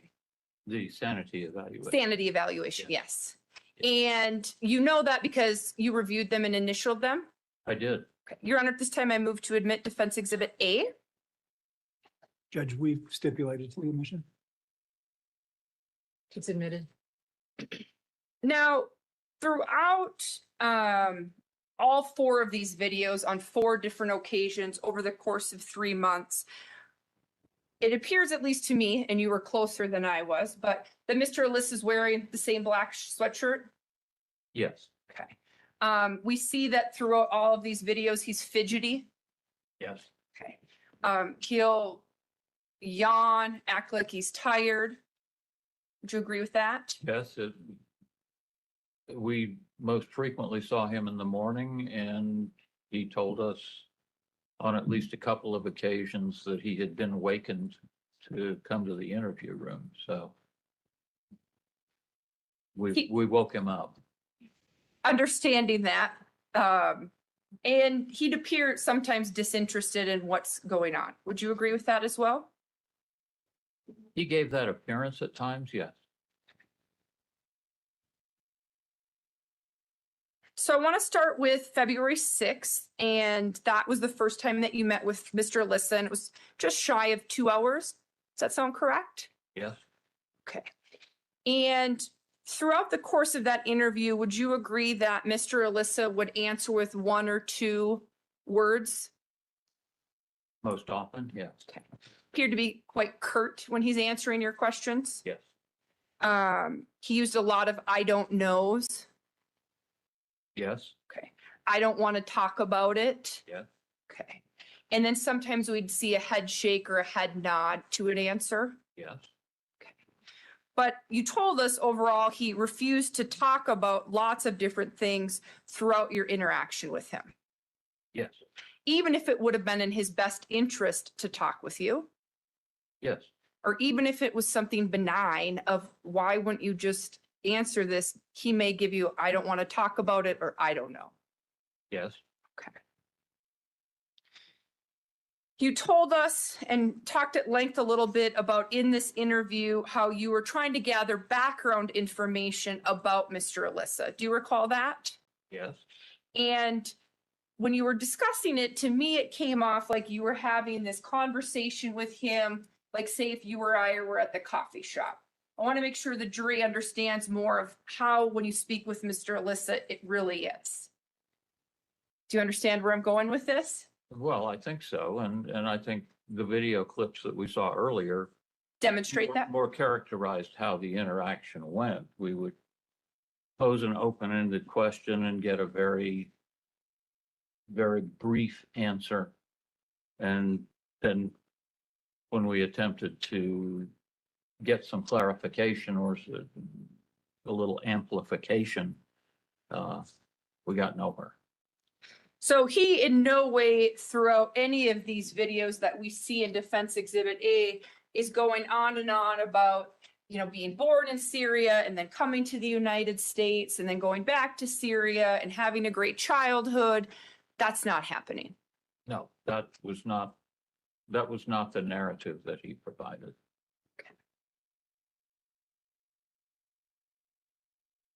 So at the beginning of this evaluation, Mr. Alissa is very apprehensive if he even wants to do the evaluation. Would you Yeah. agree with that? Yes, And you and Dr. Torres try to explain to him the purpose of the evaluation, yes, and he still doesn't seem convinced he wants to do it. yes. It took a while before he agreed to participate. And one of his concerns is how long is it going to take?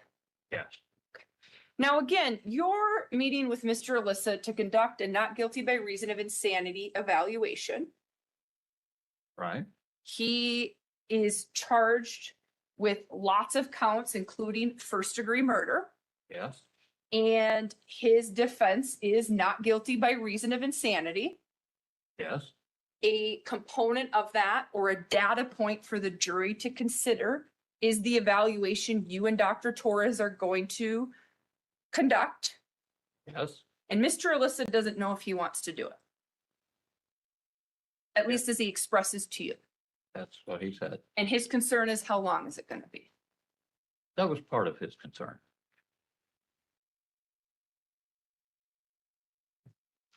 Now, one of the things you ask him in this eval, which kind of gives us more insight to Mr. Alissa and his symptomology and serious mental illness, is do you recall asking him about whether or not he's having any stress or any stressors right now?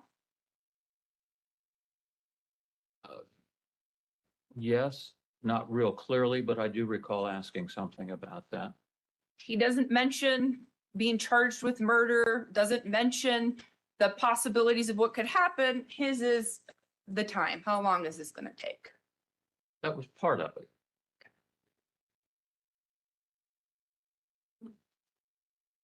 You ask him at one point, who's responsible for you being here? Who's responsible for this offense? Do you recall that? I'm not recalling it in exactly that form. There's specific here. Give me 1 second.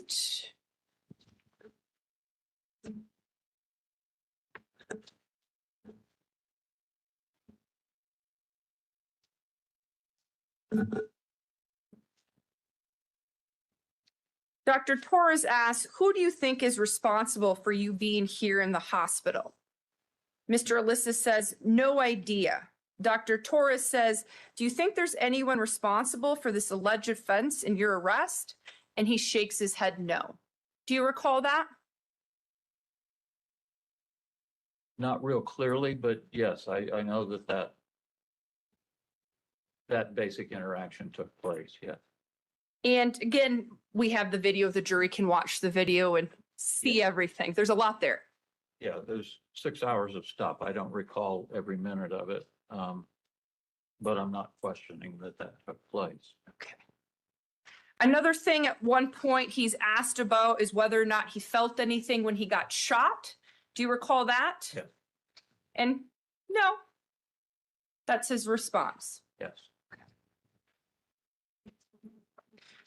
What else we see in this first interview and what you and Dr. Torres are, attempting to get some information out from him is you confront him with some of this collateral information you had from his family, specifically about the computer, the key fob, some of that paranoia stuff. You ask him about that. Do you recall that? Yes. And he tells you he doesn't want to talk about it. Yes. You bring up the fact that, you say people were following you. Your family said that's something you did. His response is, I don't want to talk about it. That sound right? Yes. Okay. And again, these are things that could be helpful for him overall to admit,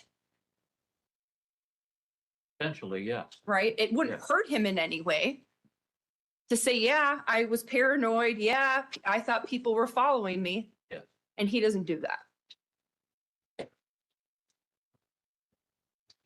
You go on to confront him in areas of other collateral information that you've substantiated. And again, Mr. Alissa does himself help in one regard is talking about being bullied And there's documentation through the records that this happened and you heard it through the family. Do you recall that? Yes, And you asked Mr. Alissa about that.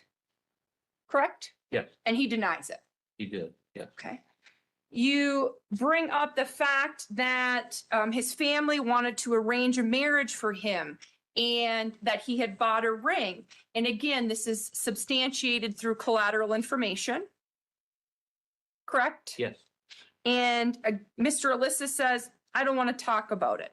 Do you recall that? yes, I do. And then there's actually a follow-up saying, well, are you denying that it happened? And he said, yeah, I'm denying that ever happened. Correct? Yeah. He tells you that at one point when there's conversations about how he decided to go to the King Supers, that he went to the King Supers a couple days before. Yeah. And that's something he volunteered, Yes, he did. right? That's not necessarily a helpful thing for him. Not necessarily, no. Okay. But he tells you, hey, I went to the King Supers a couple days before. Yes, And you know, through collateral information, that's not true. I'm going to object to that. I think it calls for speculation. Sustained. Your Honor, if I can briefly respond, you can Rephrase the question. the collateral information that you reviewed never supported the fact that Mr. Alissa had been at the King Supers the day or days before. correct. Yeah, we found, we didn't find anything to indicate that he had made a trip to Boulder at all in the few days prior to the offense.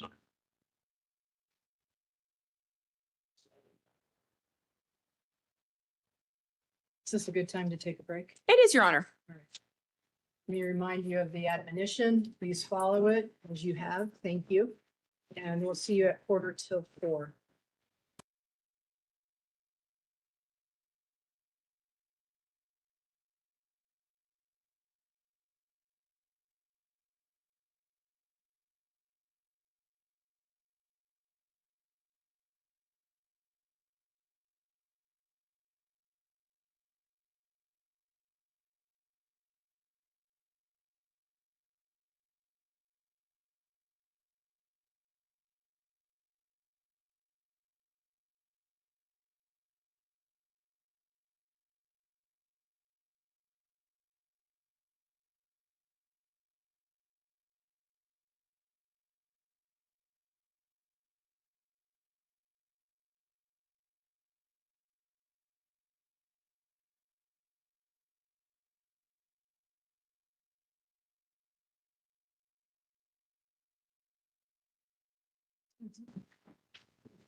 I can't, the jury is.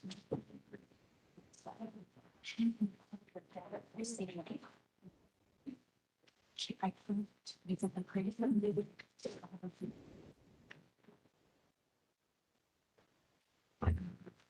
Those are the videos that I tried to see. You just said the Okay. You know what it is, like, I'm sorry. It's okay. It's doing it for the rest of the first style. I understand. Wait.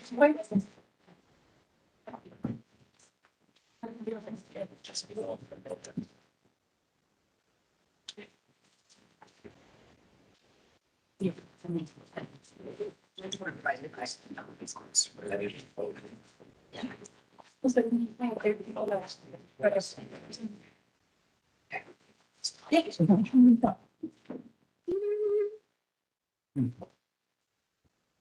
I better draw my clips yet. Probably half hour. 40 minutes. Oh, okay. No. No. Yeah. Yeah. Question. She has. Yeah.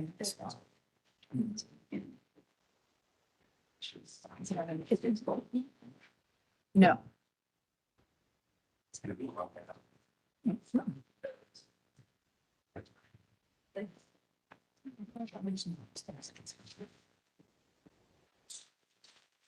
All right, bring in the jury, please.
Thank you. Be seated. Whenever you're ready, Ms. Harold. Thank you, Judge. Dr. Gray, we were talking about the February 6th, 2024 evaluation. So just bringing us all back there. And I am going to play some clips from that particular evaluation.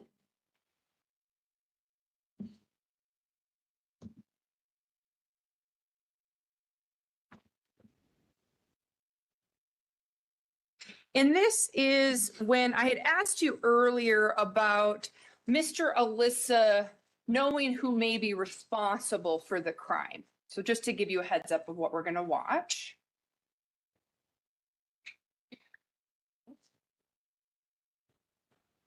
Who do you think is responsible for you being here in this hospital? No idea.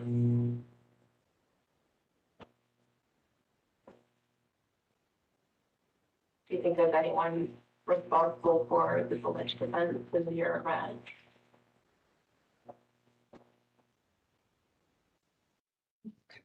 And in this particular clip, we can see Mr. Alissa in that same sweatshirt we're going to continue to see him in. Yes. Okay. Who do you think is responsible? All right, I'm going to go to another clip and just to orientate us to what we are looking at. This is with regards to you and Dr. Torres trying to get more information from Mr. Alissa in this particular evaluation. So this may be a little more difficult. But it's important. Tell us, please, what you can about what was going on the day you got arrested, the days leading up to that. Yelling voices. I'm sorry, yelling voices.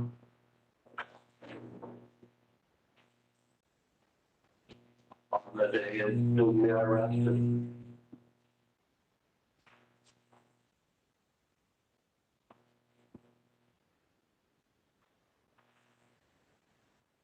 And you said yelling voices, so was there more than one this time? This one.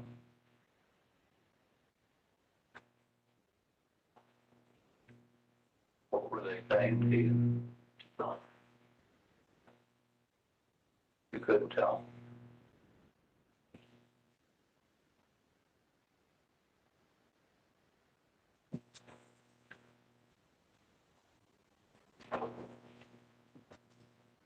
And was that, well, how disruptive was that for you?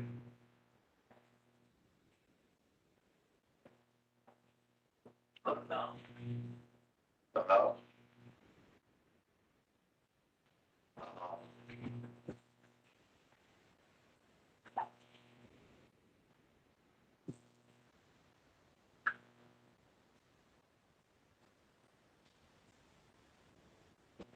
so you got up that morning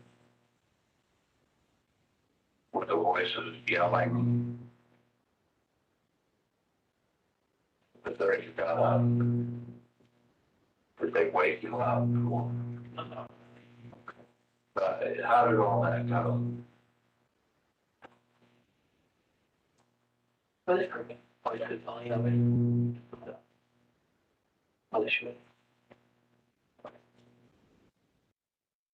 So this is one of those examples, at the beginning of this clip, we hear you say, kind of giving him an FYI, this is important, I'm trying to get information from you. You're trying to dig in more about these voices. Is that correct?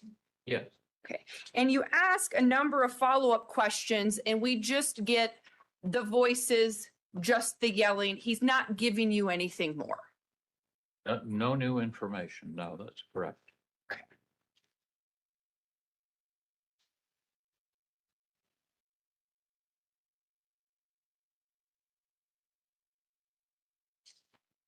So moving on to February 20th, this interview with Mr. Alissa was approximately an hour and 22 minutes. I believe that's about right. Yes. Okay. So approximately 2 weeks after you met with him the first time. Yes. And it's you and Dr. Torres again going in to meet with him? Yes. Okay. And when you first go in to meet with him, this time he expresses some issues with being recorded. Do you recall that? Yes. And he didn't mention anything in that first evaluation. This is the first time you're hearing him say anything about not wanting to be recorded. We had actually met with him briefly in the weekend between the first and second interviews when he refused to come to the interview room. We went back to the treatment unit to talk with him, and he did at that time express some concerns about the video recording. And did he express those in ways that was one of the reasons he didn't want to meet with you that time? He did not clearly articulate that. It seemed like it, but we had to read between several lines to get to that. Something you oftentimes have to do with Mr. Alissa? Yes. So you told us that you visited him over the weekend, tried to do a recording on February 20th. He does come into the room and then you talk about the issues with the recording a little bit. Yeah. Fair to say again, he doesn't really elaborate about it. No, that's correct. Doesn't give you a lot of information of why it's bothering him. Yes, that's right. And then he goes on to talk about the fact that he doesn't even understand why he has to do this evaluation. Yes. He brings up the fact that he's done lots of other evaluations and he doesn't want to really do this evaluation. Yes, he seemed still not to fully understand that this evaluation was focused differently. And so you and Dr. Torres go through with Mr. Alissa. This is a not guilty by reason of insanity evaluation. We've been ordered from the court to do this, those types of things of reorientating him to what this evaluation is about. And emphasizing for him that this is a different kind of evaluation from the ones he's been through previously. And you ultimately get him to confirm, again, he'll do it. Yes. But his first question is, how long is this going to take? Yes. Now, again, during the course of this evaluation, he gives you very curt answers. Yes. Okay. We hear multiple I don't knows again. Yes. We hear I don't want to talk about it. Yes. And then we have some head shakes and nods. Yes. So again, very consistent presentation between the February 6th evaluation and the February 20th evaluation. Yes. Another consistent thing we see in this evaluation is that you attempt to bring up some of the paranoid behavior that his family talked about prior to the shooting, the key fob, the computer. You go back to that to see where he's at today. Yes. Okay. And again, he denies it. Yeah. One of the things that you learned through collateral information is that prior to the shooting, he had breakfast with his mother. Do you recall learning that? Yes. Okay, and so one of the things you ask him about in this evaluation is with regards to the day of the shooting, you know, did you have breakfast with your mother? Did you have breakfast? Something along those lines. Yes. Again, you're taking collateral information that you believe to be true, you heard it from someone else, and confronting with Mr. Alissa with that. Yeah. And he denies it. Yeah.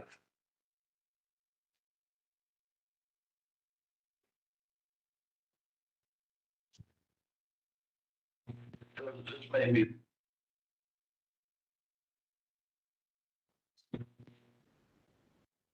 Really don't know how to use technology that well. All right, so I'm going to show you some clips from the February 20th evaluation. And this is in regards to, again, you and Dr. Torres trying to find more out about the voices, which we know is a common theme of all of the evaluations you conducted with him.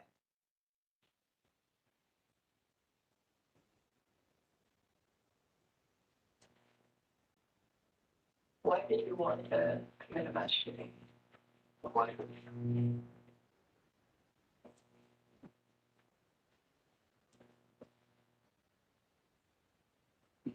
Did you ever stop and question the voice about that? Is there anything you could question the voices about that?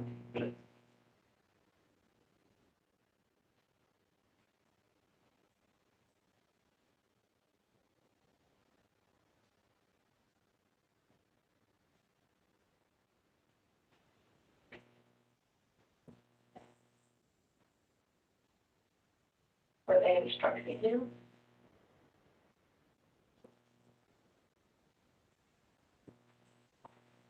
Did you feel as though you had a choice?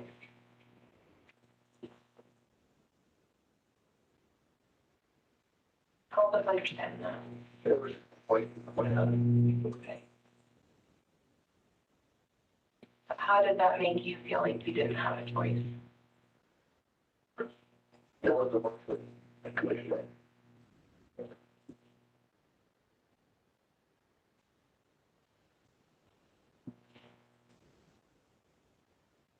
Did you say one of the voices that committed it? Yeah. The voice was In what way? just killing them.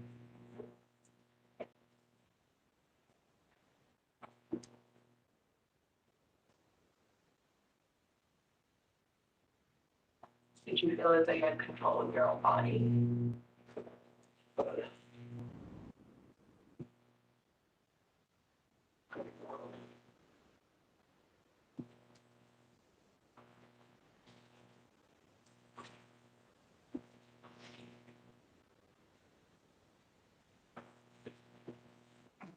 So I'm just going to stop there for a second. And in this line of questioning, again, Dr. Torres is really trying to get him to talk about these voices. And you spoke with Mr. Kufter on direct kind of about this of seeing if they're commanding him to do something or telling him to do something or what these voices are. Would you agree with that? Yes. Kind of giving him some prompts again. Give us more, Mr. Alissa. Help us out here. We want to understand what's going on. Yeah. Because this is important. Very much so. And he just says it's the voices. He did at one point say that he was not being instructed by the voices. Yes. And he also says, though, that it was the voices that committed it. Yes. And he also told you that he didn't feel like he had a choice. Yes, he did say that.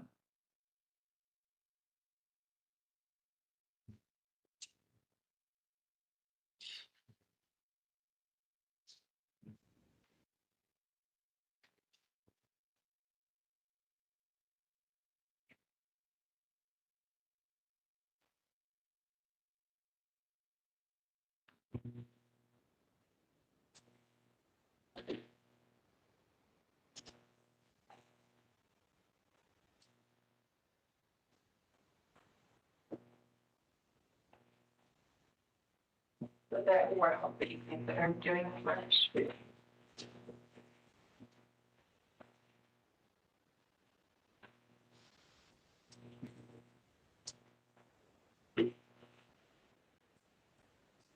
What was it about the supers that made you sign on?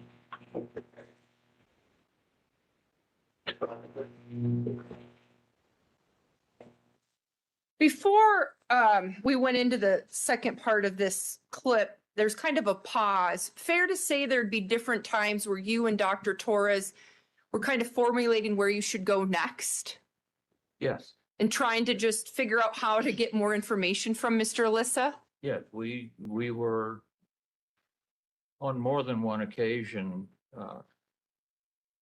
kind of stumped as far as what direction we might be able to go next to try and get more information.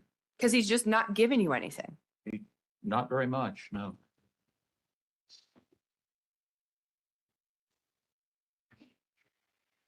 I'm going to move on now to a clip with regards to that day and trying to get more information out about the day of the shoot. And so you made the 30-minute drive to Boulder. I'm sorry, to Boulder, yeah.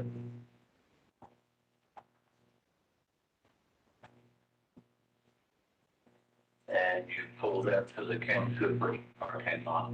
Yeah. What happened next?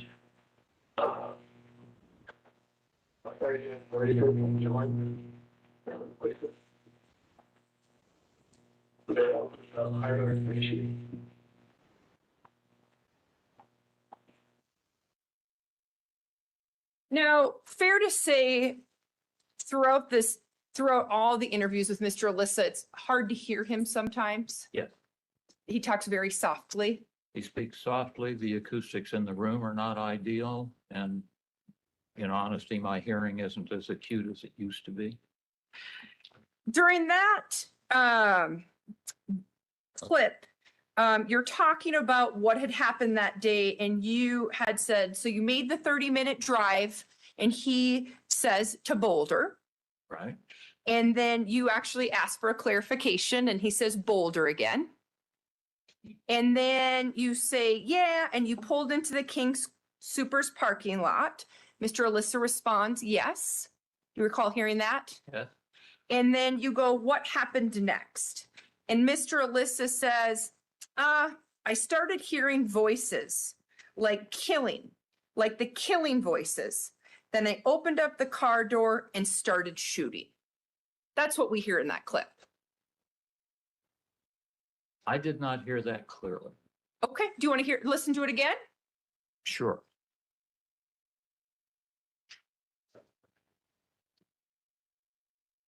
Just make sure I'm on the right one.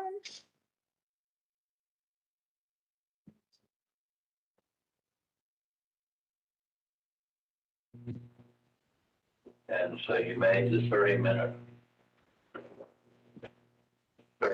drive to Boulder. I'm sorry, to Boulder, yeah.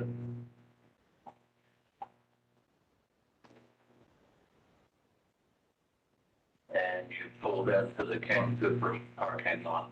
Yeah. What happened?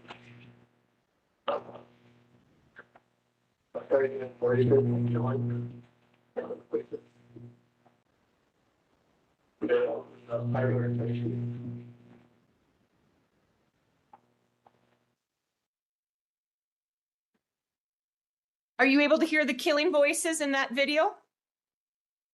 I heard him say he heard the voices. I did not hear killing. You Perhaps- did tell us your hearing's not the greatest, as it always was. Yes. Okay, and we do know the jury is going to have access to this, so they can listen to it, and the acoustics aren't the greatest in the courtroom as well.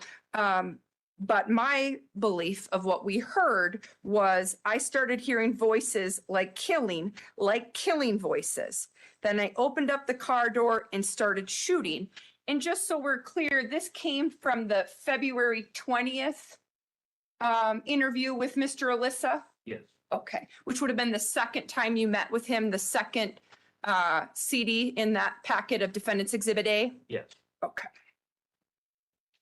Now, we heard about the fact through Mr. Kuffler's videos that Mr. Alissa had a plan to die that day. Do you recall those videos? Yes. And he told you that, right? Yes, he did. And you're aware through the collateral information that he actually wore a tactical vest to the King Supers? He wore a carrier vest, but he had no plates in it. So it offered no protection. So fair to say that may support wanting to die? Or doesn't negate it? Maybe that's a better question. It certainly doesn't negate it. I mean, if his intent was to protect himself, he didn't do a very good job with that. But he told you that wasn't his intent. His intent was to die that day. Yes, he did. And we heard in one of the clips, the intent to die that day was because he didn't want to go to jail. Yes. Okay. But what we know what happened that day is actually Mr. Alissa stripped down to his boxers, correct? Yes. And surrendered. Yes. And he was cooperative when he surrendered. Yes. He complied with commands And that would be inconsistent to wanting to die that day. yes, it would appear that perhaps he changed his mind. Or had voices in his head telling him things and that stopped? Cannot definitively rule that out.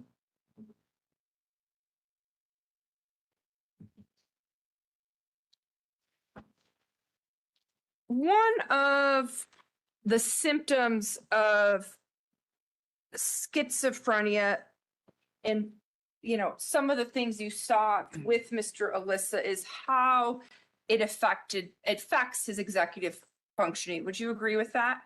Yes. And throughout the course of the evaluation, there'd be little areas where we may see a flavor of this. Would you agree with that? Let me give you an example. Yes, please. Might be much easier Yeah. of where I'm going. At some point during the course of the evaluation, and this is towards the end of that second evaluation with Mr. Alissa, you talked to him about what he would do if he had a disagreement with his attorneys. Do you recall that? Yes. Okay, I'm going to play that video for us and then we can talk about kind of what that tells us.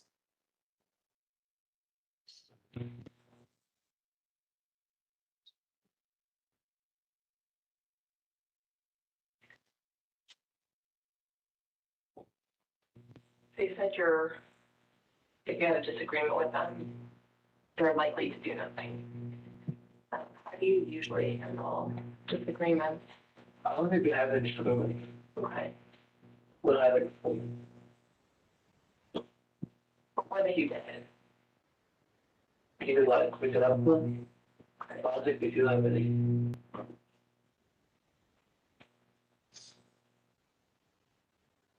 Well, you know, when you work with someone else, especially if it's over a period of time, then you'll disagree about something. My Dr. Torres and I work together a lot. We sometimes disagree about them. But we have to find a way to work that out. How would you do that with your attorney?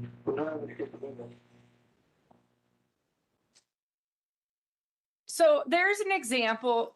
We're talking, or you're talking about something with Mr. Alissa that's somewhat benign. Would you agree with that? Reasonably so, yes. Right? And you're trying to get an idea of how or what he would do if he was having disagreements with his defense counsel. Correct. And you guys ask him that in a couple different ways. And his response is, I don't have disagreements. Yep. So he is not responding to your question. Would you agree with that? In a sense, he was, but in a very concrete way. And you say concrete way. What does that mean? He he was interpreting the question in a very simplistic way. And so his analysis of what was being asked was,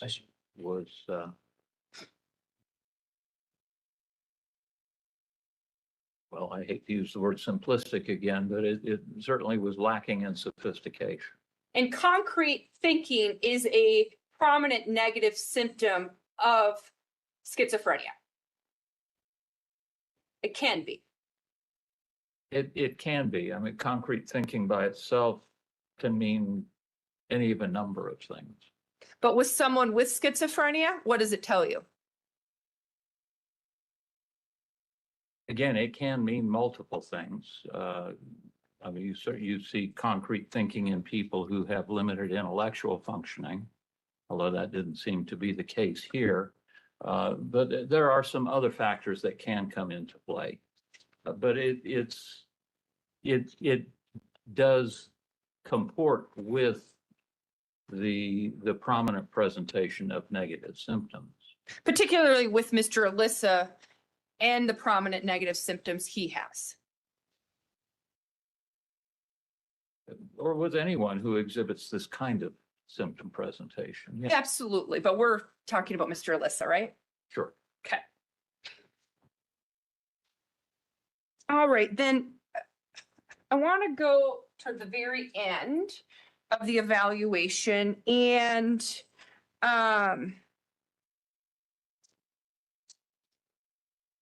or excuse me, I'm going to take that back.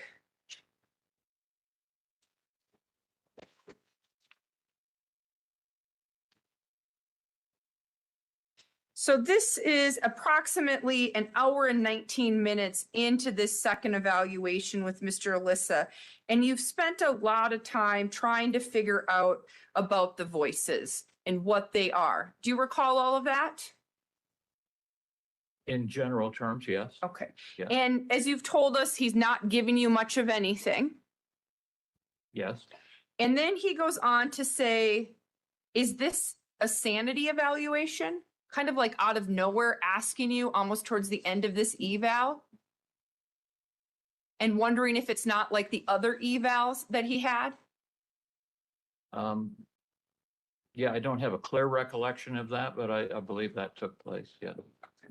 And that's in the second interview where you had a lengthy conversation with him at the beginning of the evaluation about what the purpose of this evaluation was. We had that conversation with him at the beginning of the first evaluation, again at the beginning of that meeting. And we touched on it also when we went back to the treatment unit in the week in between, trying to get him to come talk with us. So it was not the first time that he had been told that. And yet we still see he's not clear on what the evaluation is. Yes.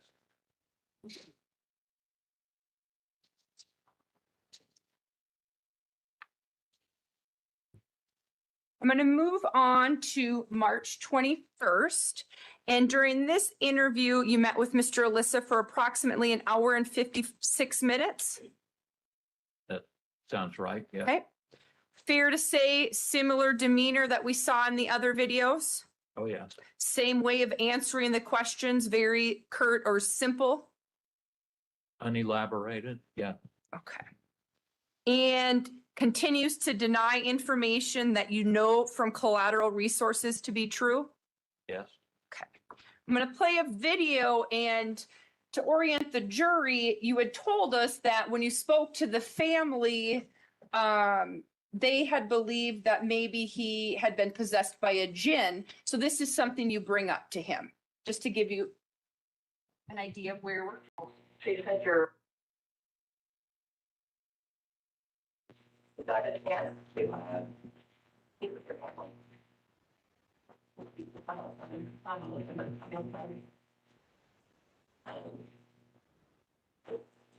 And they brought up, I think, so I just have to feel about, it has to do with your husband being Muslim. They talked to us about how it's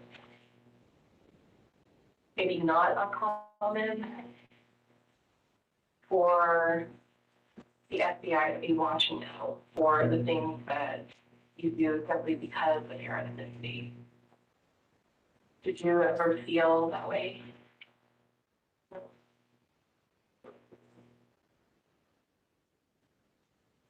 Did you ever think that the FBI was somehow following you?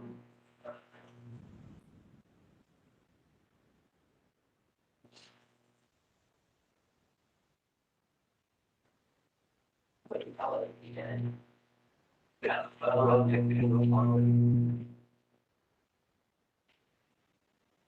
And I'm going to pause there because that was hard to hear. We have Mr. Alyssa saying, yeah, but I don't think the FBI was following me. Is that what you heard, Dr. Gray? Yes, I think so. I think so. now. But your you're told about you taking over the camera on your computer and breaking a key fob.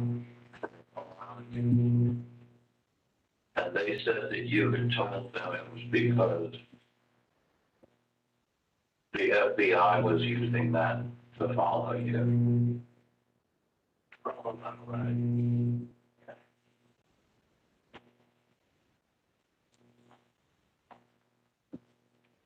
And I can appreciate you not wanting to talk about some of these things, Mr. Alissa.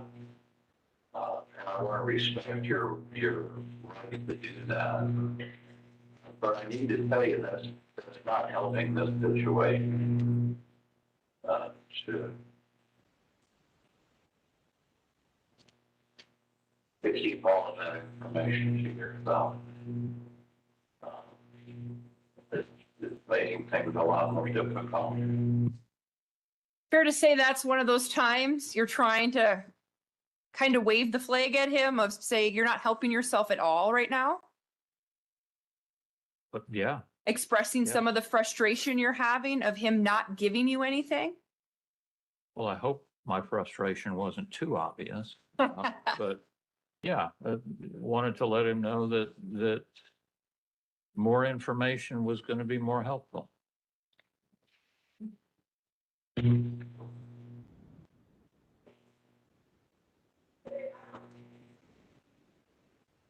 just want to understand what was going on and what you were worried about.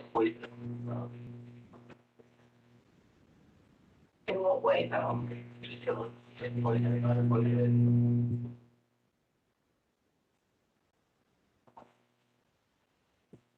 The voices that are somehow connected to the committee.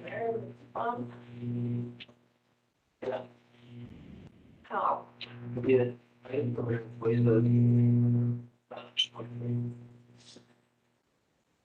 What were they saying? What were they yelling? Nothing words like yelling. What did you think about that? How did you interpret that? Well, how does hearing voices yelling result of you covering up your computer, breaking the computer, breaking a key fob?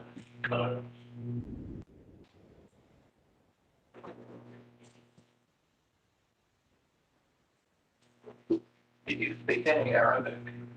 I speak English, a little bit Arabic, a little bit Arabic.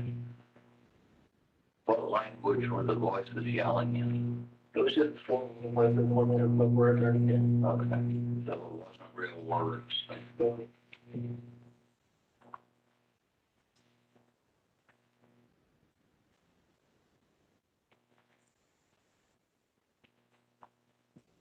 Some of your brothers and sisters and your father also said some of these things that you were experiencing were because of the jinn. It's working. Okay. What do you think of the idea that a jinn was involved in all this?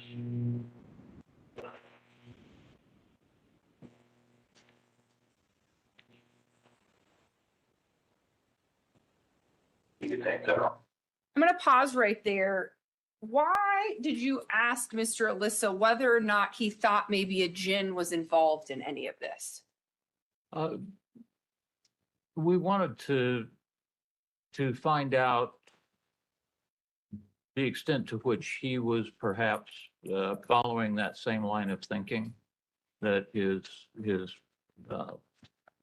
father and his older siblings were following, and to begin to maybe get a little bit of a handle on how he was understanding what was going on with him. What's up with the voices? Where are they coming from? What do they mean? That kind of thing. So maybe the voices are coming from a djinn, Maybe. right? But again, you get nothing from Mr. Alissa. Correct. So you're giving him prompts, again, things you don't often like to do, but in this situation kind of feel like you don't have a lot of choice. And he just doesn't give you anything. Correct.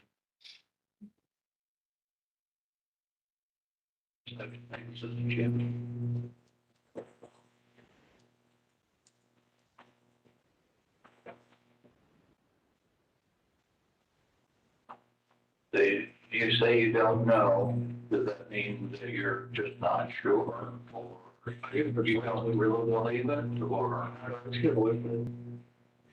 Maybe play from the chair,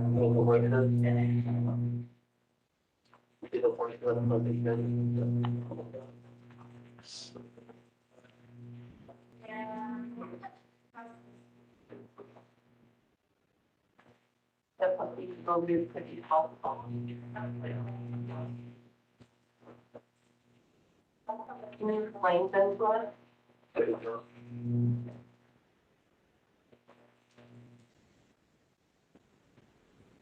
Where do they come from? What sorts of things are they capable of?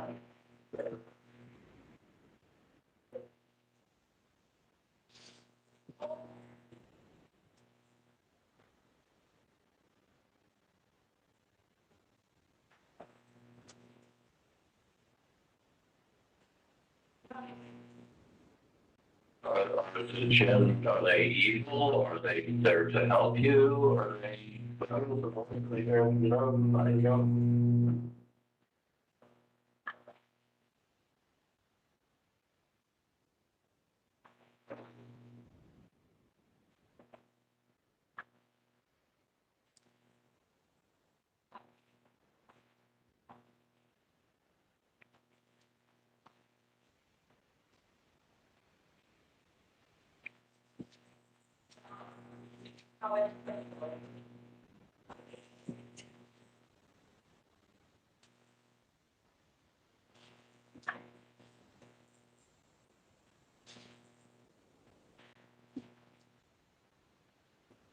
Would you ever worry that maybe a djinn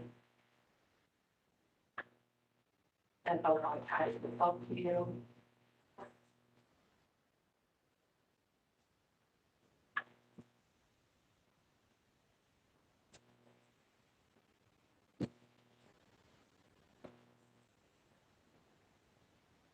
And so you were hearing these voices yelling, screaming. If it wasn't a djinn, then what was causing that? What was that about? I think it was a djinn. You think it was a djinn?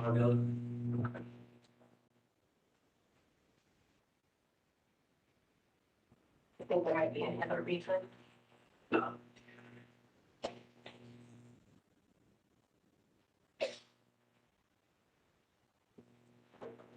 Why do you think a djinn would be that? I have no idea. So you have this I think this word interaction with Mr. Alissa about the djinn, about what it is. And towards the end of that, we hear he says, well, maybe it was, but he'd already told you he doesn't think it was. Right? So within that short period of time, we're getting different answers to questions you're trying to just gather information from.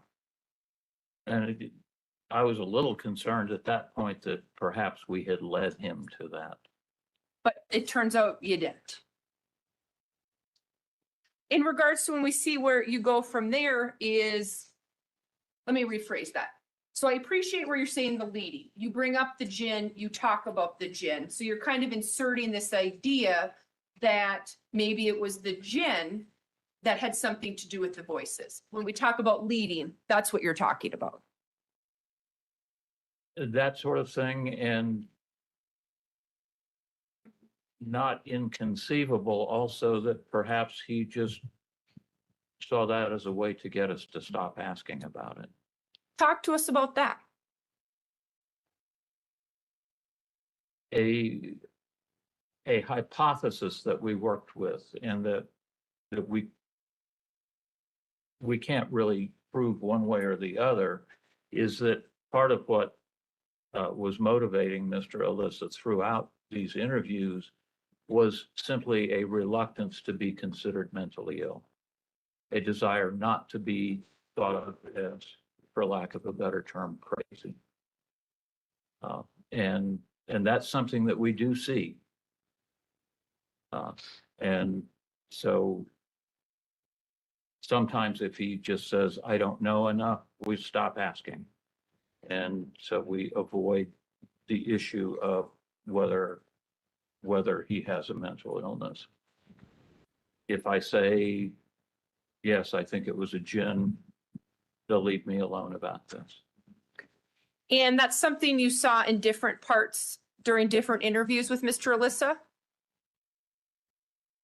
It was something that we wondered about with things such as his tendency to often answer, I don't know, to questions that sometimes pretty clearly he did know.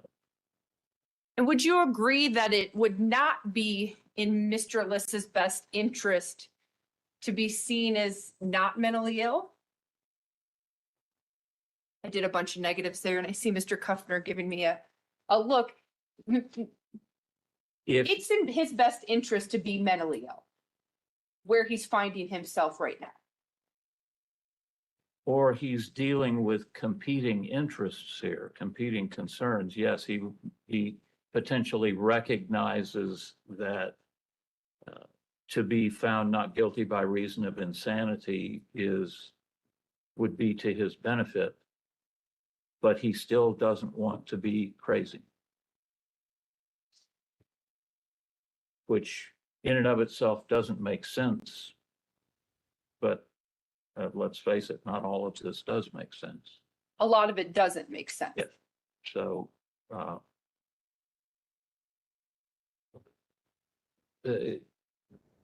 again, I cannot definitively say that that's what was going on, but it is something that we did wonder about. Okay.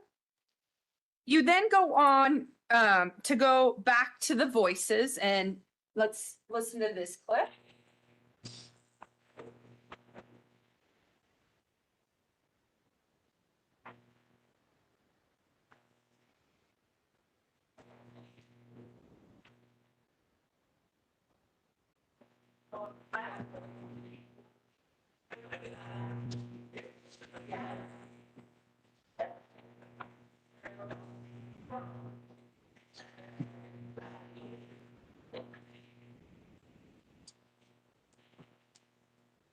There's a number of times like today that in you where you mentioned the voice of the weight screening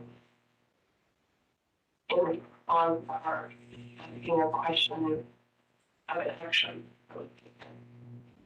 You know, whether that's with the computer or breaking the keyboard or even with this shooting.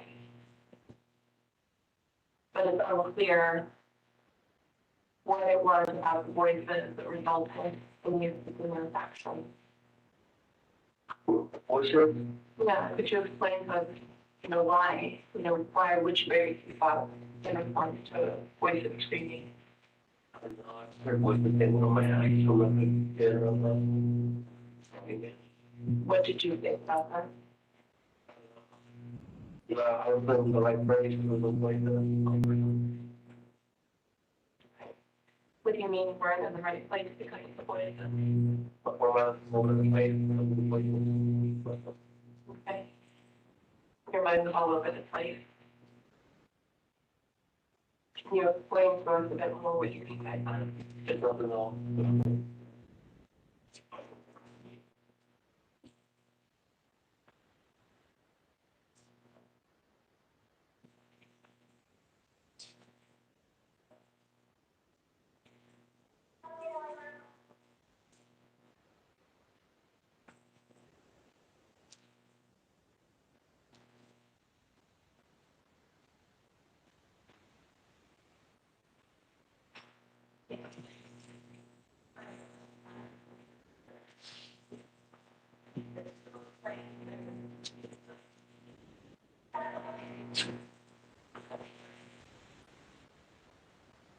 So part of what I'm confused about is how the voice is yelling at you relates to bringing a key fob with that.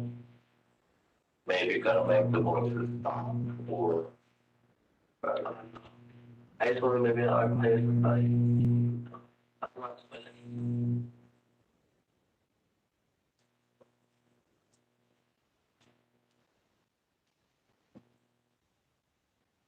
Can you maybe try to explain it? Even if it doesn't make sense. With the stuff.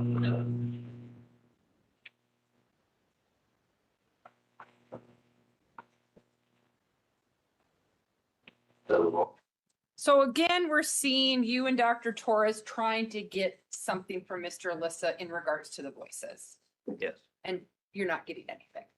correct. Again, a continued struggle we see throughout. Yes.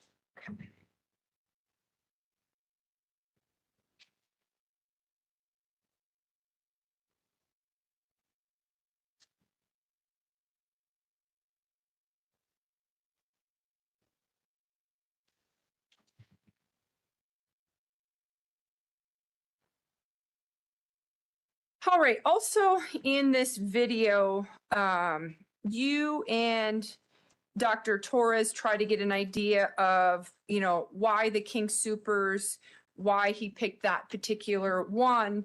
And a question that's asked is, how did you decide where to commit the King Supers? Do you recall that? Yes, And he tells you it was just random. I don't think he used the word random, but that was the gist of it. Yeah. And you bring up the fact that there's a King Supers right by his house. Yes. And again, it was random. The gist of it, according to you, Yeah, or your the gist memory? of it, there was no clear explanation as to why that particular location. Again, there's a discussion about his plan to die that day. So going back to similar topics, trying to get more information from him, right? Yeah. Again, not getting much of anything. Correct? And we know about the plan to die. We know that he surrendered that day. Yes. Okay. You then go on and bring up, COVID and how that may or may not have affected him. Do you recall that? Yes. And you were aware from the interviews with the family that in November of 2020, the family all got COVID, Yes. including Mr. Alissa. Yeah. And you're also aware that COVID is known to have effects that can exacerbate someone who has significant mental illness.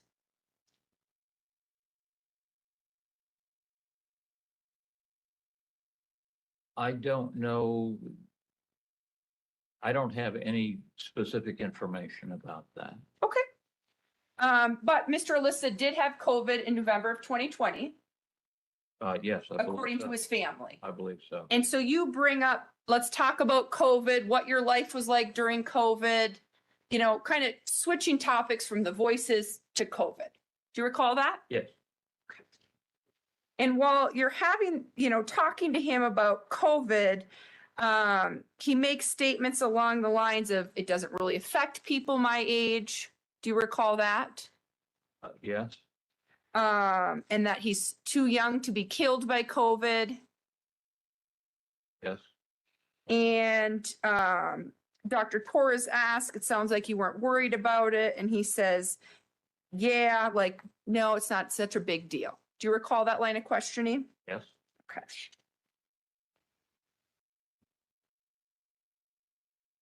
You also know from the family that according to them, after Mr. Alissa had COVID, their observations, they noticed changes in him with regards to what we now know to be his schizophrenia.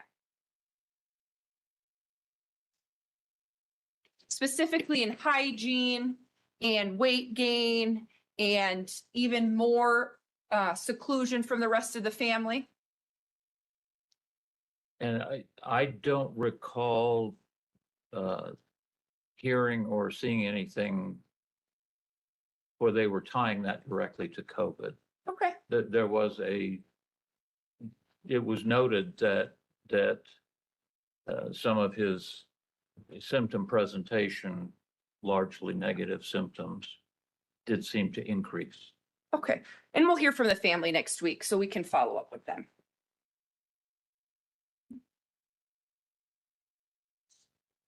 All right, then we have the April 9th of 2024 video, or excuse me, interview. And this was significantly shorter. It was only 40 minutes. And again, at the beginning of the conversation, there's talk about how long the video is going to be. And I can't remember if it was you or Dr. Torres who said this will be fast. Do you recall that? We let him know this one would be shorter than the others. Okay. Yeah. And he reminds you he's tired anyways? Yeah. Again, showing this disinterest? Yeah. Okay. And fair to say, similar demeanor than in the last 3 videos that we watched? Pretty much, yes. Same short, curt answers that we've seen? Yeah, he gave us perhaps a little bit more information, but not much. Again, you bring up collateral information that's inconsistent to some of the statements he'd shared with you. For example, you say, well, we looked into the school thing and it appears you never actually were registered for classes. Do you recall that line of questioning? Yes. And you got his school records, so you had seen those. Yeah. And he goes, no, I registered. Yes. Right. He was insistent that he had registered for classes, And again, something kind of benign in the big picture of things. Would you agree with that? yes, we didn't put a whole lot of weight into that, but it was curious. Well, and it's just another point of why would he, let me rephrase that.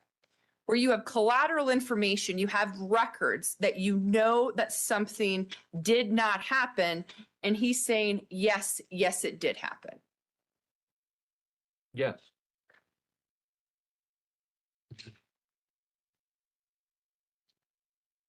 And then again, you go back to the voices and trying to get more from what he can articulate to you about these voices. Agree with that? I believe that. I don't recall the exact sequence of questions that we asked, but sounds reasonable. Yes. We're going to go.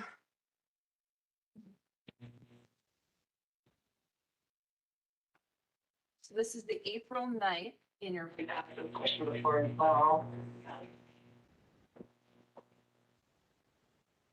First of all, we've asked, so you said the voices are what caused or resulted in you conducting a mass shooting. You said that's what broke your head from their yelling. Can you say more of that?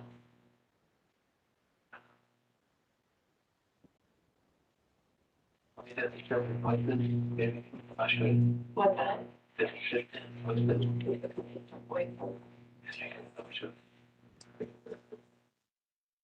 It's kind of hard to hear that again. Yes, yes. And Dr. Torres actually tries to ask for clarification about that.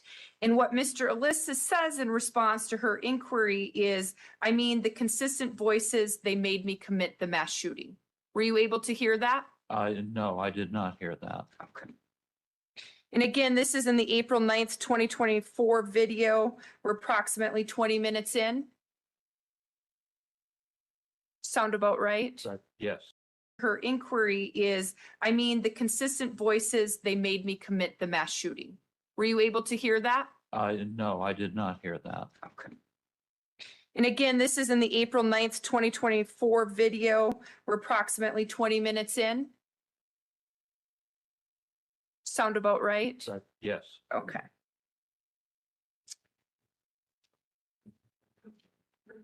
You continue to try and get more information about the voices.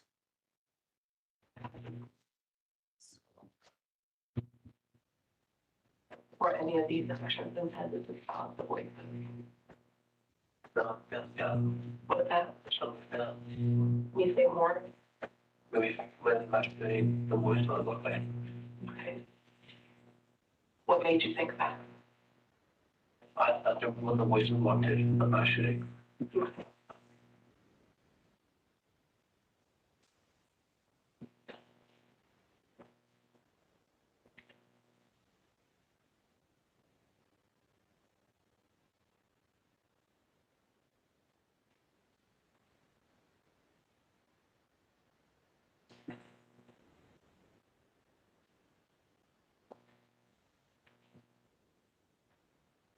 So that you thought if you committed a mass shooting, then the voices might stop yelling at you because you had done what you thought they had wanted?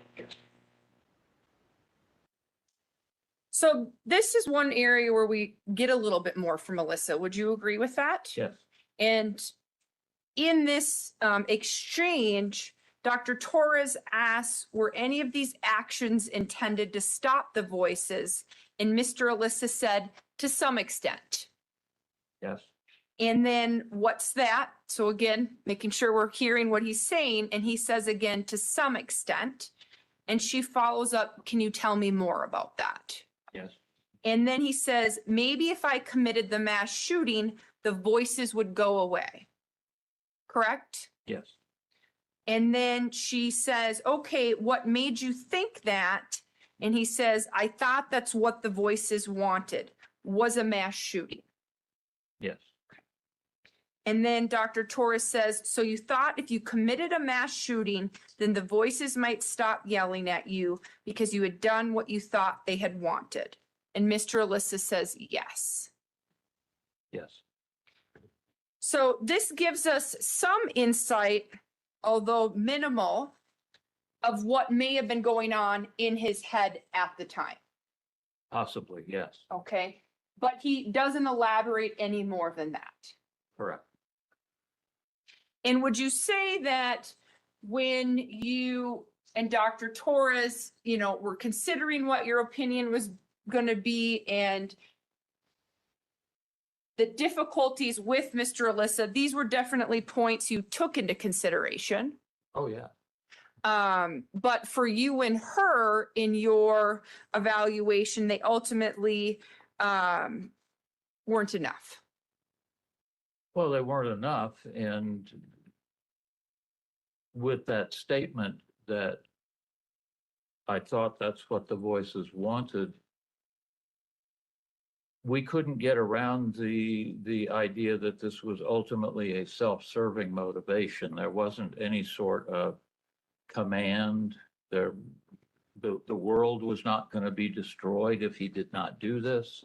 Nothing of that nature. It was simply to make the voices stop so that I would be less uncomfortable. And For you, that wasn't enough. well, for me, that makes me think there were other options available. Okay. And we know, at least from what Mr. Alissa is able to tell us, is that there are these screaming voices. Yes. And It's unclear how consistent these screaming voices are, but they are screaming or yelling in his head. Yes. And we get to this point after 4 interviews of trying to figure out what more he can give you. He finally gives you, I thought they would stop if I committed the mass shooting. Yes. So in thinking about that and thinking of where Mr. Alissa may have found himself, he has these screaming voices in his head screaming at him. He can't hear any words, at least that he can articulate to you or Dr. Torres. But these screaming voices are going on in his head. And somehow there's a connection for him that he needs to commit this mass shooting. Would you agree with that? He was conveying that that was a motivation for him to do it. Yeah. The voices were the motivation for him of why he committed the mass shooting. Yes, that's the clear inference there. And the belief that the voices would stop. Yeah.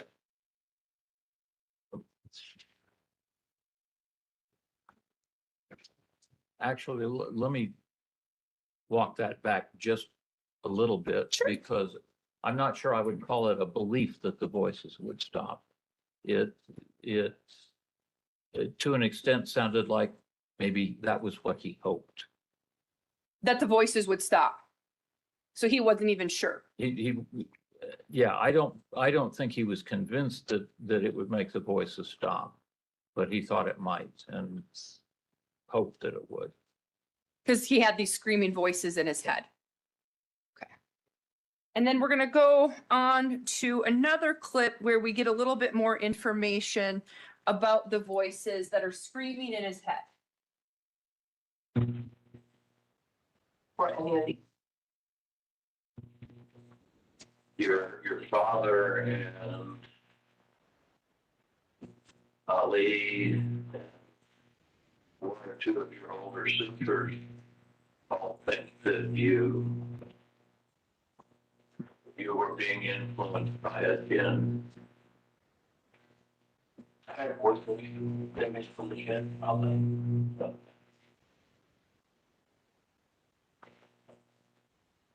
got the impression, and perhaps I'm wrong about this, I got the impression that you're not really sure you believe in Jen. I don't know.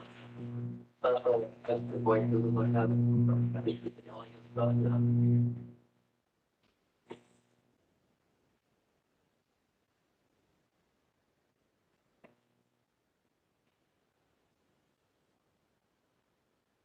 Did you ever think maybe you could go see a psychiatrist or a psychologist or someone to talk about that?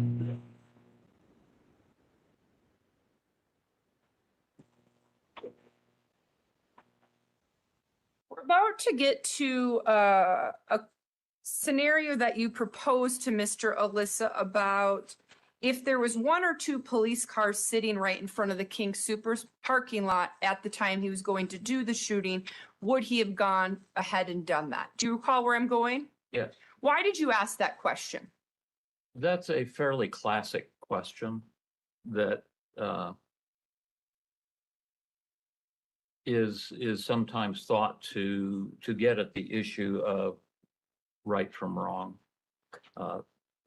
If a person says, no, I wouldn't do it, if there's a police officer standing right there, that implies that the person recognizes that that would be the wrong thing to do. Okay, so let's watch what Mr. Alissa told us.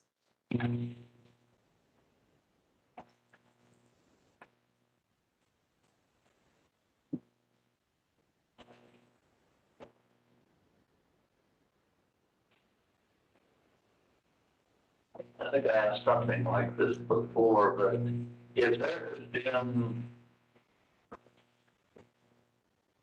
1 or 2 police cars sitting right there in the King Soopers parking lot when you pulled in, would you have gone ahead and done this anyway? Yeah. You think so?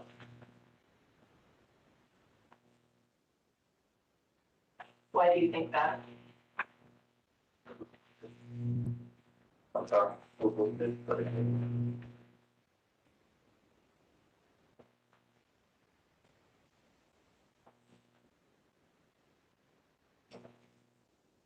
And the ones that have control over them.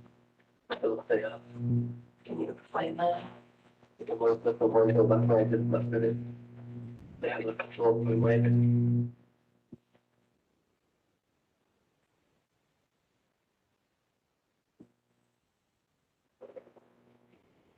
Just going to stop us there for a second. So you told us you asked this classic question, kind of getting into whether or not someone knows right from wrong. Yes. About the two police officers standing in front of the King Supers.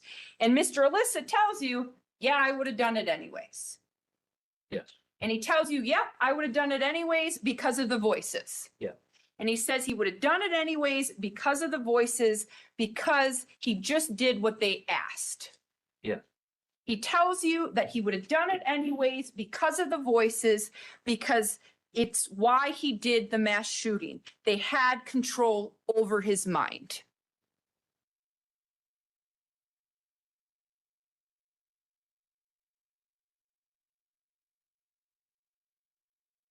I'm not sure that he actually said they had control over his mind. You didn't just hear that in the video? No. Okay. I heard him say that that's what the voices wanted, but not that the voices controlled his mind. Okay. But again, we have the video. The jury will have the video. Yep. They can come listen to the video, which is the April 9th, around 30 minutes in, where Mr. Alissa, according to my read of things, says they had control over his mind.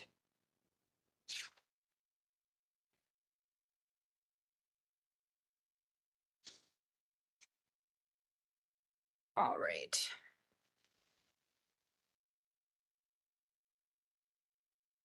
So according to what I heard, Mr. Alissa had just said it was just the voices. That's why I did the mass shooting. They had control of my mind.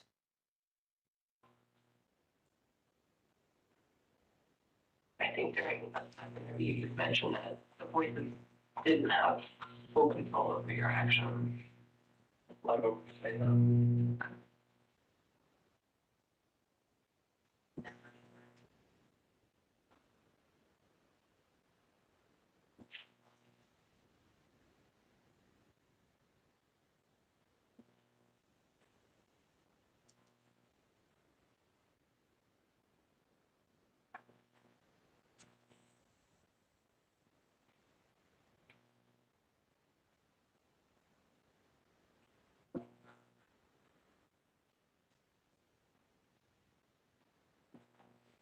I guess I'm not fully understanding here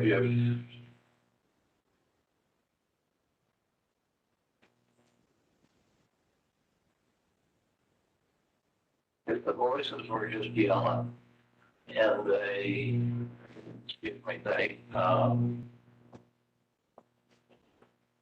you couldn't tell what they were saying.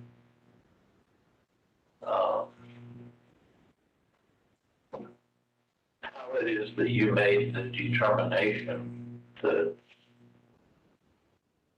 what they wanted was for you to purchase weapons and just specify who was wanted, just what you would do. And what do you think led you to that assumption?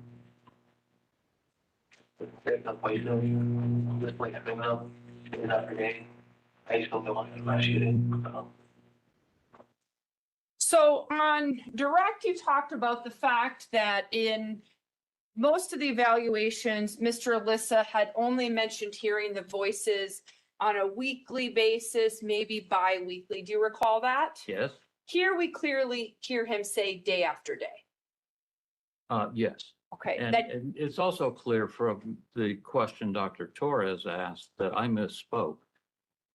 And he did in fact say the voices were controlling his mind. So just moving back a little bit is I had said to you that I heard that Mr. Alissa believed the voices that were screaming in his head were controlling his mind. After getting further context with more video, you agree with that's what he said. I think that's probably what he did say, yes. Okay. And we hear in this video that he has these screaming, yelling voices that he believes is controlling his mind. Screaming voices that are controlling his mind day after day is why he committed the mass shooting.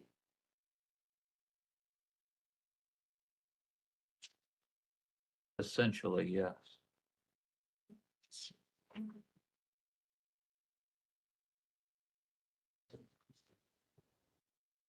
So you told us, going to move off the videos, that you and Dr. Torres ultimately opined that Mr. Alissa was sane at the time he committed the shooting at King Soopers. Yes. However, you also wrote in your report that you weren't confident in that opinion. We were not entirely confident in the opinion. No, that's correct. And we've talked a lot about some of the difficulties and concerns you had throughout this evaluation with Mr. Alissa. Yes.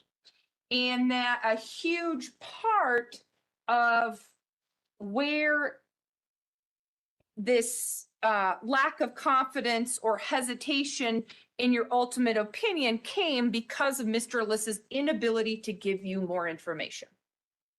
Ultimately, yes, that was, as I said earlier, that was a major barrier for us. I want to talk about some things, though, that you are confident in. And you're confident in your diagnoses that Mr. Alissa suffers from a serious psychotic illness, specifically schizophrenia. Yeah. The data supports that Mr. Alissa has had this serious psychotic illness for several years. Yes. There is evidence to support that at the time of the shooting, Mr. Alissa was in the throes of a psychotic episode.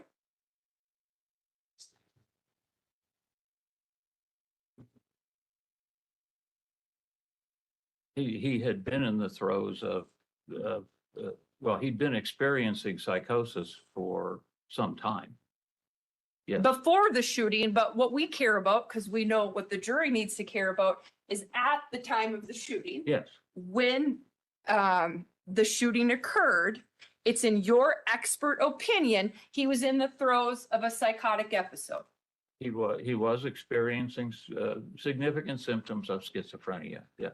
Well, and in your report, you write specifically that he was in the throes of a psychotic episode.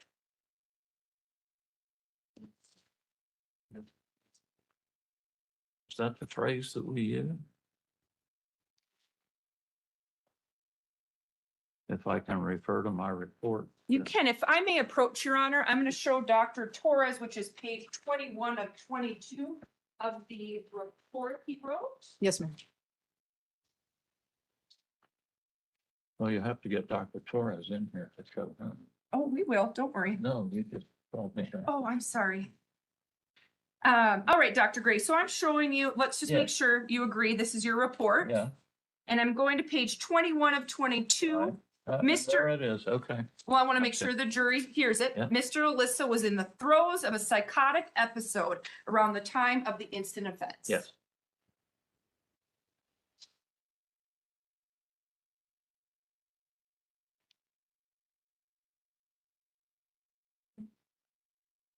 You believe in your expert opinion, it's possible that his thinking was clouded and even confused by psychotic symptoms, including auditorial hallucinations at the time of the shooting. Yes. And you also believe in your expert opinion that it was far more likely than not that the shooting would not have occurred but for Mr. Alissa's untreated psychotic illness that he was experiencing at the time. Yes.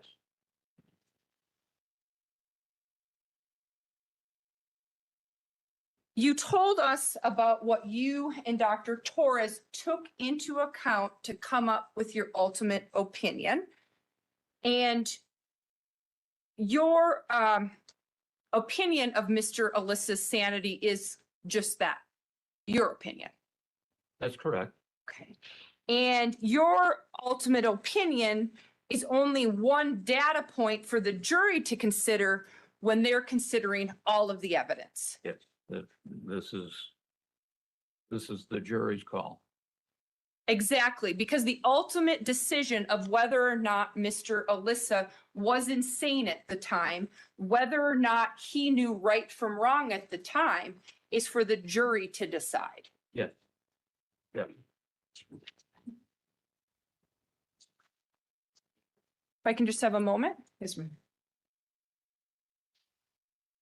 All right, thank you, Dr. Gray. I have no further questions. Yes, Judge, realizing that it is a Friday at 5, I'm going to ask for the indulgence of the court and the jury. Dr. Gray has come from hours away, and to bring him back for 15 minutes on Monday, 15 minutes. I can come in very close to 15. You going to check with Mr. Dougherty? Maybe I should ask for 20. Okay, I'm getting yes, so, yeah, all right. Dr. Torres, I'm going to start and move backwards from where Miss Harold, or I'm sorry, Miss Harold's calling you Dr. Torres, and now she got me doing it too. I want to start with the classic question that Miss Harold was asking about, the question that you ask of people in performing a sanity evaluation of, would they still have done this if there were police officers in front of the store? It's called the policeman at the elbow test, and actually I rarely use it. In this case, you chose to use it. Yes. That classic question, how is it complicated when a defendant is willing to kill police officers?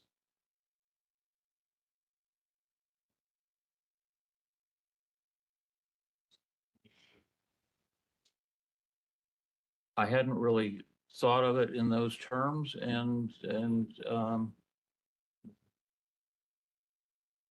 mean, the straightforward interpretation would remain pretty much the same, I think, but that would, the fact that a police officer was among the fatalities in this event would maybe cast a shadow on that, so to speak. But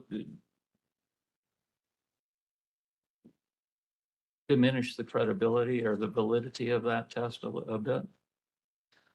What about, same question with respect to that test, if somebody is planning on dying in a shootout with the police going into the crime they're committing, would that also complicate the use of that traditional question?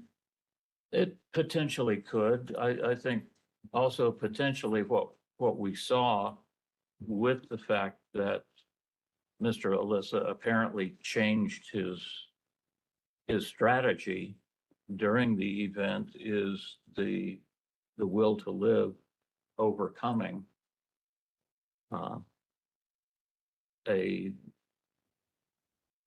You're plan. object at this point, because I think that's speculative. We don't really know what was going on in the mind of Mr. Alissa at that time and why he surrendered versus dying. I'm going to follow up and ask him some questions about that in a minute, Judge, so we can hold off on that. Okay. You indicated to Ms. Harold that one of the things that the defendant was adamant about was that he had registered for classes at Red Rocks Community College. Yes. In response to her questions, you indicated the collateral materials were inconsistent with that. He in fact had not registered for classes. That was the information we had, yeah. But the collateral materials did indicate that he had applied at Red Rocks Community College Yes. and that he had been accepted at Red Rocks Community College. Yes, I believe so. So we're talking about a distinction on whether there was a registration for classes, but he actually had been affiliated with the school he indicated he was. he had had some contact with them, and we know universities sometimes make mistakes. At one point in your cross-examination, you said something along the lines of, there was no belief the world would be destroyed if he didn't do this. Yes, I want to follow up and ask the question of, Dr. Gray, have you evaluated individuals that were deemed insane? I have. Can you give the jury an idea of what those how those individuals present?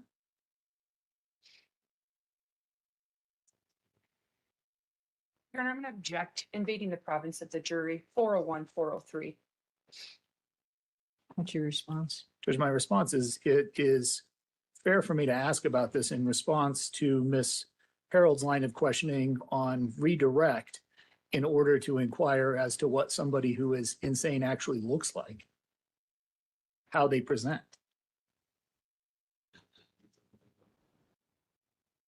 His question's a legal question, though, ultimately for the jury of insanity. I was talking about schizophrenia and symptoms of schizophrenia and what someone with schizophrenia may or may not look like. I wasn't talking about insanity. It was just schizophrenia. This is improper. Judge, I obviously strongly disagree. I think she did talk about insanity. I'm going to sustain as to the form of the question. Can you give the jury an idea how those individuals present? I think the doctor has already said in some fashion that people, perhaps the disease manifests itself in very different in each individual. So rephrase the question. Can you give the jury an idea of what someone who someone who is incapable of distinguishing right from wrong looks like, or how they present? I'm going to object again. Sustained. What is an example of somebody who would be incapable of distinguishing right from wrong? Objection. There's no relevance to some other person. The question for the jury is whether or not Mr. Alissa could distinguish right from wrong. We've heard lots of Sustained. Dr. Gray, in examining the question of whether somebody is capable of distinguishing right from wrong, what would you be looking for when conducting an examination? We look at a variety of information, including whether the person understands the legality of what they're doing. In some instances, we might get into questions of whether committing a particular act has moral implications, if there are moral issues involved. We're also, of course, looking for any kind of evidence that a mental disease or defect is intruding on the person's ability to make that basic distinction. So with the example you gave on cross-examination of somebody who believed the world would be destroyed if they didn't take this action, potentially be an individual that was incapable of distinguishing right from wrong?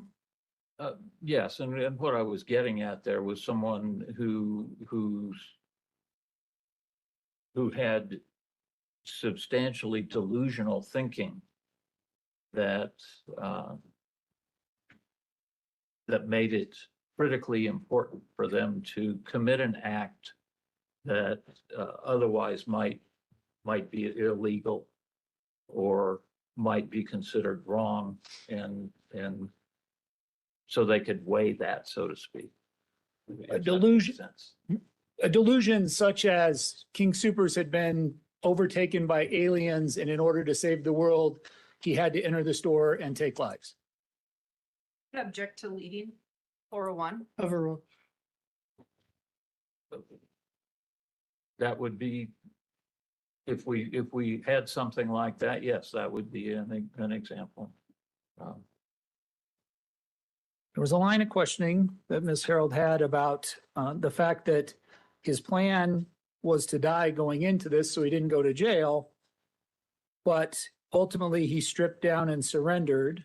and followed commands. You said he changed his mind in response to that question, correct? Yes, apparently he did. And Ms. Harold followed up with, the voices in his head may have told him to surrender or something along those lines. And your response was, you can't rule that out. Do you recall that line of questioning? Yes, I do. And no, I can't rule that out. But I also have, he gave us nothing to indicate that that in fact is what led him to change his plan. In order to establish that that happened, you would, in order to say that the voices in his head told him to change his decision and surrender, you would have to speculate as to what happened. Yes, You would have to imagine facts that do not exist in this case. it would involve making some assumptions about what he was thinking and how he was making these determinations without any evidence to support them. Ms. Harold asked you about the fact that he was wearing a black sweatshirt during all of your interviews.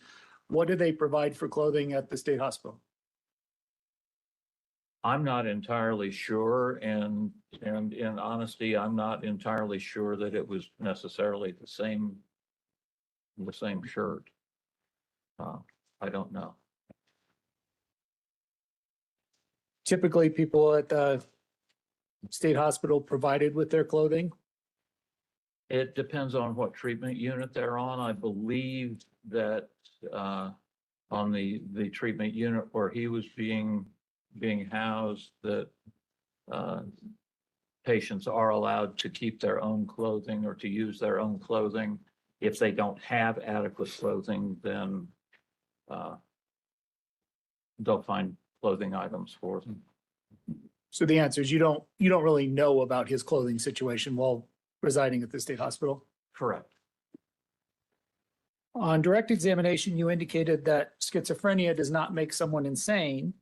On cross-examination, Ms. Harold indicated that, and you agreed, that the defendant has severe schizophrenia. Yes? Does severe schizophrenia make somebody insane? No, not per se.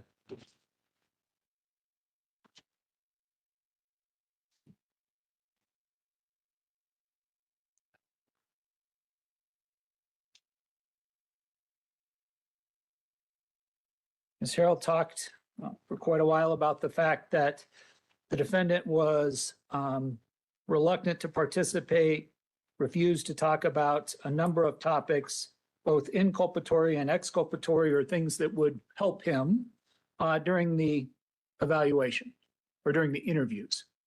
You recall that line of questioning? Do. On direct examination, we talked about the fact that there were notations that you reviewed in the medical files, correct? Yes. On December 16th of 2021, which would have been in conjunction with what is described as the biopsychosocial assessment. Are you familiar with that term? Yes. Is that part of the intake process when somebody first arrives at the hospital? Yes, it's a standard evaluation that's conducted on, or is supposed to be conducted on anyone who comes into the hospital. And during that initial assessment, the notes that you reviewed indicated patient participated in the assessment but was very guarded. He answered briefly and frequently stated, "I don't know," or "I don't want to answer at this time." That's in quotes. And then also in quotes, it indicates he had also told staff, quote, "Attorney said not to answer questions." You recall reviewing that in his medical records? I don't recall that specifically, but that sounds quite reasonable. Just for clarification, when was the date of that? December 16th, 2021 at 2:14 PM Mountain Standard Time. Thank you. But you wouldn't disagree with me that the medical records indicate that there are references to him telling medical professionals when arriving at the state hospital his attorneys had told him not to answer questions. No, I would not disagree. Along those same lines, with respect to his reluctance or refusal to participate, does every defendant that you've evaluated for sanity agree with an NGRI plea? No.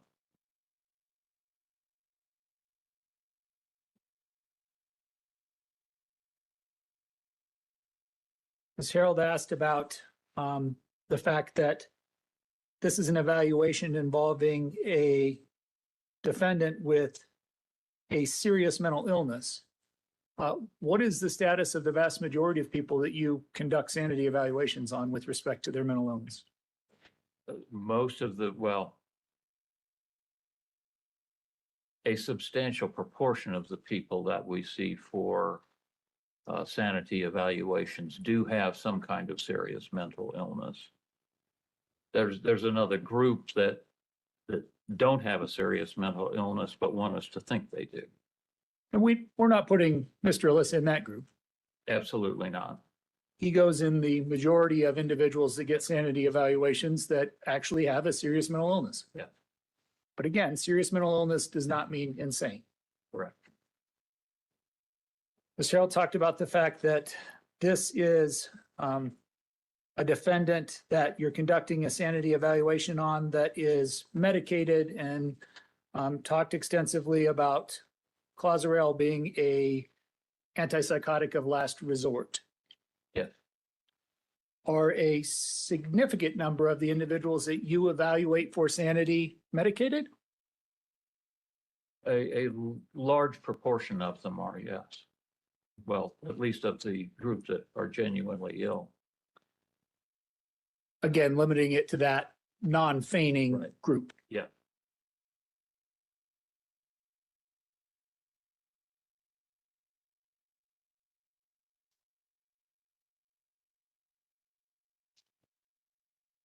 So again, what evidence was there in this case that the defendant was incapable of distinguishing right from wrong? We found no definitive evidence to support that conclusion. Same question. What evidence was there indicating he was incapable of forming a culpable mental state? Again, we found no definitive evidence to indicate that he lacked that ability. When you say you found no definitive evidence, you would have to speculate or invent facts in order to support the defendant being insane. Insane. I would modify that just a bit. I would say we would have needed more information to be able to reach a conclusion that he was incapable of distinguishing right from wrong.